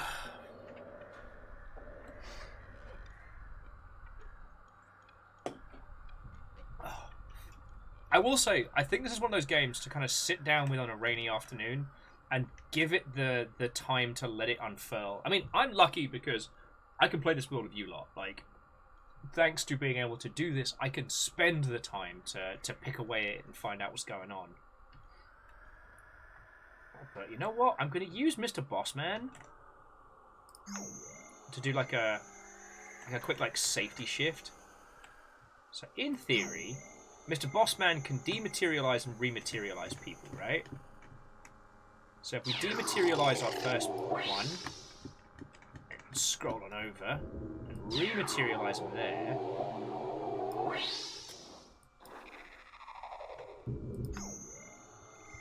That works. Okay. I'm learning.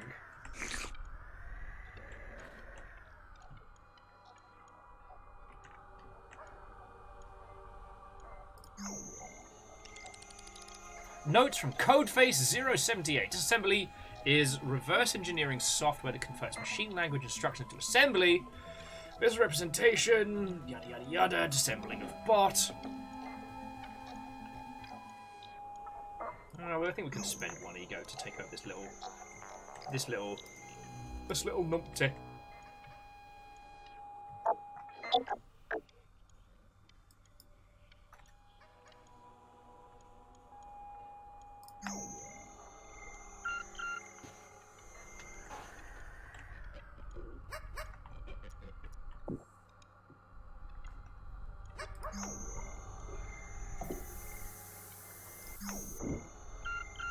Okay.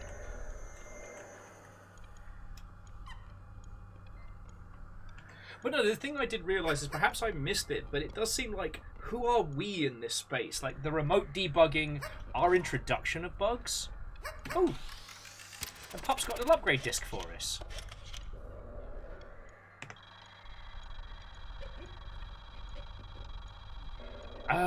So here's the question. Do we want to move, or do we want to shotgun?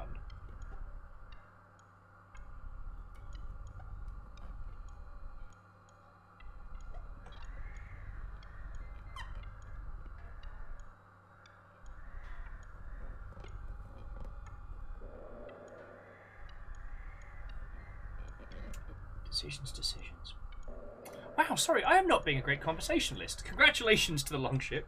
You managed to discombobulate me so much that banter has dropped off.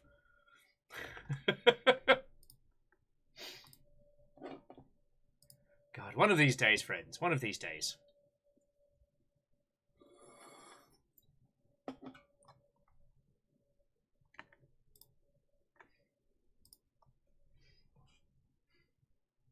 God.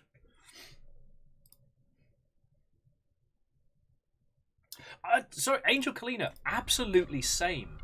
This is one of those games where I feel like I need to take a beat and a breath, because there's so much that my brain is latching onto, and I love it. I love the non-standard NPC design of both friends and foe. I love the idea that because of the very mechanics of something like this, that there's a certain amount of... I'm trying to think of the right way to phrase it. There's a certain level of assumption that, we are the good guy, we are the active character in this world, and so on and so forth. But it really does feel like, we're the ones coming into this, air quotes, bug-free zone as a literal bug. Remote debugging doesn't seem like a bad thing.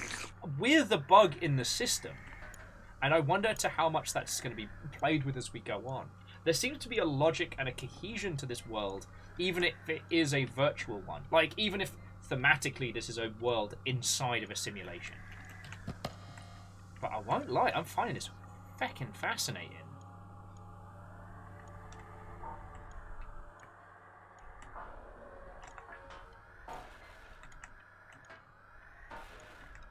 I'm trying to see if I can, wedge this enough out of the way by headbutting it, so that maybe the little pup bot can kind of sneak through the gap there. That could work.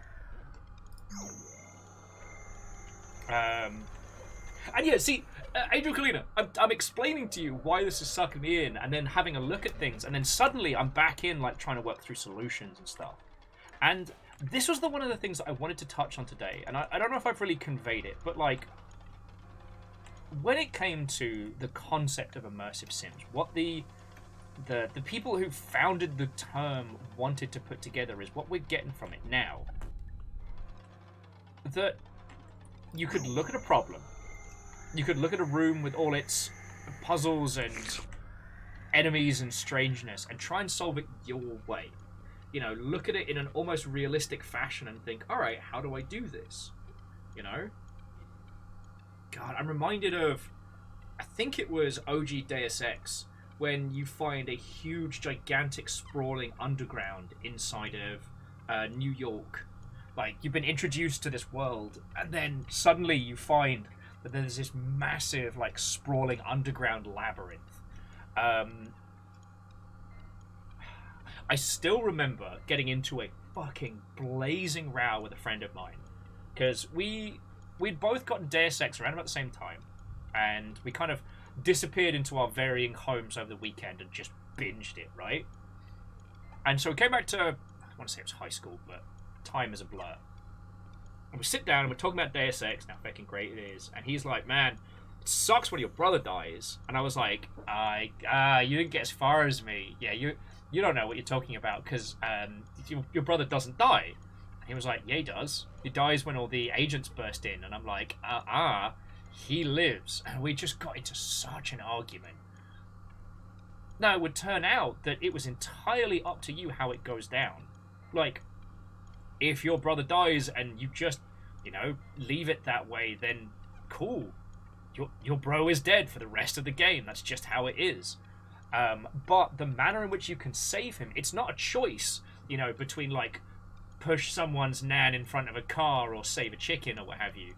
It's not, light side versus dark side. It's nuance, right? You can be incredibly violent, which is against your brother's wishes, and still keep him alive and head through that path. Nothing's shut off to you. And vice versa, you can be very, happy, supportive, my brother is the best. Ooh, that's handy. Oh, Oh, so we can spend ego inside the vending machine. Okay, that's cool. Yeah, doing good things the way that your brother intended doesn't guarantee he's going to survive. So what I did was, at a particular point in Deus Ex, you and your brother are found out to be working against the evil conspiracies behind the shadows.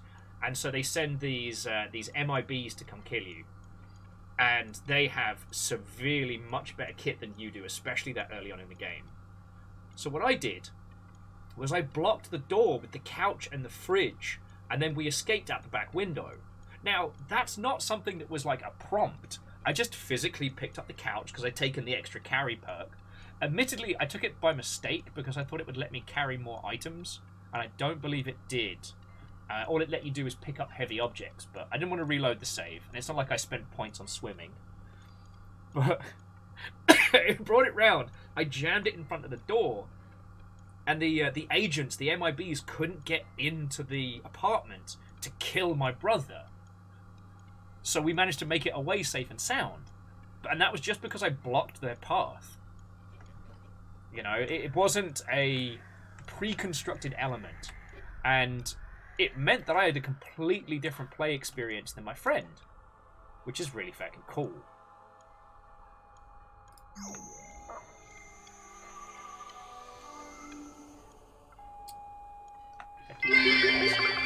Yo! So Favor 6, the interesting thing about hot takes is they don't have to be correct. Honestly, if it wasn't such a mess to play, I'd love to do a run-through of Deus Ex Invisible War. Because,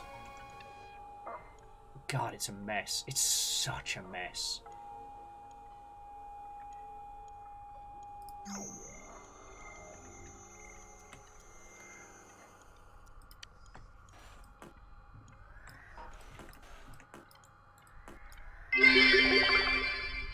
This fake ad is brought to you by me having a 5-day weekend. Yay! Then my 10-day work week. I know you've been putting in a bunch of hours, friend, so I'm real happy to hear. Hookshot, go immediately to the Shadow Realm. Do not receive your complimentary Shadow Realm goodie bag.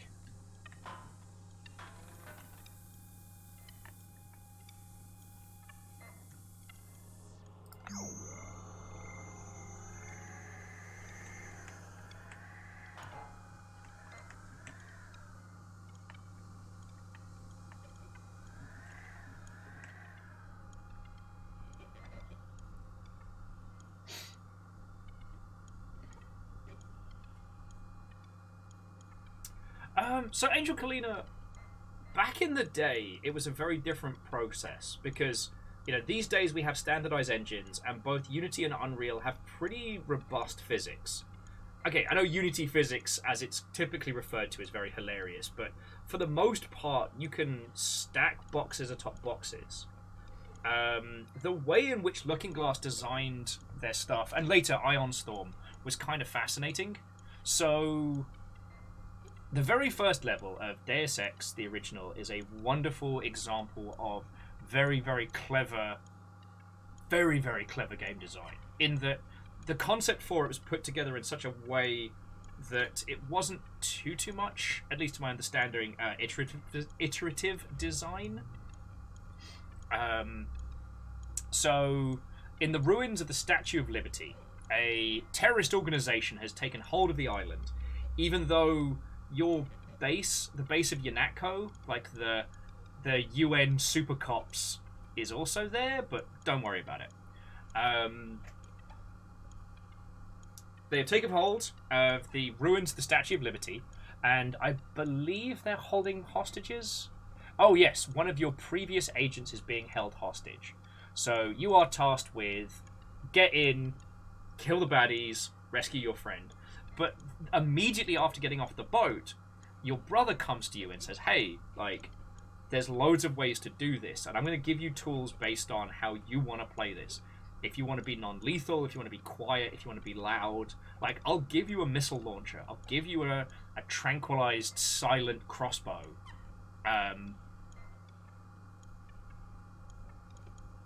And your brother heavily implies that there are many ways to approach this. And as you find out, there absolutely is. You can stealth and sleuth and hack your way through varying systems. Remember, 0451 and smash the state are your friends. You can use strength and physicality-based perks to scale and move your way around the aisle, avoiding conflict altogether, or you can just go dakka dakka dakka. Ironically, of all the things of Deus Ex, the gunplay is the most painful part of it now. Like, let me tell you, that has not aged well in the slightest.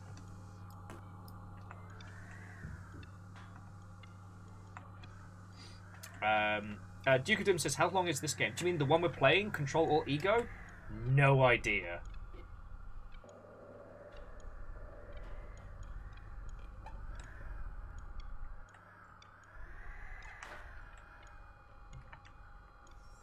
Okay. Now, where's the one that makes us stronger? Can shift heavy objects. Feck it, let's do it.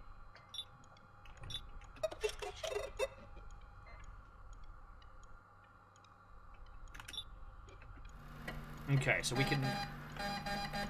It's a little... There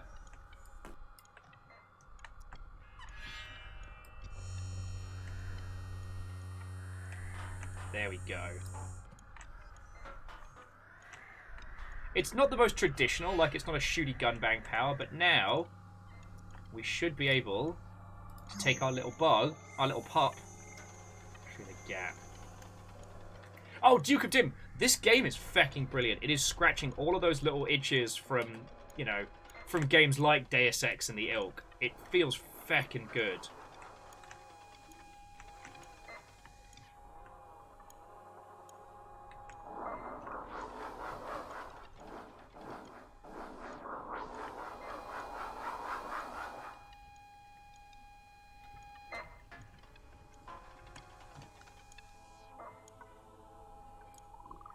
I think I need his key pass. There we go. So now we have the Alt Vault key. Let's see what we can do with that. Yeah, one of the reasons, Duke of Dim, why I'm struggling to carry a conversation right now is because this is really fucking good.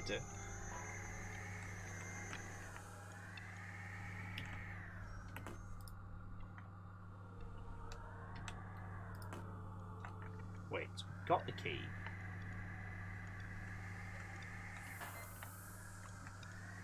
Oh, or has the little pup become the key?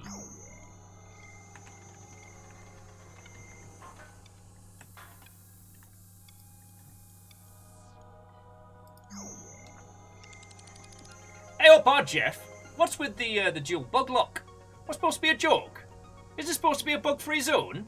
Alright, well, install the doors so they can only be unlocked using bugs in the section where there aren't supposed to be any bugs. I mean, sure, I get it, it's very secure, but it's a bit impractical, don't you think? I mean, I'm going to have to remove it. I have to remote in. It's ridiculous.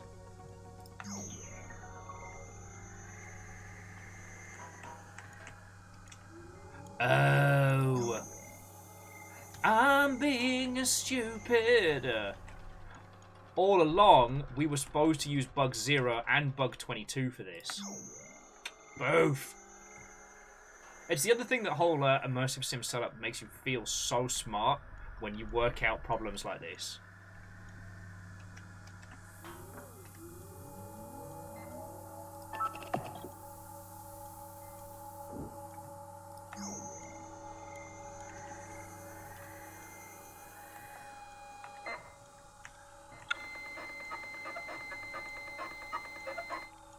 So what's MEM? Look out for distinctive vending machines. Okay. Big Bad Beamer. Ego Maniac. Increases friendly host ego. Harvest more. Applied directly. Oh shit, so these are more like the permanent upgrades. Oh. Give me all the good shit today.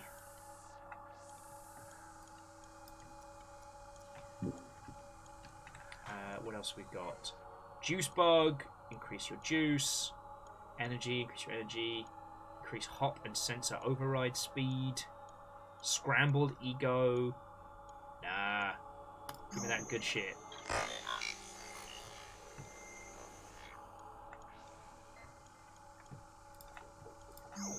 Yeah, give me the good stuff.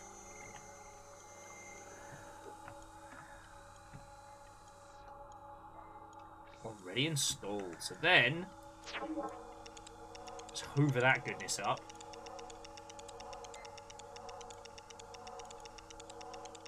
But yeah, this is yet another one of those games where I'm struggling more than anything else to hold a conversation with you all because it's so good.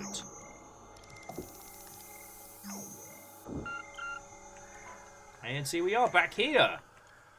Jobs are good. And then this little guy's going to heal us up. Now, Hookshot was just saying that Unity physics is good for simple things. Havoc can be used just fine. There's a mimetic humor to be had with a lot of the requires response team.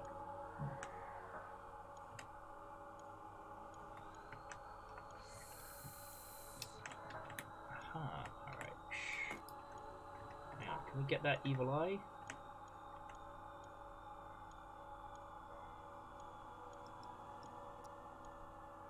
Oh, okay.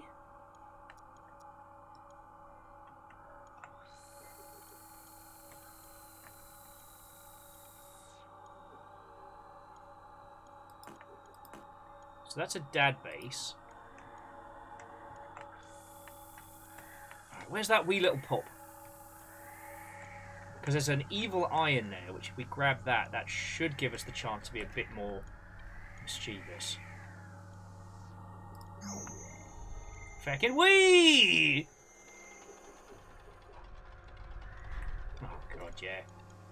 Sorry, I mean, I guess Favor 6, that's just like some stories of the classics, but yeah. I wholeheartedly agree with you there. Oh, I've got an idea. Where's 22? Bug 22. I've got an idea. So we take the shifter, and let's see if we can put the pop through the door.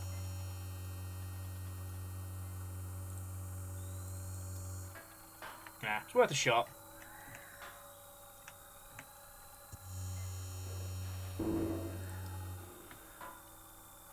I may have made things considerably worse. Oh, so their sensors are offline. Can I? Should I? That requires a key. Cases! Alright, I am continuously proving the point that I'm distracting myself with how good this game is. Every time I'm trying to tell you how this game is distracting me because of how good it is. Okay. Alright. Alright, we can stand here. Hands off the keyboard. Hands off the keyboard. Oh. Going back to what Angel Kalina was saying about like the original Deus Ex and things like that, like they'd had a few runs at creating like immersive sim style titles at that point. Thief was a really good testing ground for that original philosophy because while there isn't too much to do in Thief, like you can't talk your way out of a lot of stuff, and there isn't too much in the way of what's the term? Alternate ways to solve problems. It was definitely a game that got people into thinking about, like, okay, how do I get through this without combat? How do I use the environment? How do I use the shadows? How do I think about this in a different way? And I think the manner in which they designed a lot of those early Thief levels laid the groundwork for more open plan, open play concepts. See, the thing is, a lot of the ideas from those OG days are now employed pretty heavily. So, for example, in an open world game, you don't have somebody design every part of the world all the time. You have definitely an overworld concept, but then you'll have people who will design the varying towns and cities, and people who will design the varying dungeons, and depending on what they're trying to create depends on how those are put together. So let's use Fallout 3 as a good example. So Megaton is designed so there's only one way in, one way out. But there's lots of little stories and lots of little things to hook upon. But it's ultimately all in service of the whether or not you decide to set off the ton in Megaton. You know, do you blow up that town? Do you stop the plot to blow up that town? Those are the two threads, and how you approach that. The Dunwich building is a linear experience in an open world. So even though it looks like a burnt-out car factory, there's only one way in that you're filtered through no matter which way you choose to approach it, using, you know, lockpicks or shooty gun bangs, what have you. You can only enter the Dunwich building one way, and you can only experience it in one way. And then, I'm trying to think of some of the more open stuff in Fallout. I hate that I'm only thinking of New Vegas. So things like the prison can be approached by any number of angles and handled any number of ways. And then you get things like the Legion, where they're they're undeniably evil, but whether you choose to, like, you know, join them or fight them, and how you choose to fight them and how you choose to engage them, that's entirely up to you. But while that spreads across multiple regions,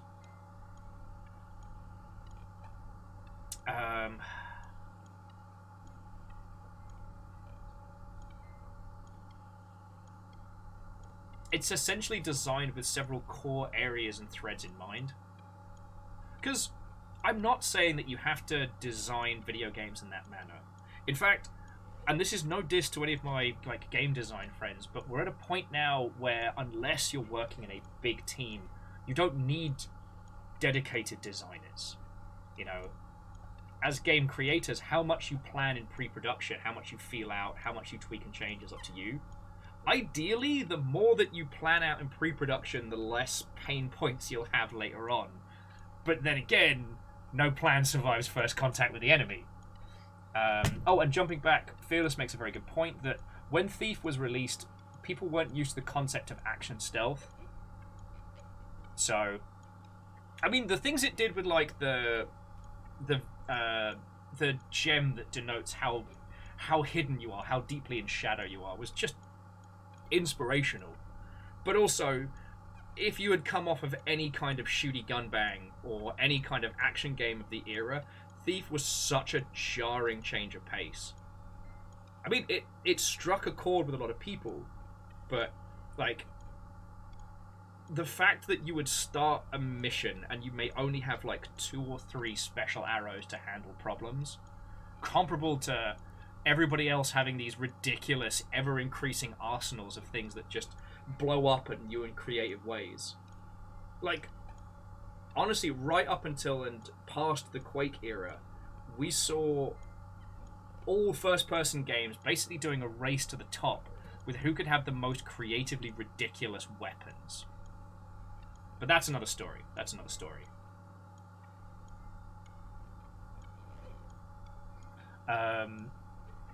When it comes to designing something like Deus Ex, you're not designing a fully open world game. You're designing essentially a handful of sandboxes and the ways in which those little pieces can play with each other. God. I think that's where Mankind Divided really fell down. I think that one had the weakest kind of sandbox of them all. Some really interesting gameplay concepts, but also some very poorly thought out thematical concepts. But let's not wail on Deus Ex Mankind Divided, because what we are starting to learn about how Square Enix was treating its studios, I'm amazed we even got those games. I'm very happy we did, you know?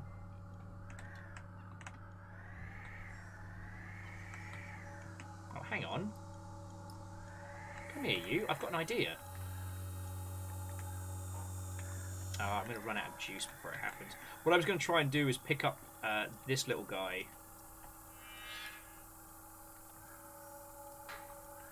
Oh, there we go. Oh, this might work even better.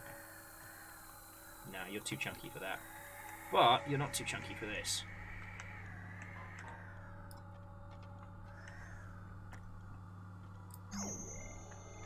Oh. Piss! Okay, I guess maybe we are. Okay, see what happened? I put my hands back on the keyboard, and the video game took over my brain, and I forgot how to do conversation and banter. Why am I like this?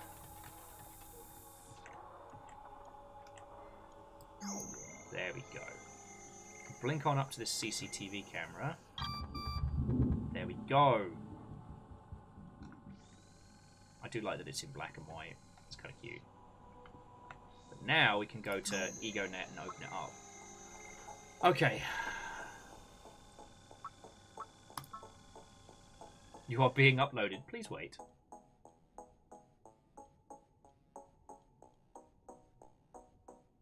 Yeah, Edwin, Mankind Divided team being forced to make the stupid attack multiplayer component was just horrible.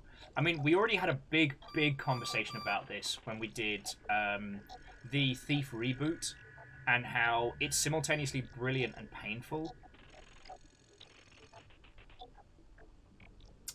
So, during the Time Warp, you're not misremembering. So, Mankind Divided was one of those good intentions, poor executions. So if you're not familiar, I'll give you the cliff notes. So, in the events of Deus Ex Human Revolution, we follow J.C. Denton, a security guard, ex-cop security guard who gets obliterated in a terrorist attack and is rebuilt by his boss's Bionics Corp, thus leading to the famous line, "I never asked for this." You're right, it is the wrong protagonist. J.C. Denton is the OG. I'm thinking of... Never asked for this. Adam Jensen! Fucking Jensen. Adam Jensen, now loaded up on cool new cyber mods with his funky new cyber body, seeks out the people that killed his fiancée, or girlfriend, or ex-girlfriend, I forget, and tries to find out why people were targeting Sarif Industries. During the course of this, the would-be Illuminati decides to start some shit. They roll out a patch to all Bionic users, as Human Revolution is basically set on the cusp as mass-market cyber modification is being rolled out, mainly to, you know, the rich, the wealthy, and the affluent. Anyway, the Illuminati rolls out a patch that's supposed to make everybody fine and good and well, and what it actually results in is them going completely batshit berserk and attacking everybody in sight. This gets solved by Mr. the Adam Jensen. However, the effect of the attack leaves the whole world shook and scarred and afraid. Mankind Divided starts in after people and governments have become wary and hateful of individuals with cybernetics. So much so as to create like a cyber apartheid. Cybernetics apartheid. This is a term used. This is not me being hyperbolic. The intent of this thematics was to put the user who, I mean, it was a 360 era FPS. No, it would have been Mankind Divided was PS4 era. Okay, anyway, the idea was to put you in the shoes of people that are discriminated against and hated for means beyond your control. The idea was to make people stop and think about how quickly you could be on the other side of, like, completely unfair public hatred. You know, I wouldn't go so far as to say that they were trying to give you a taste of what it's like to be on the receiving end of racism and things like that, but I think they were dancing around that. The problem was that thematically, that's a very hard thing to carry through, and a lot of the elements didn't line up. So, you know, the idea of, you know, people with, you know, prosthetics and cybernetics being shipped off to, like, gulags and things like that. And those people then fighting back for, like, you know, for freedom and representation. It just didn't land.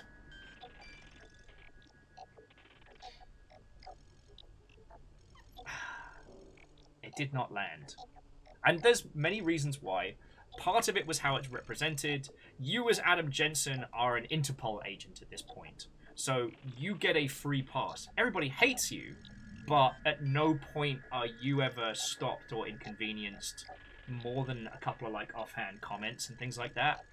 So you never really experience the full brunt of.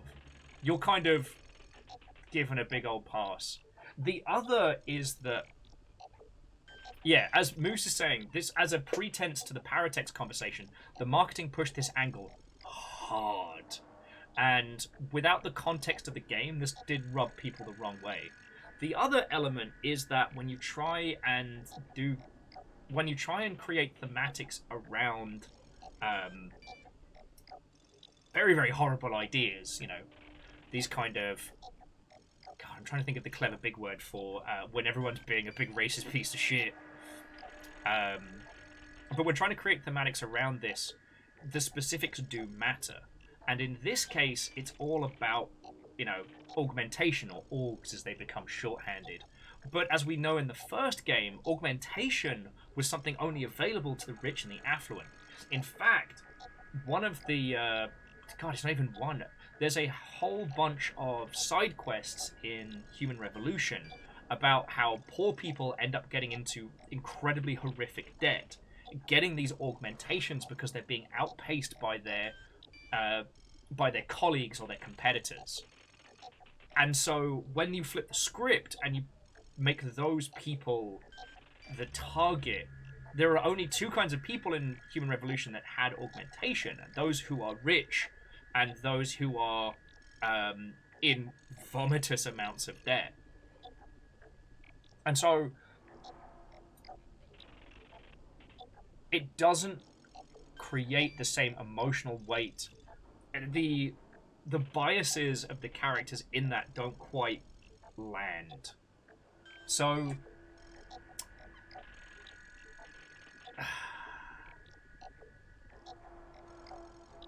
yeah, it was one of those well-meaning, poorly handled marketing campaigns that rubbed people up the wrong way before they got to play the game. And when they did play the game, it didn't quite have the thought or the teeth. I think that's the cleanest explanation. H-Bomber Guy has done a brilliant video on the same subject. And it's mostly about how feckin'... Yeah, Bug 22! About how feckin' messy Mankind Divided ended up being. The problem... I said it's the problem. But also with Mankind Divided, Baby Boy. Because of Baby Boy's allergies, he's got to have his feeties cleaned. And he's taken to trying to hide in here, even though it never works. It's never worked one time. Never.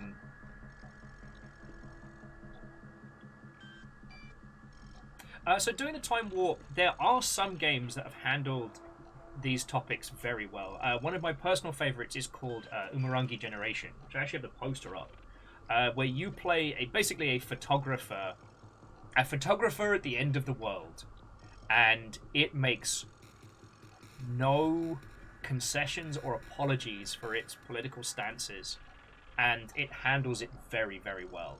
The TLDR is that you and your group are kind of cool kids, friendos, travel from location to location.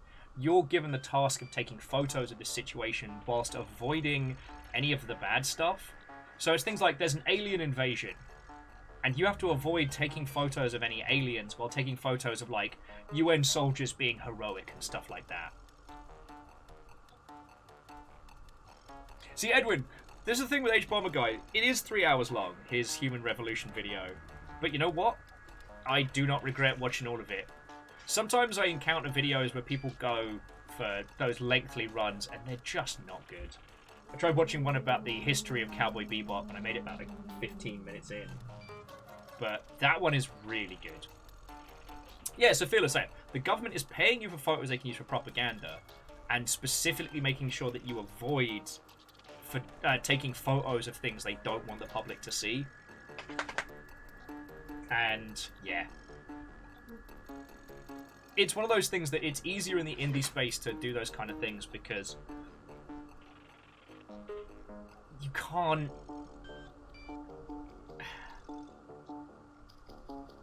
You can be very direct with it, and a lot of the time people will tap out before you really get to the chewy weight, so people take it based on mechanics.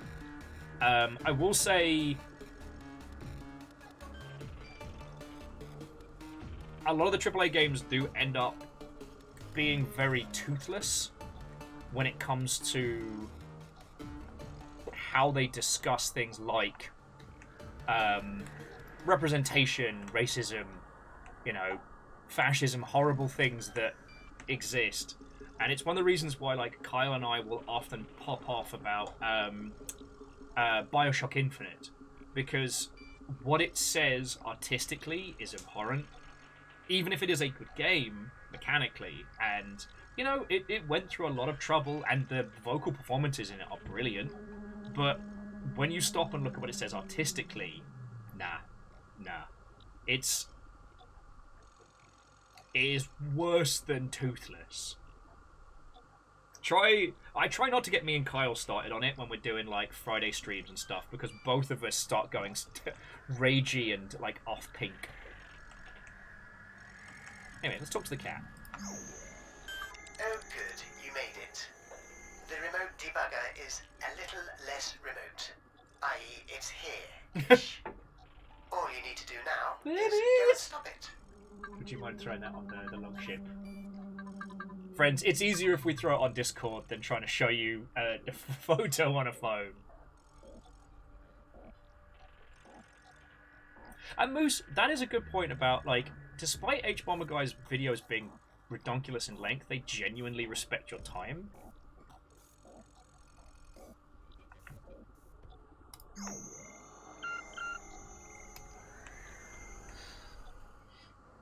Now, the one about Tommy Tallarico was fascinating, and what was bizarre for me was how he's like 1 degree Kevin Bacon from me on so many professional endeavors, and yet I'd never heard of him.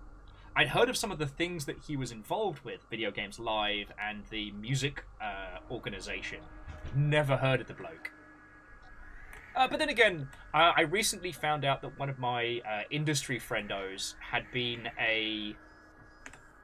on a Games Master competitor back in the day, and I never even knew.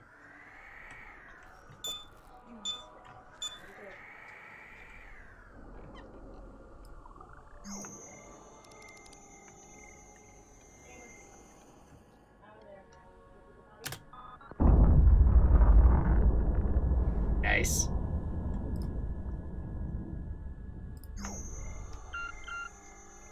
Yeah, I know I'm low on juice. So Fearless said they'd seen Tallarico because of several video game lives, but never realised that other stuff about it. No one did. Zeke, how are you doing, friend? Are you done with Ludum Dare? Are you still recovering? I've lost all sense of space and time. Okay, it's a cheeky crate. Oh, it's a cheeky crate. That's right, good.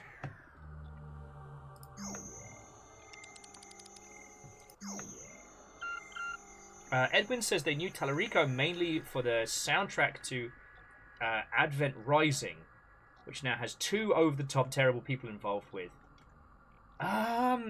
Edwin, I'm drawing a complete blank on Advent Rising. Which one was that?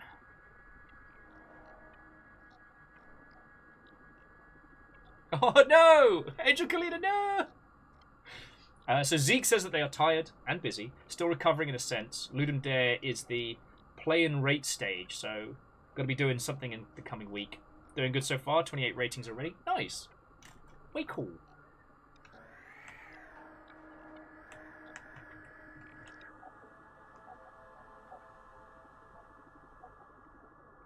You know, we've got the ego to take over Dad.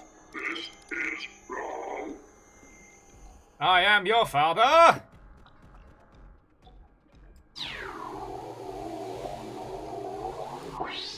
Okay, I can't reprint that guy, but alright. I need juice!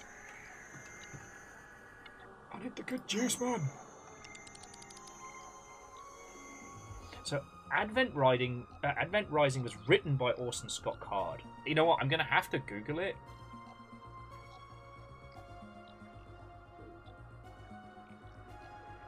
Action, do not fix. Okay, this is fucking great because this is a discussion about, like, the concept of immersive sim. Is it better to sneak break? Is it better to control? And it's like, nah. Fearless says, so Advent Rising was an Xbox game that was made as the first game of a big sci-fi trilogy and flopped hard enough. Alright, I've got to look this up. Hopefully I'll recognize it when I see it, but it is not ringing a bell, and this is the kind of shit that I love. Advent Rising video game. It's on Steam?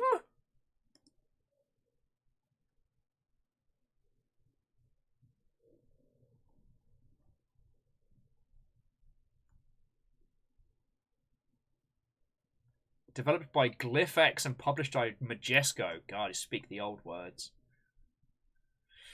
Oh my lord. Sorry, let me bring up on main screen so you can see whatever nonsense it is I'm looking at. So this is Advent Rising. This came out 2004? There was a tie-in comic book competition to win $1 million. Fucking hell.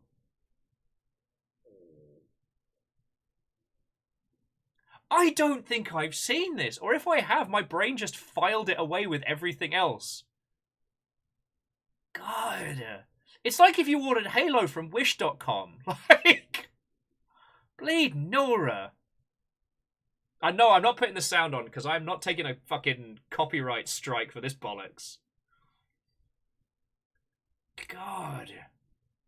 It's like you found some siphon filter in the back of your fridge and decided to make leftovers.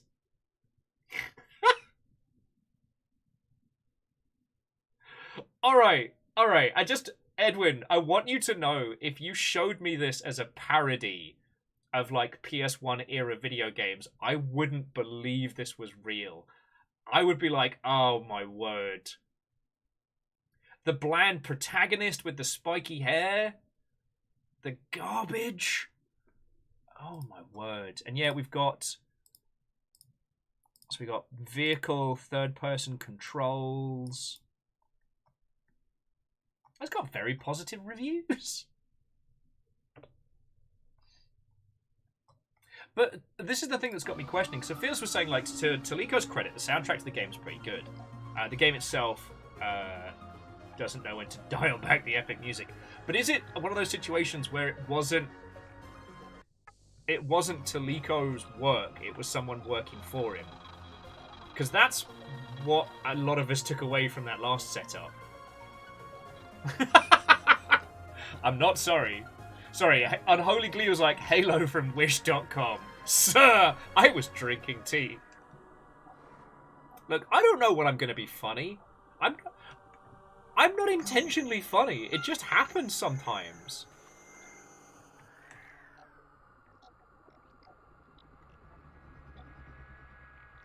Alright. See if we can go find some juice. The little guy's not going to fix us because I haven't controlled him, but we haven't taken any damage, so we're alright. So who's this? Oh. This is Pipebot. Hello, Pipebot. Pipebot. Welcome, friend. I am the friendliest robot in the whole wide world simulated immersive experience. Thanks for erasing me from history by wiping my ego and taking it for yourself. I have served my purpose. I hope in turn you will serve yours. Wow. Well, now I feel like a piece of shit. Now I feel like a piece of shit. But the thing is, this is a game set inside an immersive simulation. Juice. Oh, juice and worm.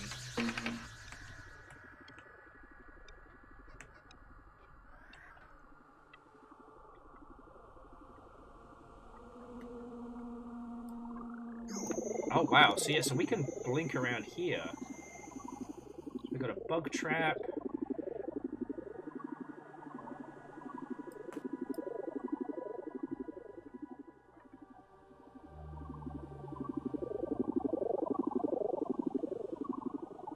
Okay, this is fascinating. I'm gonna head back to the bug, but God, I love this game.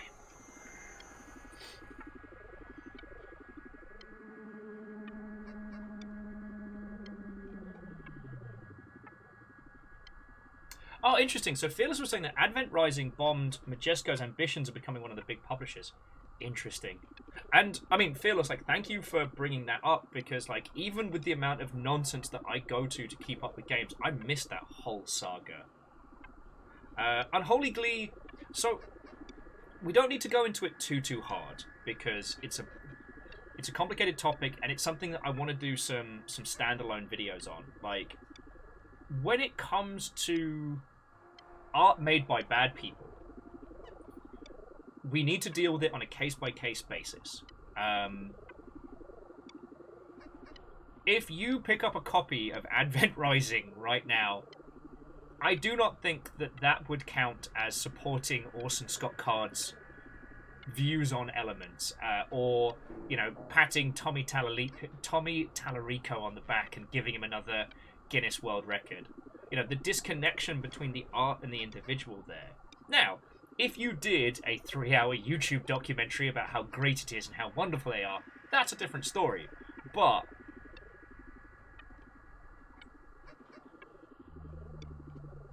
I mean, so Fearless, that's a good point. Does Orson Scott Card get residuals from it? We don't know. And does showing the world a crappy game that they made count as support? I don't think so.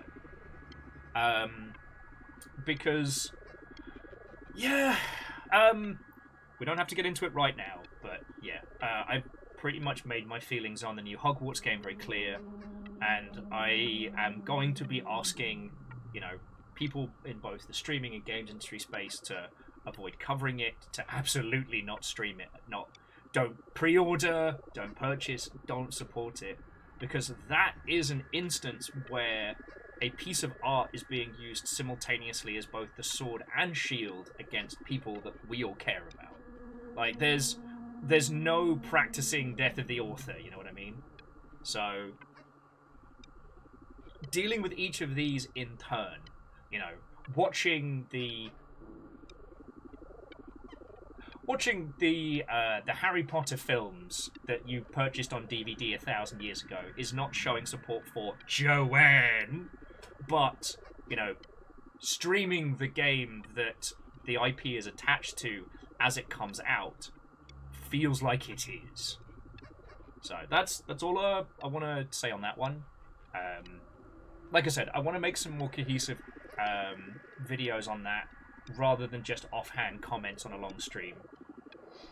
Ed was saying, unless there's an Advent Rising revival a la Metal Gear Revengeance. I mean, that could possibly happen, but you can never control these things. But then again, like Metal Gear Rising, it's a combination of the dumb fan dub and the mimetic nonsense of it that matched real world politics that was happening in North America. Like, if Advent Rising ended up reaching meme levels of re-success, it would be because it's so badly cheesy, over-the-top 90s. Like,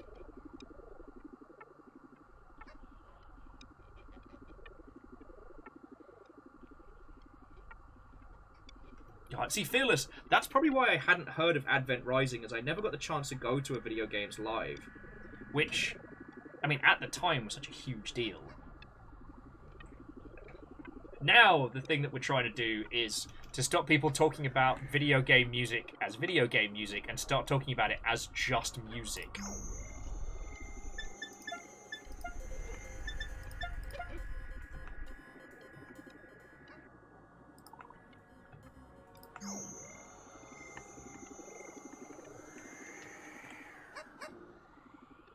It's a pop in a box!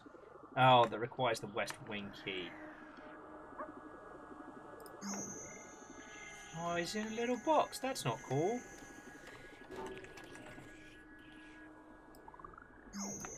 But maybe Bad Dad can help.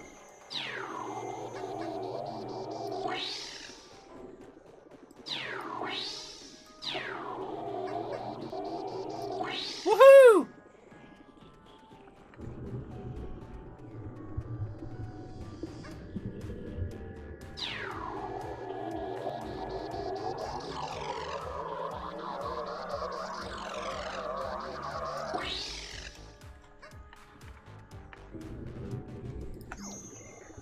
Hanging out with my best friend.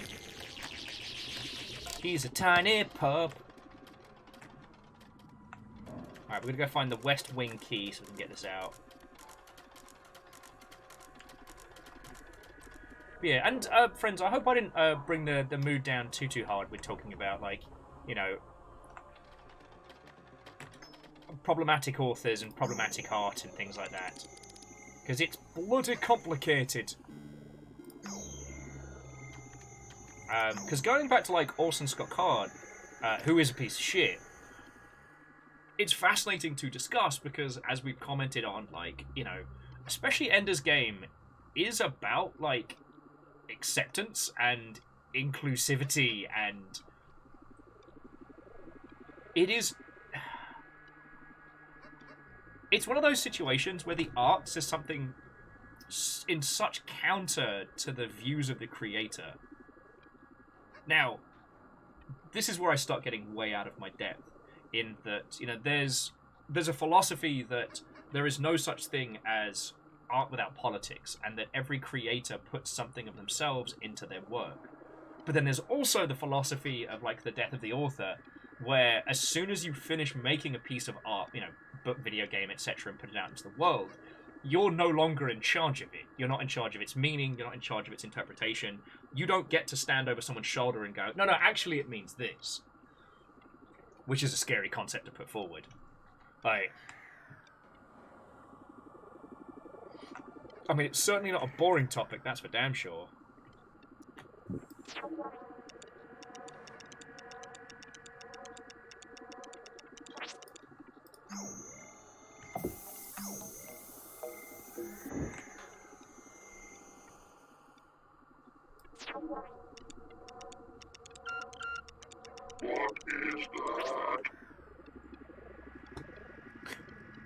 It's alright, Dad's only a little bit bothered. I don't know if any of the other, like, UK peeps are still up and awake, but, you know, we've just encountered a robot mechanic that's basically, am I bothered? Ask me if I'm bothered. Am I bothered?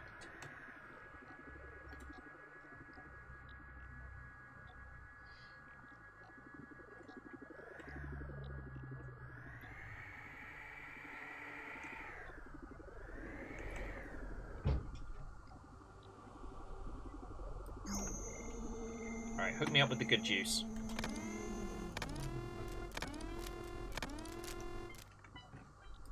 I think at the moment as well we've got like a diminishing returns on being a feckin' vampire. So let's use one of the worms to then go from there. Yeah, so Danny, instead of like robots becoming alert in this, they become bothered. Once they reach 100% bothered, then they become aggressive.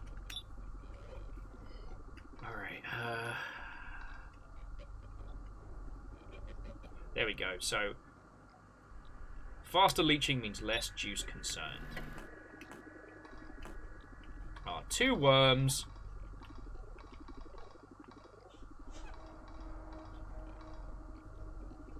Alright, we'll save our extra worms for more vampirism.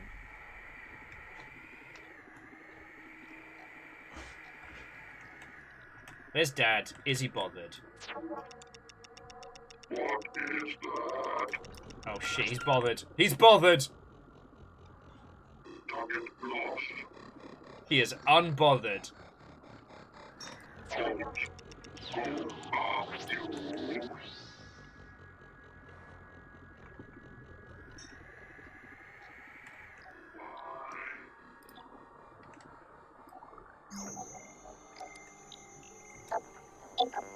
And the little healing bot's called Matey Boy. God darn it. I love it. Now don't repair Dad. Repair me. Thank you, little mate.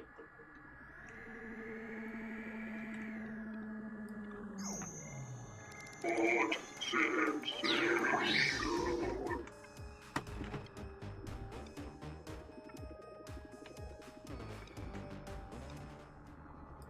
God, we kind of need to wait to like leech juice from people as well.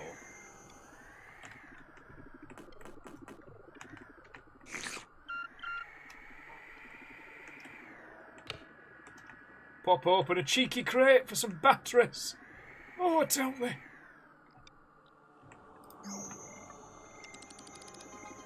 Dad's guard patterns are too predictable. Steps to reproduce. Observe any dad from a safe spot. See step 1. Yes, this is by design. Action do not fix. Okay, I love the fact that a huge proportion of the dialogue we're getting is as if this was an intentional game.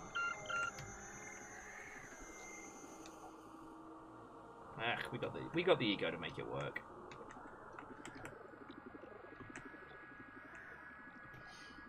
Oh. But yeah, it's an interesting one when discussing, like, you know, video games and creatives, because how much influence a single person has on something is also a very hard thing to pin down. You know, one of the things that, you know, we got in the habit of saying was that with the run-up to Borderlands 3 and Tiny Tina's adventure and whatnot, like, less than 1% of the team who worked on Borderlands is Randy Pitchford, right? You know, how much influence does David Cage have on Quantic Dream games? I don't fucking know. This is wrong. I like that. Oh, but we could use the conveyor modules to transport objects down the way to get the... Okay. This we can work with.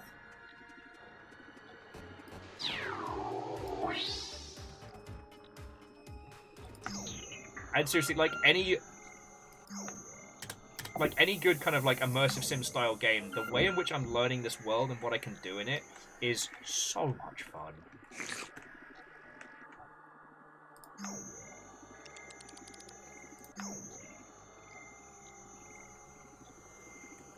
So Hookshot says, that being said, I feel like David Cage and Hideo Kojima have about 800 more presents in the studio than Randy does. Well, from what I've heard, and again, take this with a sprinkle of salt, Hideo Kojima is a pretty infamous micromanager. So he does take an active involvement in at least the output of teams, which is something that can be seen. So if it turned out that, like, you know, Hideo Kojima eats chinchillas like an apple, like, we could be pretty certain that supporting his titles would be directly supporting a bad person. But, okay, so here's a quandary. I was talking about this with some drinking friends. So, there is a game. It's called Kingdom Come Deliverance. And that thing has been a thorn in my side. Now, if you didn't hear about it, Kingdom Come Deliverance, no, was it? Hang on, let me check the names first.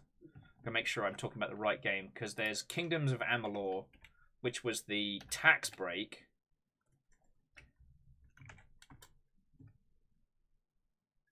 Yes, Kingdom Come Deliverance, it was the right one. Okay, so Kingdom Come Deliverance was a fascinating concept. The idea was to create a game that was more historically grounded than it was fantasy, but still followed that...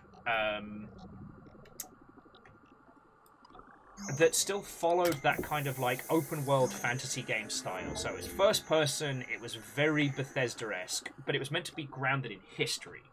So it was meant to be historically authentic or accurate or whatever, you know, adjective they were throwing around. It was critiqued at launch because it was basically a great big whitewash.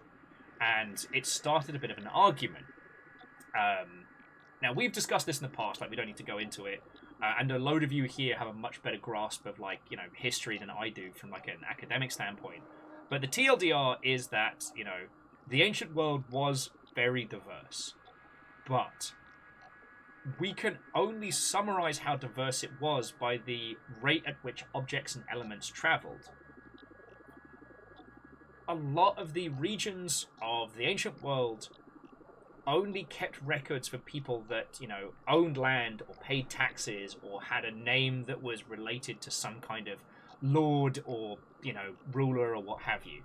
So if you were a transitory individual in medieval times, there wouldn't be a record of you moving around. Like, sure, you'd be paying people, like, you know, you'd be making gold here, spending gold there, but you don't hold lands, you don't pay taxes. There's no reason to write your name down. Meaning that it's only the static, stodgy families that could ever really be traced.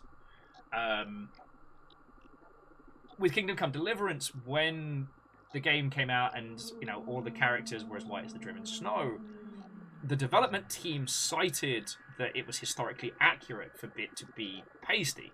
Now, they got dragged over the coals because where they supposedly set the game was a major trading hub in and out of, like, you know, a large swath of mainland Europe. So it would have been a multicultural hub anyway because of the trade routes going through it. But that's another matter. It then turned out that one of the core development team's massive Gamergator. And so the reason why it's a thorn inside is because you don't know how much creative input that individual had, right?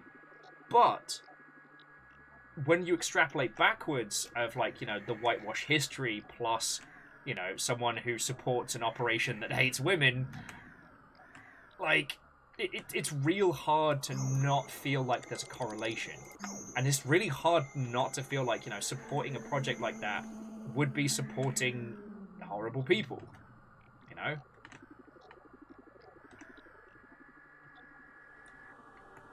Now, I think what we have to do here is remove this.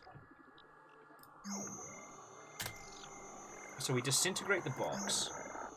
And by disintegrating the box, we should be able... Oh, that's the good juice. We should be able to remove these and possibly melt the dad bot.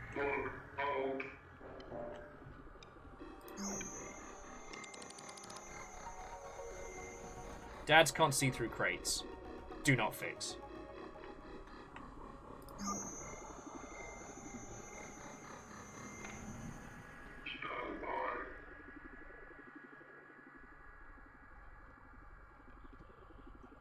Yeah, Fearless, that is definitely a subject that you do not want to touch casually.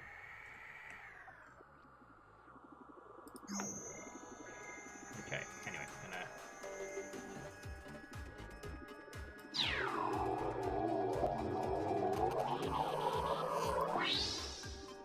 Boosh.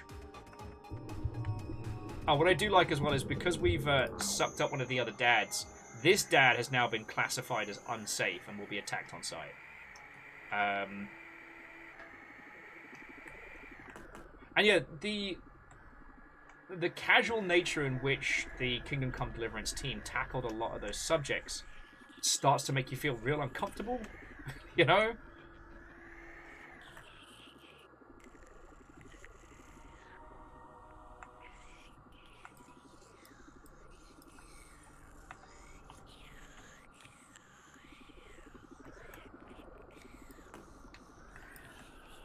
Okay, so we can't... But we do need worms.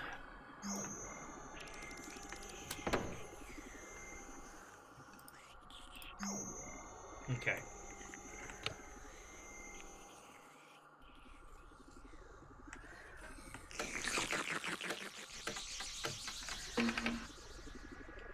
And yeah. But like I said, a lot of you have a much better understanding of history than myself. It's one of those interesting things. Whenever you start, like, looking into any culture that didn't have standardized taxes, or, you know, that didn't have, like, an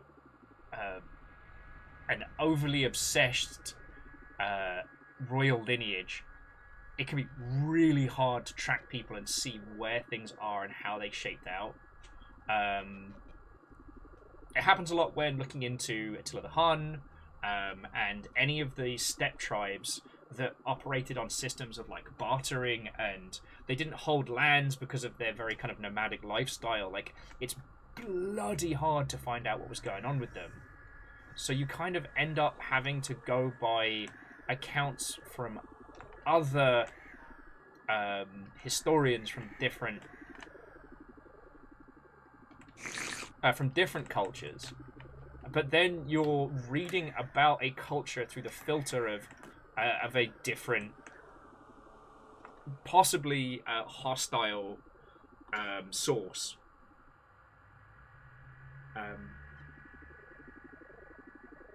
Wow, sorry, my brain just went to feckin' space there.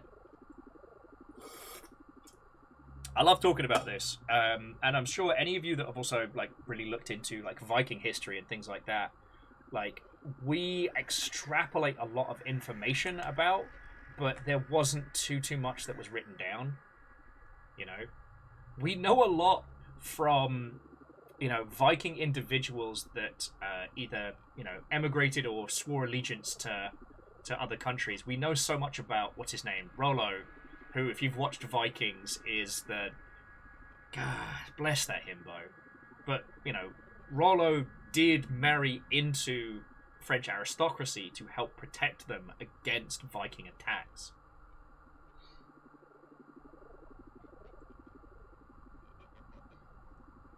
Oh yeah, and so do give them... There are a couple of people in the Longship Hull who do have a really, really good grasp of that whole sphere of history, but it's... Like, I only know, like, snippets.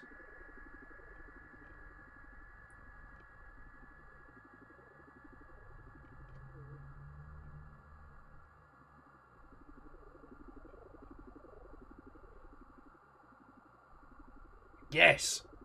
Slambar, thank you for that one. Slambar was saying there was a study recently released in Sweden which looked at the remnants of immigration in the Viking Age, and you can see non-Northern European genetic heritage in the population. Yeah.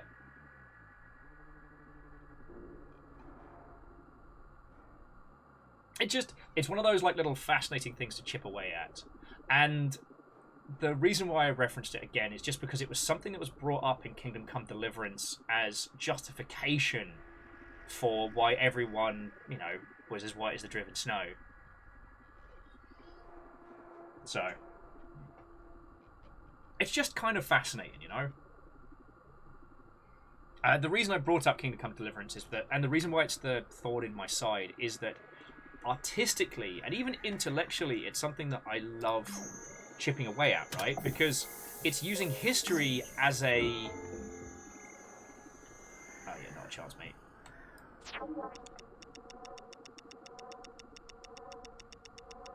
It's using history as a background for a really good idea.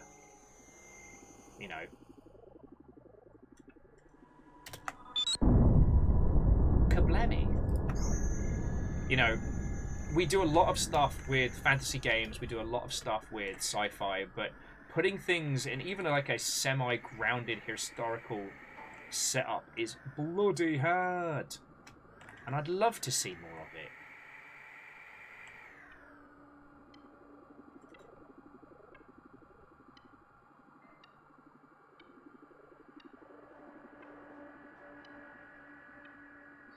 Okay.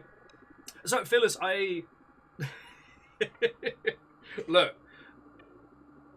So, firstly, Phyllis, I didn't know that about... I had a vague understanding about that when it came to the reasons for, the group we refer to as the Vikings going out raiding, stealing food, stealing people, because the core lands that they were occupying was some really harsh environments. But I couldn't tell you too many of the direct specifics. And yeah, Unholy Glee, the Vikings got everywhere. And one of the... Because Fearless was joking, saying the guy who worked on Total War. One of the things I loved about working on the Total War franchise was learning history. But learning history in a manner that wasn't great man history and it wasn't dates and times. It was...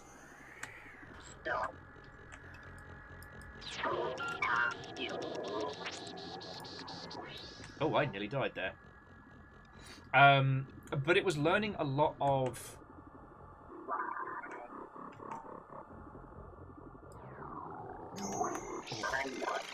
No! Tiny me! Oh no, we're okay. We're okay. Back to life. Back to reality. We need so much juice. I might be in trouble here, friends. I've been playing a bit fast and loose with how I've been using everything.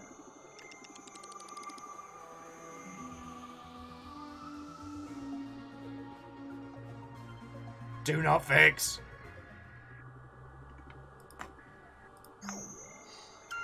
Sorry. what I loved about working on the Total War franchise was learning about history in such a way as that you could understand the choices and the decisions made at the time. So, for example, you could teach people about, you know, expansion. You can teach people about, you know, why certain groups did really bad things. But when you present people with the numerical and mechanical reasons as why they might have, I'm not saying that it justifies it, but it makes you understand in a way that very few other forms of teaching history can. I'm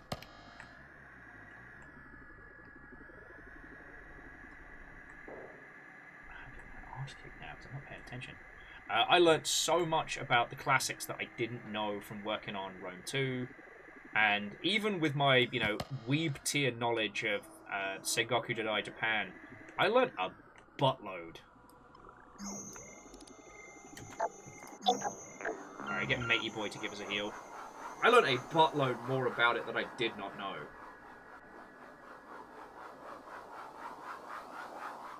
And it was one of those things that I got really from just talking and hanging out with Soraya, was a real dislike of what's referred to as great man history. So great man history, if you're not familiar with the term, is a way of teaching history where it's all about, you know, and then a guy did really cool and great things and it changed history, and oh boy, wasn't he great. You know, very Napoleon, very Founding Fathers, very, you know, Attila the Great, Alexander the Great. And while centering these historical events around a person can make sense, it essentially morphs them into fictitious characters. Kings and generals and princes, oh my! Thank you, Caffeine. That's what I was grasping for. Oh yeah, and Fearless, Crusader Kings is great at teaching history. Not what happened, but why happened. And some of the fucking hilarious shit that went down. God, we do not talk about dumb history nearly enough.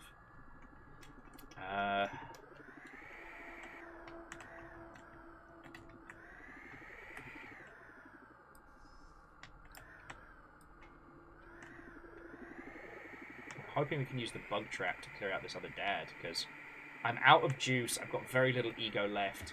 This is not looking good for our hero.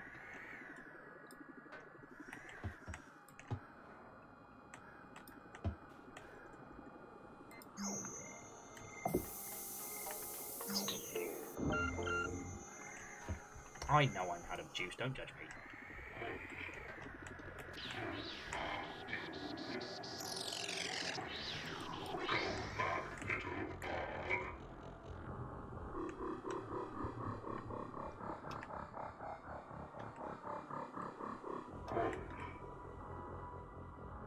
He's a bad dad.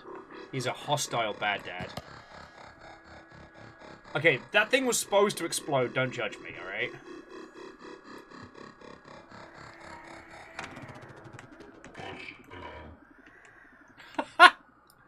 Okay, so the dads aren't very bright.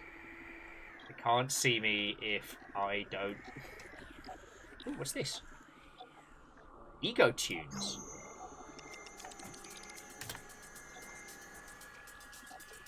Funky jams! Funky jams! Also, I don't know what effects they are using for the camera, but it really does have a great sense of size and scale as you bounce between. And we've got some more ego! We got some more ego! Okay. Small ether canister. Alright, bad dad, let's fucking go!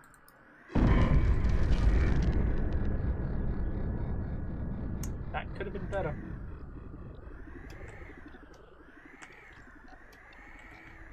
God, so many of these bastards.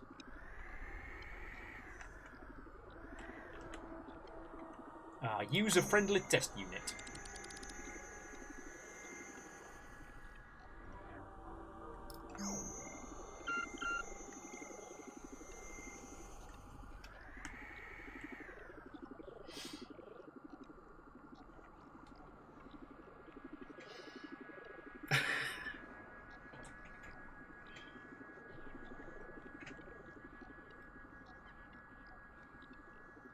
I mean, if you're ever looking at history and you ever see, if you're ever looking at the history of your, you know, your country of origin and otherwise, and thinking, boy, we sure are the good guys in this situation, that probably means you're reading the wrong sources, is what I would say. Because, you could read history, and it can be feckin' funny. And occasionally in history, like, you know, the good guys do win. Unfortunately, those situations are far rarer than they should be, but it does happen. Like, it's not all bad.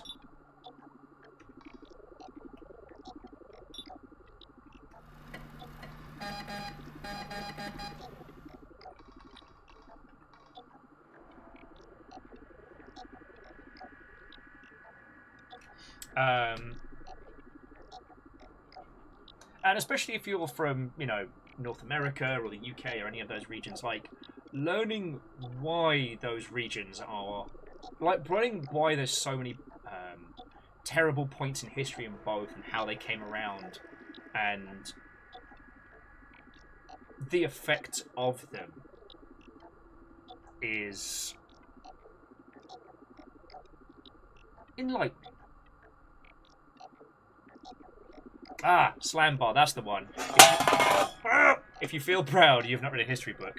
Yes. But nationalism is a ridiculous concept in itself, but that's another story!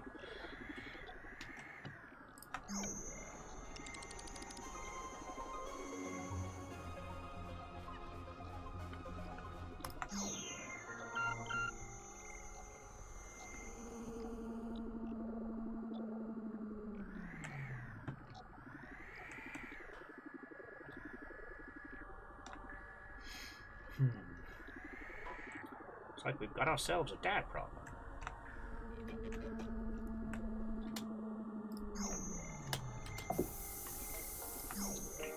Why is it whenever we're playing the weirdest games is when we get onto like the heaviest topics?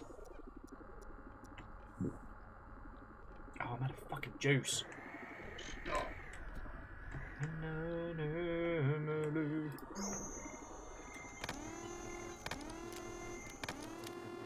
What I need to do is spend a program on the thing that lets me recycle tiny objects and turn them into juice. Then I'll be set. Oh yeah, and caffeine. Framing any situation in history as good guys versus bad guys is a slippery slope. And that's what makes history, one, fascinating, but two, so complex.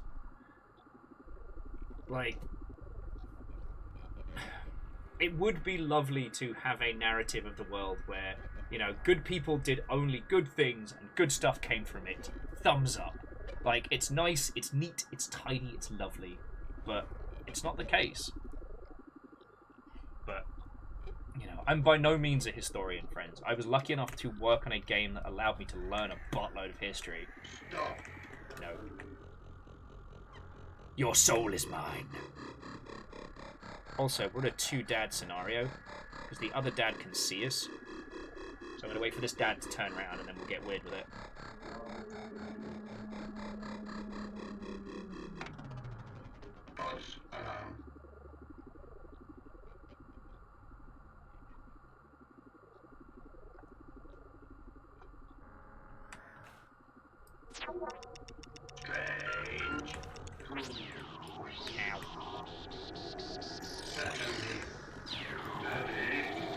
Oh shit, I'm out of juice! Oh no! Though I do have enough.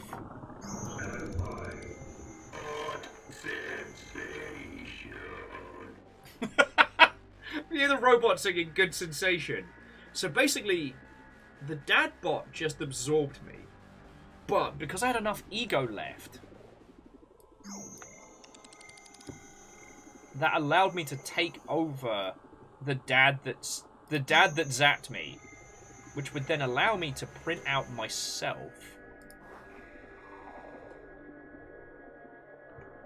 Oh no, I'm just super dead. Okay, that's bad.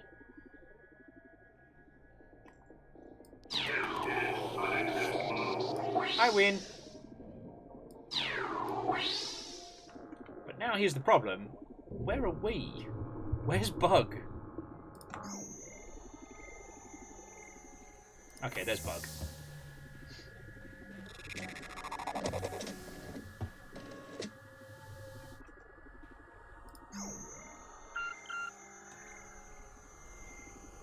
So we don't have ego enough to... This is getting very tricky. Well, that sounds like a good noise. Evil eyes are annoying. I was saying hello to an evil eye. A random dad popped up and serialized my host. I love how it's explaining all the mechanics of the game to us through will not fix bug reports. I don't know, there's something about that just really appeals to me, friends. Alright. Batteries.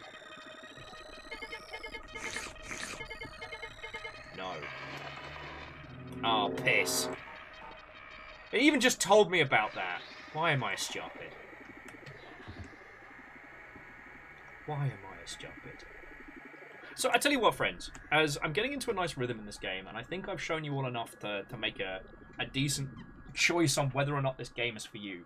Like, I'm going to link it on Steam again, but this is another one of those games where my critique of it is that it's very good, and it's a little too engaging to play and share with all of you lot. If you are on the fence, about whether or not to pick this up, all of the achievements are cat pictures. All of the achievements are cat pictures.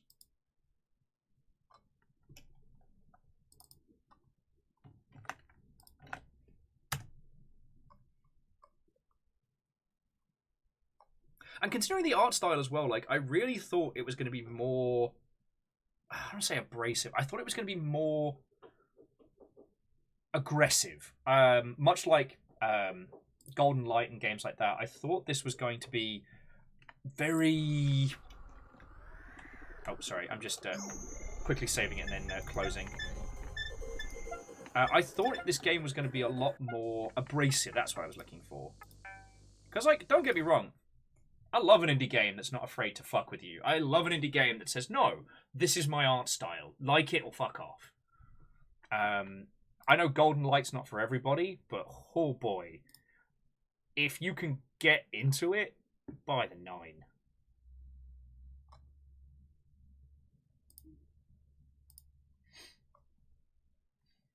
This was its own special flavor of weirdness. And it was more accepting and more welcoming than I thought it was going to be. The subtle Britishness creeping in, Matey Boy being the healing bots, and whether or not someone is, and I quote, bothered, being the defining factor of detection. Fucking brilliant. So yeah, I am going to bring our adventures to a close, but mainly because I really like talking about the representation of history in video games, and I don't feel I'm doing it justice right now. History is such a beautifully rich tapestry to pull from, and I don't think it's something that should only be the purview of Ubisoft and their giant banality machine. You know, I want history games that are messy and dirty, but I also understand that you need a certain level of visual and mechanical fidelity to represent these spaces, because you want to create something that for the people who understand these time periods, that they can expand upon them, explain them to friends and loved ones and what have you. So yeah, I really hope I did a good job showing you all this game, because I came across this during the discussion about immersive sims, and you know what? I've been wanting to show it off since then. So I'm glad we got to spend the day, you know? It's weird that it feels like 5.5 hours is a casual stream for me. Like, I feel like I'm skiving off. But I also know that next week's going to be feckin' bombastic. Plus tomorrow's going to be feckin' cool. So, just on the off chance that you weren't aware. So, friends, tomorrow we have Dan Olsen of Folding Ideas, who's going to be joining us on the show to talk about paratext in video games. You remember this was a topic we got into ages back. and I've been really looking forward to getting into the meat of it proper.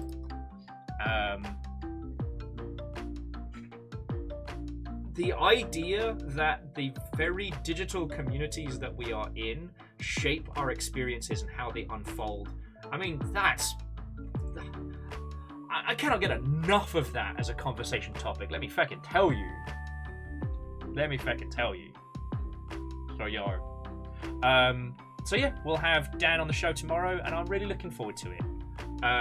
Funny story, I actually got to meet Dan 1,000 years ago at a PAX. No idea who he was, but dude was just hanging about and we got talking. I hadn't seen any of his YouTube stuff at that point, and I don't know if it was pre or post his big explosion, which I think was Suicide Squad in the language of editing, but yo, I was really lucky that I got the chance to just chat with him casual, and it's been wonderful watching a lot of his deconstructions on World of Warcraft and things like that, of more modern digital spaces, rather than people taking a 10-year-old game apart and, you know, picking at the design choices, because it has weight. It has weight to it. Right. Now, I have a buttload of people to say thank you to. And it's... This morning was a lot. DJ bringing in a massive fucking raid, and then you lot deciding that, you know what? There's new people here. Let's see what happens when Will just unravels. That was a whole thing. This has been a really good day, friends. This has been a fucking good day. Right. And to that end, let me thank the following people. Because, I mean, I hope I said it enough earlier when everything was popping off, but I love doing this. I love the chats and the banters that we all get to have and the games we get to experience together. And it's you lot that keeps this fucking long ship afloat. I'm just the meaty megaphone. So firstly, to Fearless Sun, to Keldra and Bacon Avenger, like, thank you for the donations. Like, they come through immediately and they help us so fucking much. Thank you. Again, out of all of it, bits is still the biggest thing that helps us. So to the Stammering Gamer, to Wolfcrad and Megaboss, to Catastros and Eraman and Bacon Avenger and Midnight Sky Aegis, to Favor 6 and Akira... No! Favor 6. Crux, no! And Akira Zero and Sagelin, and Fearless Sun, and Bun Spectre, and Keldra, and Dari Quill, and Thrame, and PVS, J-Post, Crux again, Timid Automaton, like all of you. Fucking thank you. Even if you did destroy me at the beginning of the day. Your moderators today was Caffeine and Rhymes and Moose, but we did see Lizzie T. Powell. And our new following friends was Thrillian, and Off the Beep End. Hopefully we get to hang out and banter with you all some more. To Megaboss, to Apple Moose, to Phobius and Cleaves, Bryson the Robot, Lurkenferke, Greybeard Damonson, the Stammering Gamer again, Cultural Gull, Formerly Formal, Utterly Adorable Drifter, Dark Dreamer, Lawrence Brenner, it's full Lawrence, Electric Dragon UK, coming at you, Miss Jestar, Soviet Biscotti, Jax Gulch, Gality Heaven Caller, Hookshot, Duke Massax, Houston Godbeardman, Richter, Nom Nom Fighter, Slanbar, Gatekeeper Games. I don't know why that makes me laugh. Leo Wiggins, VO, Captain Zergy, DJ KN, Kimball, Lance Icarus, Ghost Reaper, Off the Beep End, Asari Green Fire, Imperios Unlimited, Captain Stephanie Barnes, a very doubtful guest, and Bacon Avenger. Whether you were hunted by the multi-sprees of House Carl today or celebrating massive long sprees, you fucking legends. And to Cosmo Dan Jones, Haze Shift and Caffeine, like all of you, thank you for the raids. You know it's a huge help and it's what makes Mr. Twitch pay attention to us, so fucking we. But this has been a bloody good day. Once again, we suffer the eternal problem of having too many cool friends doing too many cool things all at once. So...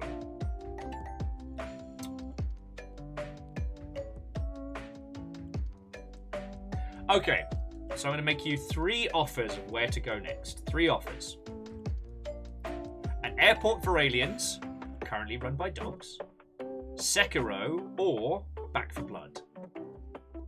An Airport for Aliens, currently run by dogs, which does feature River. Sekiro, Shadows Die Twice, or a lot more if I'm playing. And Back for Blood. Alright, so we've got 1 for the Airport, we've got 2 for Back for Blood. I mean, hey, you lot want to go watch Back for Blood? That's entirely fine. I'll just tell River you didn't want to watch the game that River was in. It's fine. Just imagine that sad dag face. No, it's all good. I know Floydo is currently playing Hollow Cure, but all of the friendos are like sub 10 people hanging out. So, like, let's go make somebody's evening, you know? Alright, currently 2 for Airport, 2 for Back for Blood, 1 for Sekiro, as Keldra has chosen Chaos this evening. Oh. I feel as I remember you telling me that you met Dan ahead of time, but God, I need to drink less. Ultrazini has chosen Sekiro as well, so that's 2 apiece. Alright, so it just means fastest finger first.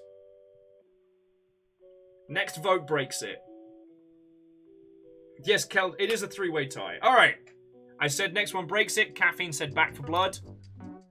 So, Sage Bell it is. Yeah, currently Sage Bell's playing Back for Blood. I've still not finished it. I've still got the final and the new missions to clear.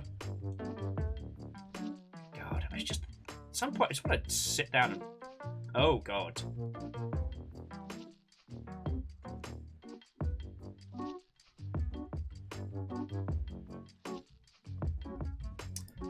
Let me check on that one. Friends, we might have to go for Airport for Aliens, because it looks like Sage Bell's having some serious technical problems.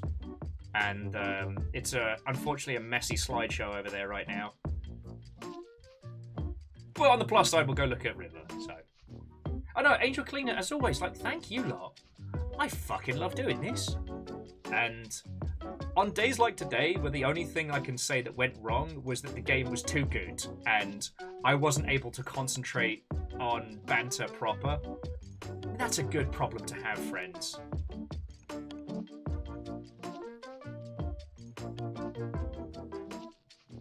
Okay. I'm sorry to say, if you want to go check out Sage Bell, please do, but right now they are having massive technical problems. So I don't want to stress them out by bringing in 50 people, you know what I'm saying? God, and Furret's on a break? Oh, you're killing me, Smalls! Yeah.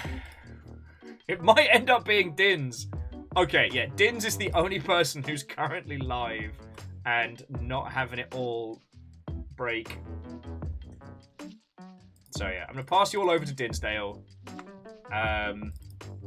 Here's hoping that Sage Bell gets all their problems sorted. And if you aren't following Sage Bell, please do, because they are fucking cool.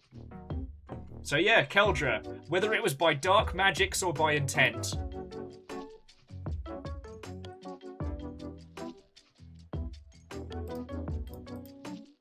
And here's the thing, like, Dinsdale's fucking lovely and extremely cool.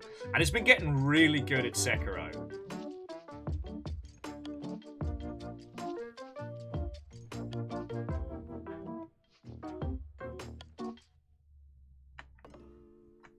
So, alright, friendos. Have a lovely, lovely, lovely rest of your evening. I shall see you later. To be continued.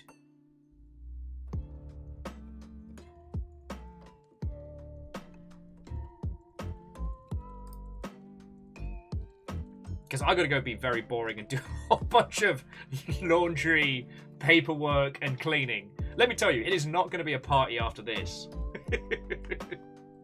No, but seriously, friends, thank you for a wonderful day. I really hope you enjoyed it. You'll wreck me in the best way. So love to you all. I'll see you tomorrow. We have a cool guest. To be continued. Harpist of Char. Harpist of Char.